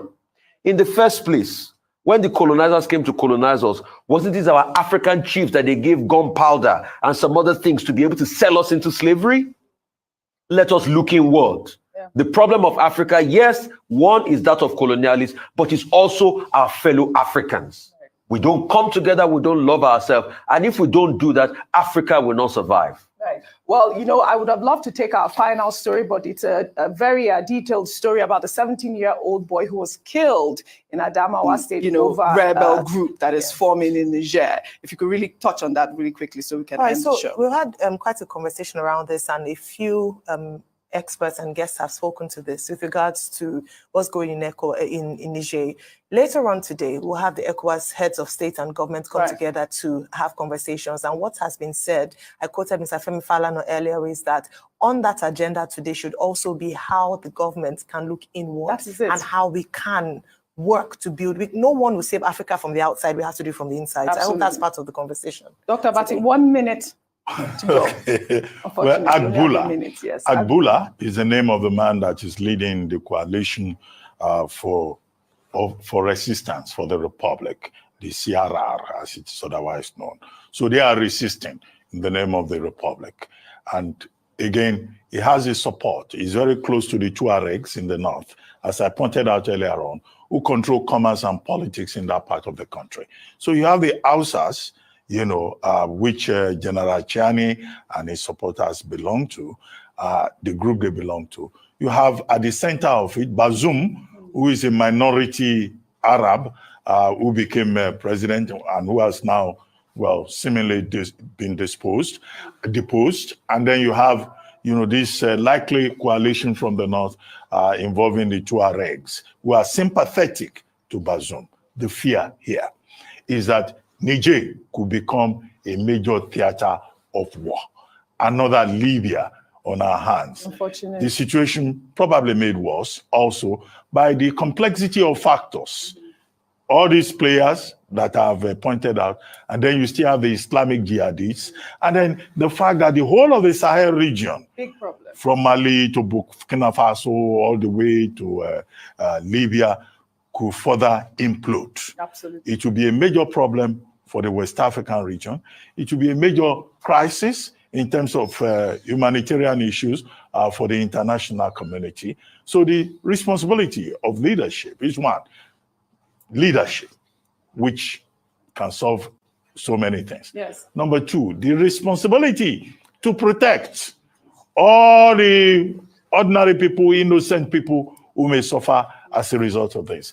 And number three is to continue to pursue the objective of peace. Right. Pacific resolution of disputes being one of the major pillars of the UN Charter, to which all these countries are signatories. Yeah, pursue peace. That's really what we need. Agboola and this new whole, rebel system, we hope that it would not implode like you have said. All right, that was just another video. Again, basically, the conclusion here is a revolution. So all the evidence, all the video we have watched, listen to the perspective of people. Listen to people's perception. Listen to how people are thinking. Okay? This is not about because they just wanted to remove president or they just wanted to go remove somebody. It's a revolution. That's what's going on the African continent. People are tired with America and people are tired with Europe. People are saying it is enough. So what you saw in Niger is something that is going to continue going on the African continent. As long as a leader, you get in power and you are not there for your people, you're going to be removed. That's the truth. You're going to be removed. You are not going to be there. And the next things that African communists stand against is for European or Americans to have a delegate in African election. It's not going to happen again. That's the next step. This youth, that's the next step this generation is about to take. Because when America having an election, there is no representative from Africa. There is no delegate from any African nation to come and interfere into American election. Even Europe, there's no African delegates. So why should we have European or American delegate into African election? For them to handpick who they want to be in power? That's the next things. So it's not just about if an African leader is not a puppet to African, or is not a bourgeoisie, or it is not answerable to Africans, then we remove it. No. The next thing we're going to focus on as well, there will be no American delegates in any African election. There will be no European delegate in any African elections. Africa will manage their election from start to end and have their leader. That will be the next thing. You guys are taking this thing to be fun. You guys are taking this thing to be fun. We are not playing.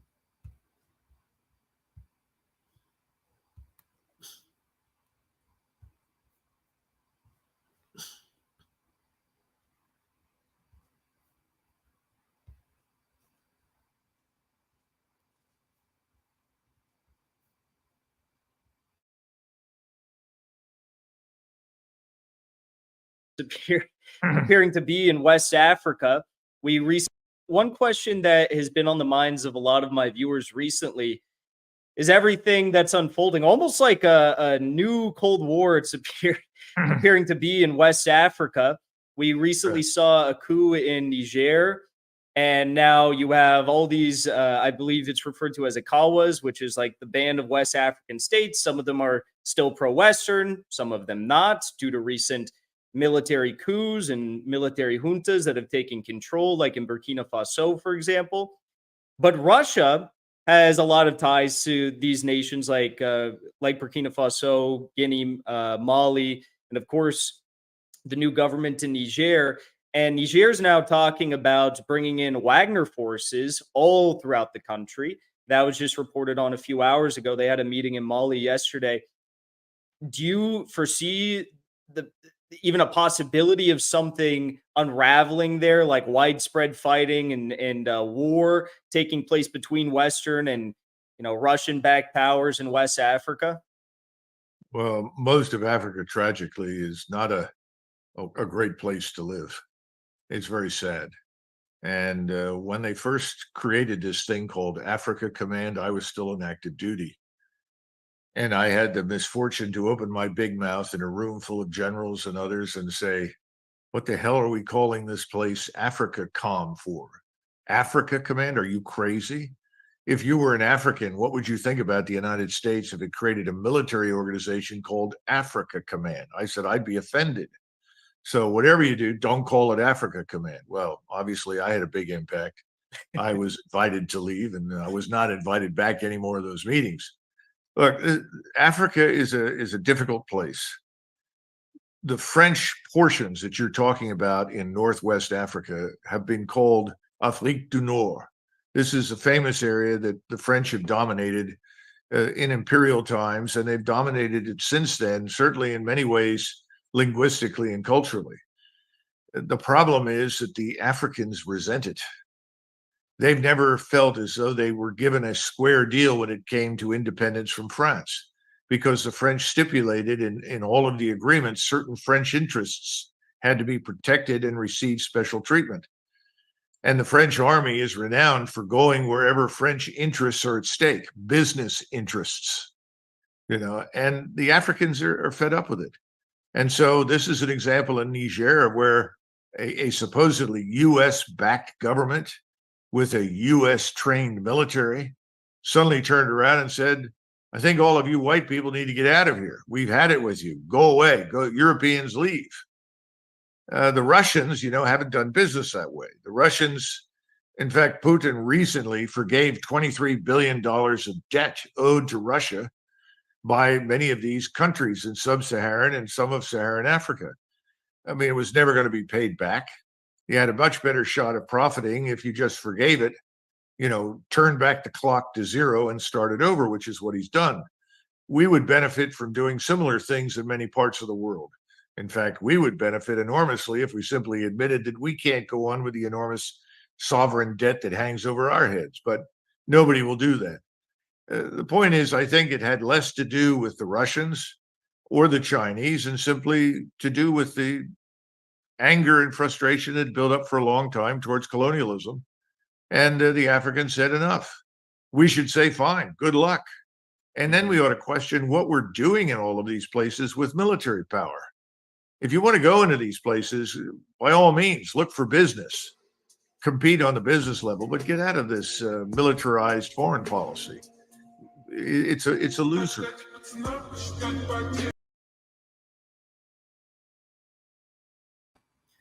All right, that'll be our last video, right?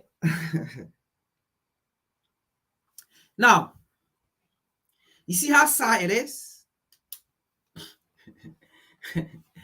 You see how sad it is for this man to educate African leaders. And guess what? Like he said, he was in a meeting, and in that meeting, he told African leaders, are you stupid? Are you dumb? America is bringing a military on the African continent, and they call it African. What is in there to call it African? You stupid? Are you dumb? People bringing a military, and you agree to it? You sit here, African leaders, and you agree for America to bring her military, to bring her base? Do you think America will ever agree for African military to come and have base in America? You agree for American to have their bases here? You agree, and they call it African. You think Lani African because they call it African? You think it is a military to benefit you? He tried to educate African leaders, and guess what? Like he said, they threw him out of that meeting. Africa. That is why American leader says African can run things. So sad. So sad. This man speaking, and this man, by the way, he's a retired military man, okay? He's telling, in fact, it was African leader that threw him out. And he never went for that meeting. And they said, African leader told Americans that we don't want that your American representative here because he want to spoil business for us. And they threw him out. And he never went for that meeting again. So he laughed at African leaders. How can you be so dumb and stupid to have, because they call it African, you think they fool you, they lie to you. It is an American base, American military to spy on your military, to spy on you. They're going to be in an area where they have strategic mineral resources. It is not going to be for you or to serve Africans. Don't be stupid. Don't be dumb. He tried to tell African leaders. And they saw it as someone who was in their way. And they told America, we don't want your representative here again. And they threw him out. He never went back. You see? And now today, he's laughing at those African leaders. Because he's telling those African leaders, look, it's hard to say sometimes, man. It's hard. Why should people understand our problem more than us? Why? Here it is today. Those African leaders now, it is difficult to get American military out, European military, Canadian military, okay? British military, it is hard to get it out. Look at Djibouti. Look at Djibouti. You have American military there, US, how they call it, Canadian, or German, or the British. I mean, you got all of them there. Why are they there? In our one country, why are they there? And then they see Niger with this bazoo. With this bazoo, you have American military there. In fact, they play America get one of the larger base of drone. Where they spend $110 million to build it. They are there. They see Niger, you got American, you got a German, you got British, you got Canadian. They see Niger. But you see the sad part about it? They are not there to fight terrorists. But the private military group, the Wagner group that they carry in Niger or Mali, that are helping to fight the jihadi or the terrorists created and supported by Western influence, they are going, that's the group they're going against. That's the group Western media, America is speaking against. Europe is speaking against. That's the group Western media are speaking against. But they are not talking about the proliferation of Western army in Africa there with their bases in Africa there. They are not talking about it. And this is what they were talking about. How can you have, how these people come in, they lie to you. They come and create bases and then they call it African, you agree to it. How can you agree to Obama? Because he's a black man? Obama, he's a black man? You think so? Don't you know Obama, he's a betrayer? Don't you know Obama is the devil? Don't you know that Obama is the Joseph? How they call it? Who betrayed Judah? Judah that betrayed Jesus. Don't you know Obama that Judah? He's Judah. He's there to betray Africa. And I see Obama that killed Gaddafi. When Gaddafi went and called him a brother, because Gaddafi feared a black man was a president. Now I knew Obama that Judah that would betray Jesus. You see, a white man was telling a retired army personnel, was telling African leaders, don't do it. Don't allow this military on your continent. And it's, I mean, thank you, Judah. Yeah, thank you. Obama that Judah. Thank you. Okay? Obama that Judah. They use Obama to do all these things. And this man was telling African leader. But after that, African leader called Obama, Judah. They called Judah and they said, look, that American retired army you send here, we don't want him because he wants to support business. In fact, he's saying we shouldn't agree to you. We shouldn't agree for African to come. And that's how they threw that man out. Now today he's laughing at them. You see how sad it is? African leaders. Anyway, that's the presentation for today. Thank you for tuning in. Thank you for sticking in. And share, subscribe, like. Let it go to our people. Because this is how we're going to win. Let the message reach to our people. That's how we will win. Because what we are in is not for joke. It's not for fun. This is a liberation. This is a revolution we are in. And mainstream media will change the narrative to make it the way they want to make it. We have to tell them, no, we are making it the way we want to make it. We see it according to our struggle, according to our freedom. And for each time we see mainstream media narrative, we have to come and debug them and say, no, that's not how it is. We are going through the struggle. Let we interpret what we are going through. Don't come and interpret it for us. So thank you for tuning in. I will see you guys Saturday and also Sunday as usual. Thank you. Peace.